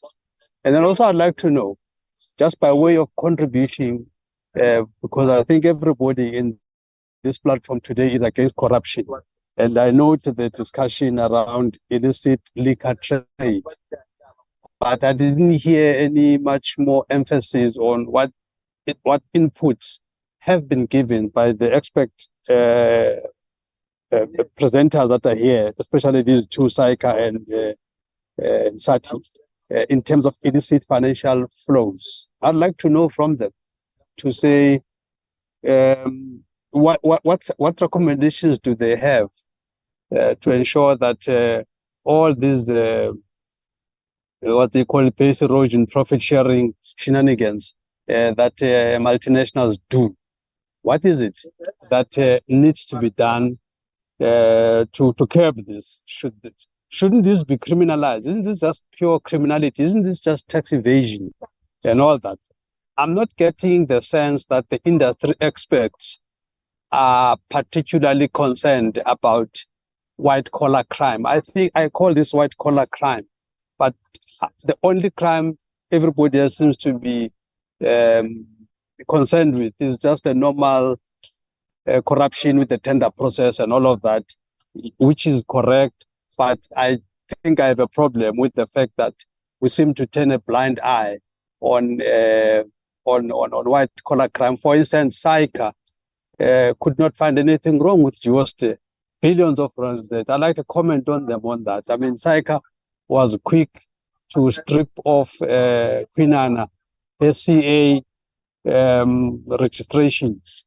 But when it came to Joste with billions that got lost in the system with him at the helm, then you have Saika saying, no, we find nothing wrong, or rather, we don't have enough evidence. What exactly did Saika require for them to find against a person that has cost billions like this in the country? So those are the two issues for me from this couple of issues for me for those institutions. And thank you, Chair. Thanks, Honorable Mani. Honorable Mavilet. Thank you, Church. A quick one to South African Institute of Taxation. What are the different categories of wealth tax-related taxes, such as asset ownership relation and asset value accumulation of capital gains? Which taxation areas can create a balance in revenue collection anchored not only by personal income tax, but also by asset redistributive mechanism? And to Dr. Sean Mola, concerning the tax incentives, how are these incentives contributing to local production and beneficiation, and how can we strengthen the use of incentives to promote domestic industrialization? And the second one, what are the key determinants of evaluating the effectiveness of tax incentives, and are our tax incentives productive, noting the low impact on inequality and unemployment? Thank you, Chair. Thanks, Honorable Mavilet.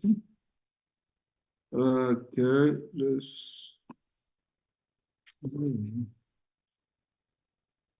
Okay, 2 minutes each.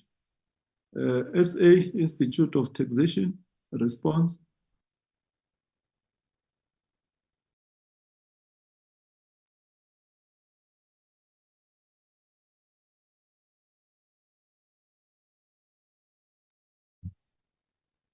Institute of Taxation, are you there?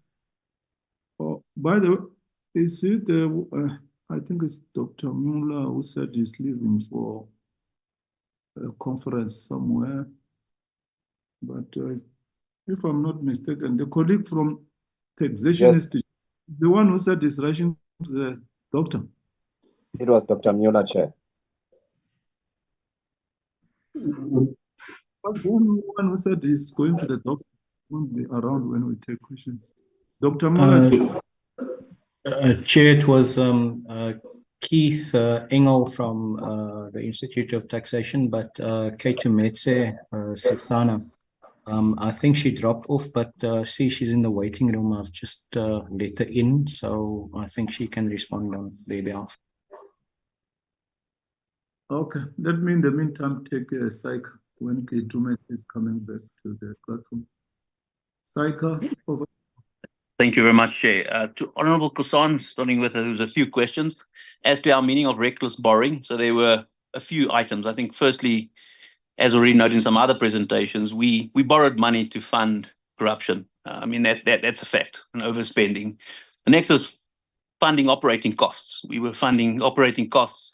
And as we also saw a lot, we were paying quite excessive wages in the first few years after 2008 without any productivity return. So that's why we're saying that was reckless. There was no accountability in saying, if we are going to borrow this money and not pay for it out of revenue, are we getting what we're supposed to be getting? And that question was never answered or asked. And that's why it was reckless. So we never held anybody accountable to explain why we're borrowing and what we're going to do with this money so that we get returns on it, like any other debt.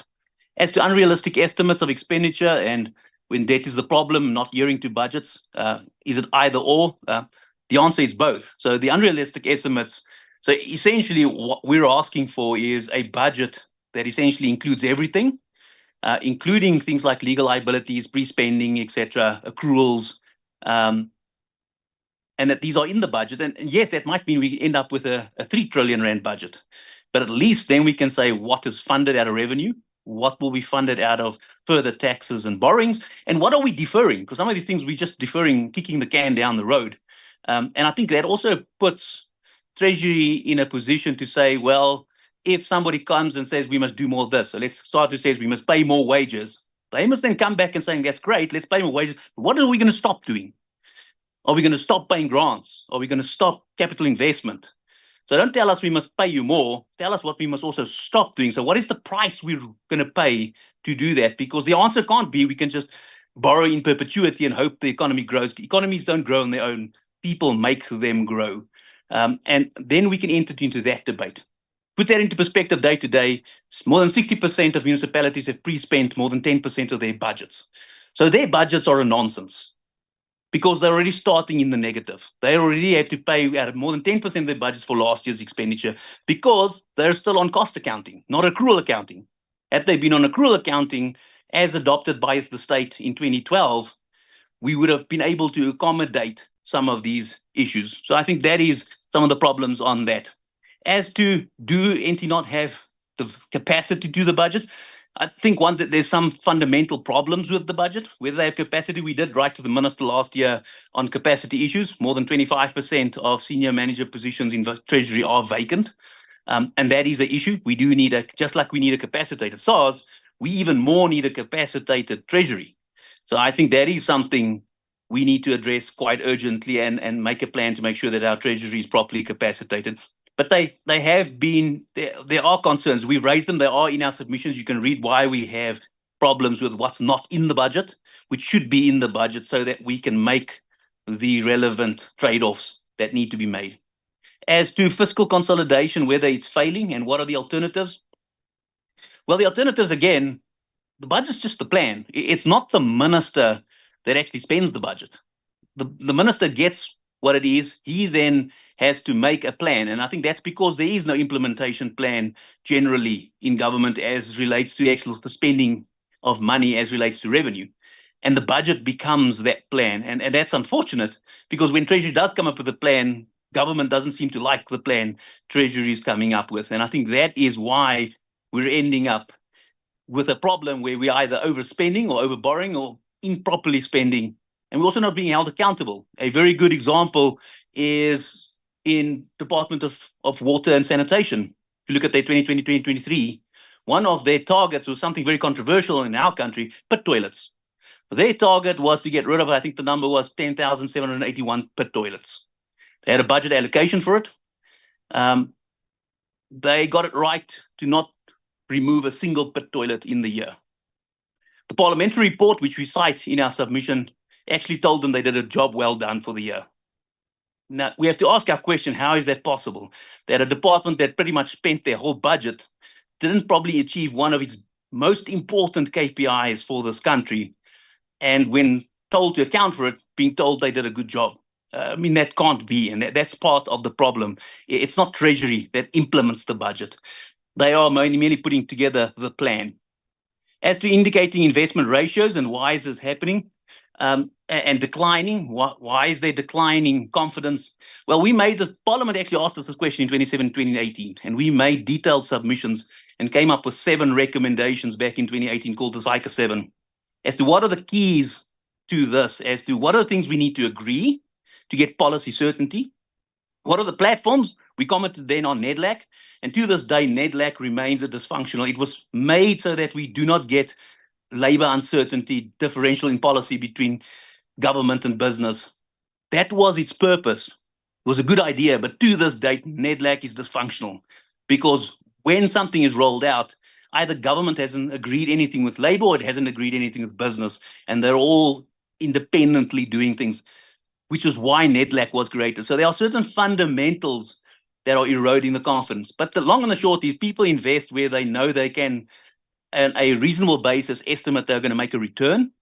And if those returns are not going to realize due to failing infrastructure, crime, etc., or even a failing from a foreign investor, a depreciating currency is a problem. Because if I buy in year one at 10 Rand, and after 10 years it's worth 20 Rand, it means my returns in dollars have halved, which means my investment is not performing. So a stable currency, it's not about whether we have a weak currency or strong, a stable currency is part of the problem. As to Honorable Ryder, regulation pushing into informal or big, we agree. I mean, small businesses, 80% of small businesses fail.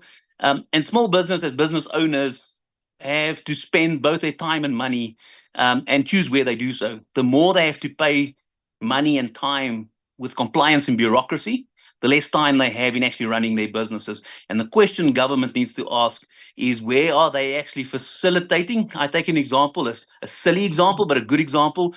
Eritrea implemented a policy of give once, give never again. So if I've given information, let's give my ID number or my business number to any entity in government, no other government department is allowed to ask me that information again.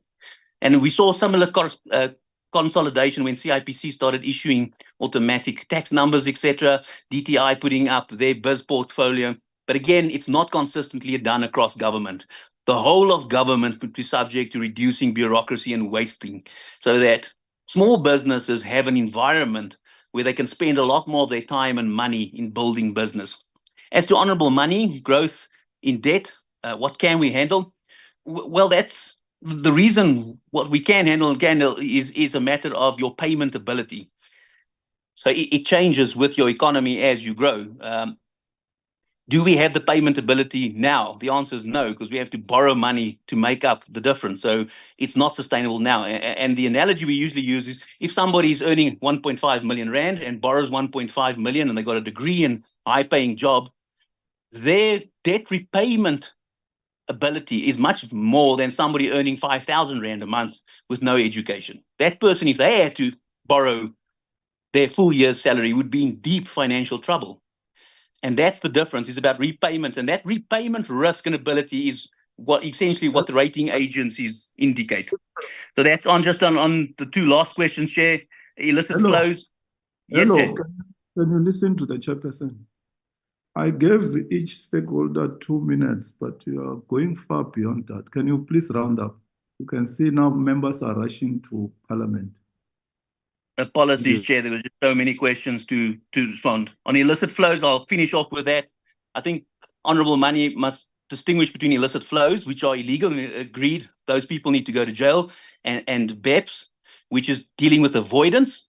And to a large extent, it is trying to get countries to agree on alignment of policy so that there aren't gaps, which to a large extent is still not happening. So it's more that governments aren't agreeing anything else. That is what avoidance and BEPS is about, not illicit flows. Those are two separate things, but we agree where there are illicit flows and there are criminality, those people should be going to jail.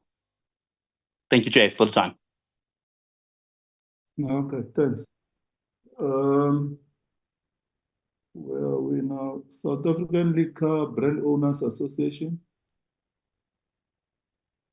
Chair, Christo Conradie from SA Wine. Kurt is struggling to get in and out.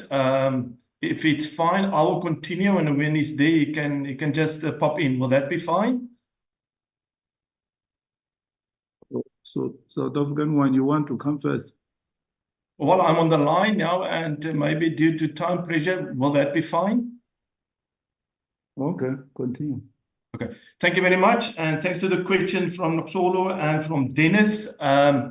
I'm trying to be like a F1 vehicle this afternoon, given 2 minutes. I think first of all, Dennis, to you, in terms of the illicit, when we talk about illicit, we refer to counterfeit, smuggling, illicit homebrew, and then also tax leakage. In my presentation, I was referring to AILS. That is exactly a tariff determination that's not correctly executed in practice. And we're working with SARS as well as with the Department of Agriculture. Excellent working relationship, and we will continue with that. From Kurt's side, specifically on spirits, counterfeit and smuggling is really a major challenge for them. But there's a report, it was the Euromonitor International report that was in 2021, and we can share that information with you. Just at a very, very high level, we talk about illicit in terms of volume, 22%, and at that stage, in terms of the size, when you talk value, is around about 12%. At that stage, it was around about 20 billion rand that we refer to. So that's the first one. The second one, Oxolo, in terms of our risk, I can say to you immediately at the moment, in the wine industry, the highest risk is load shedding. As we sit here, it's harvesting time. If you take an ordinary winery of 40,000 ton, stage 3 is running a generator or 2 or 3 generators, and the cost of the diesel is sitting at 12,000 rand per day. And the harvesting season is anything between 10 to 12 weeks. So that for us is the first and the major risk.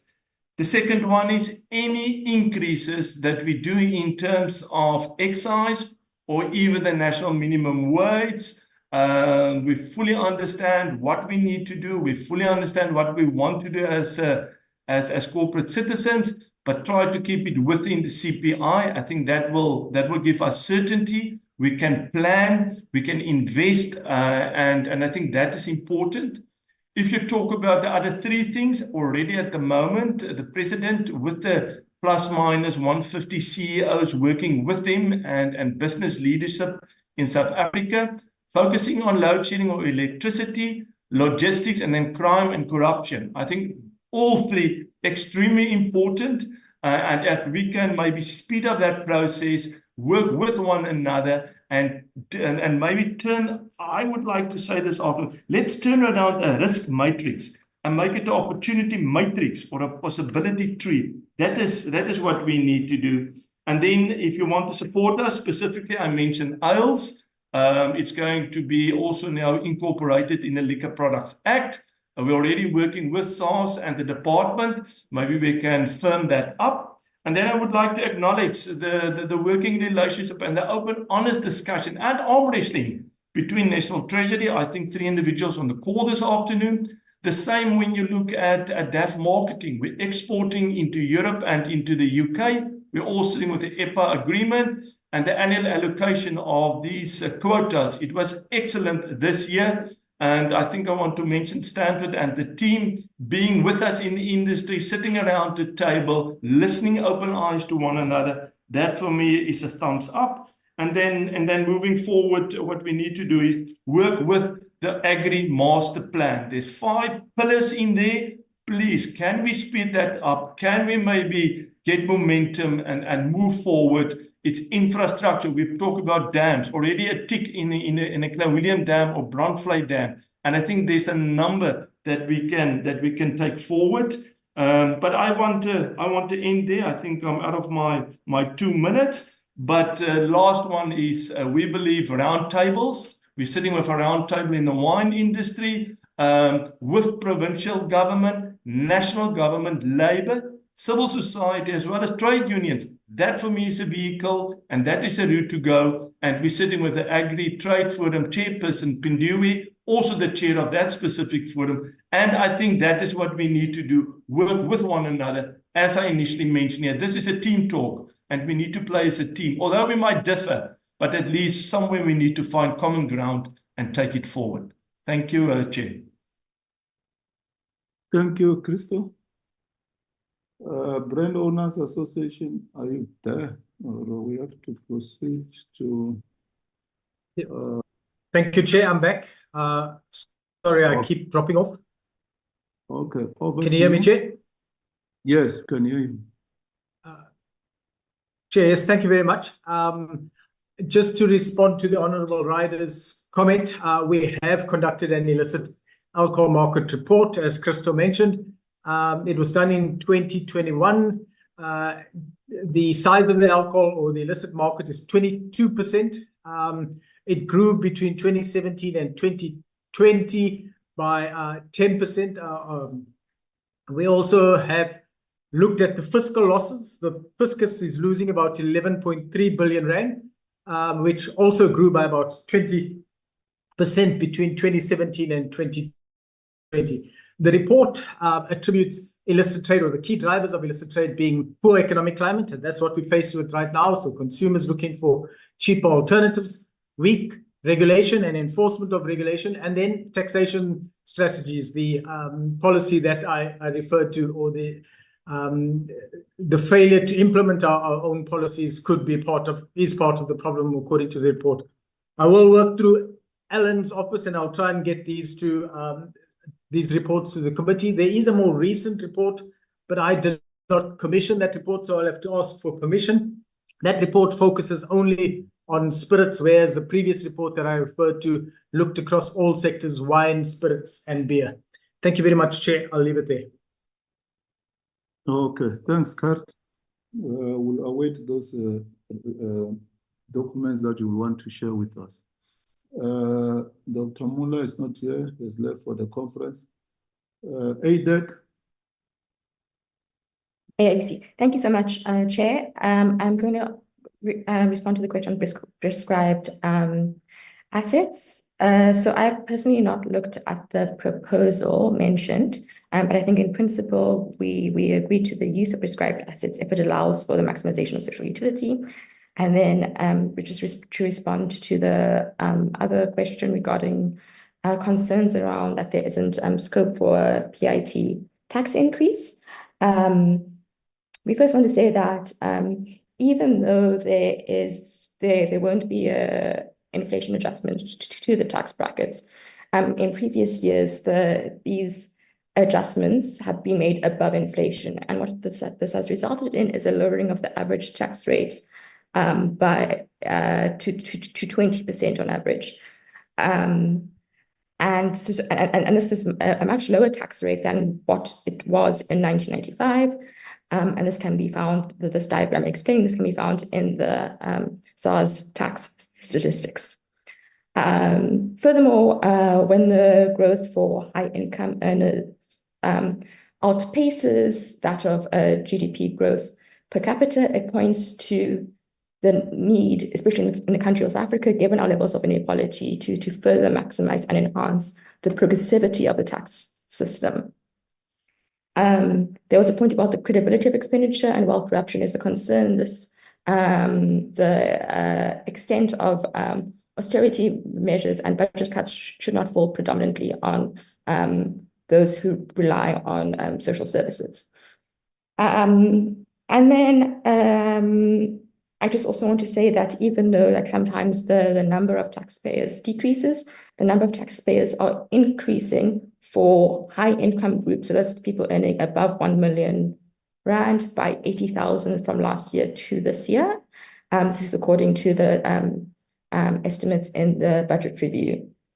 We also want to emphasize that the enhancement of the progressivity of the tax system does not need to be made through increases in PIT alone, but should also encompass corporate income tax and the removals and reductions of tax rebates. And we support one of the other speakers' recommendations about the removal of the employment tax incentive. Thank you.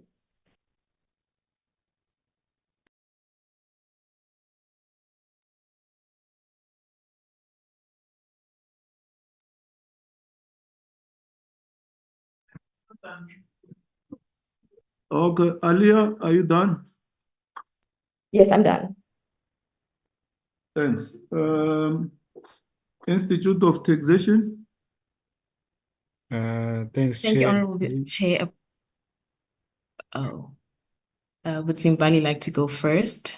I can defer to him at this time. Apologies. I was 2 just minutes. looking at the schedule. So there's no, unless you are going to share 2 minutes.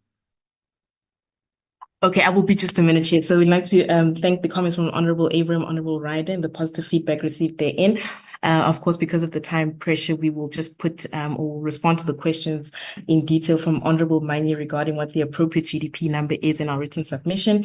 But on a high level basis, we believe that if we follow the European standard of about 25%, that would be an appropriate level. South Africa is already tinkering, last we checked the numbers, between 25-30%. That is if one doesn't already offer services such as social security, so the taxpayers don't have to actually have that outlay, then a 25% standard, if you follow the European standard, should be appropriate. But obviously this is said against the backdrop of the fact that we would need to conduct, or a study would need to be conducted regarding an appropriate level, being mindful of the South African economic situation. With regard to the illicit financial flows, we do agree with the approach that the National Treasury is taking with the implementation of the Global Minimum Tax Bill. Although we are mindful of the fact, and in line with what the Institute of Economic Justice did state, that the collection of 8 billion rand is but a drop in the ocean, but it is a positive step of what in fact needs to be done to prevent the base erosion. We will be, of course, engaging with the Treasury on this bill. But we do believe that it is a step in the right direction. We are a bit mindful of the fact where the 8 billion will come from. As we had mentioned in our presentation, we, upon discussion with industry experts, have seen that about 17 companies, South African MNEs, will be affected. Only 9 will actually be impacted. So we are wary of where the 8 billion will come from, but it is forecasted for 2026, 2027. So we do have time to engage Treasury on that. I'm mindful of the timing to hand over to Zimbali. So the question from Honorable Dorothy with regards to wealth taxes, we will respond to in our written submission.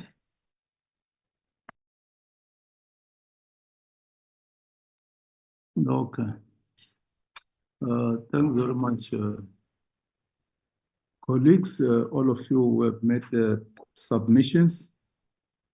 Alan, when is Treasury coming to respond? We responded, IJ. I think we are different institutes. Institute for Economic Justice. Zimbali, what's happening? I'm saying, Chair, can I just have 2 minutes to respond as per the other speakers? I haven't had a chance to respond. The 2 minutes are not coming from your institution. No, it's from Institute for Taxation, which is a different organization. By the way, you are from which organization? Institute for Economic Justice. They were the last ones to present after AIDC. Okay, take your 2 minutes. Thanks, Chair. It's just to respond to questions which came earlier, which I think are very important. One, on the credibility of the budget and why is our budget not credible? And I think when we look at the budget according to its own target and what it sets forward, for instance, crowding in private investment and advancing an agenda for economic growth, what we've shown in our research is that has, been a failure. And so we need to look at that when we assess the credibility of the budget, but not just the macro economic variables. We also need to assess the outcomes that we are seeing in terms of employment, in terms of job creation, and alleviating inequality. And I think what the researchers and the economists in today's presentation have shown is that the budget is not credible and is not delivering on these outcomes. And then there was a question from Honorable Knox on the role of monetary policy working with fiscal policy. And I think that it's an important question. We were going to touch on it in our submission, but because of time, we didn't get to it. But it's to say that the monetary policy has a role in coordination with fiscal policy to advance a pro-employment macroeconomic framework. And one of the ways in which, or the different ways in which this can be done is, for instance, in playing a role in reducing the cost of borrowing, which we don't think that there's a debt crisis, but that there is scope to reduce the interest payments we're paying on our debt, and that monetary policy in particular can play a role in managing interest rates on government bonds. And this can be reduced by purchase of within limits of government bonds by the Reserve Bank. Another role I think that is important in playing a developmental agenda is that the Reserve Bank could issue subsidized credit to particular sectors or institutions, such as developmental financial institutions, which we know do not receive adequate public funding in order to advance a developmental agenda. And then I would just implore, some of the presenters who touched on GFEDRA and the potential risks it poses to the fiscus and the economy. There is a new framework that has been discussed by National Treasury and the Reserve Bank, and then some of the principles clearly state that going forward, the mechanism of the GFEDRA will annually distribute funds to the National Treasury, but there will be buffers that will be put in place to ensure that there are no risks that are posed either to the currency or to depreciation risks. And so I just want to point out that, this is a progressive step, and it's something that we put forward in the MTBPS as one of the avenues to raise maximum available resources. Of course, there is scope to look into whether it can be used for other purposes beyond reducing debt, but in also supporting capital expenditure and other developmental priorities. And we are happy to engage going forward with the National Treasury or the committee on this issue. Thank you. Okay, thanks, Zimbabwe. Alan, announcement in the next process, Treasury, bonds, and so on and so on. Thank you, Chair. Next meeting is joint standing and select finance this Friday, 9 o'clock. National Treasury and SARS responding to all the submissions. We will send the program and meeting link sometime during the course of tomorrow. Thank you, Chair. While So you're is still, it, while you're Chair, still on, sorry, is it clashing with mini plenaries? yes, I hear in our program. This Friday, Alan, is what? Is it the first?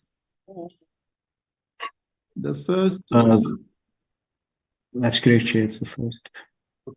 I see at 10 o'clock there are many plenaries. Okay, we'll see what to do because we are working against a very tight schedule as the Parliament will be rising probably on the 26th of March, I'm not sure.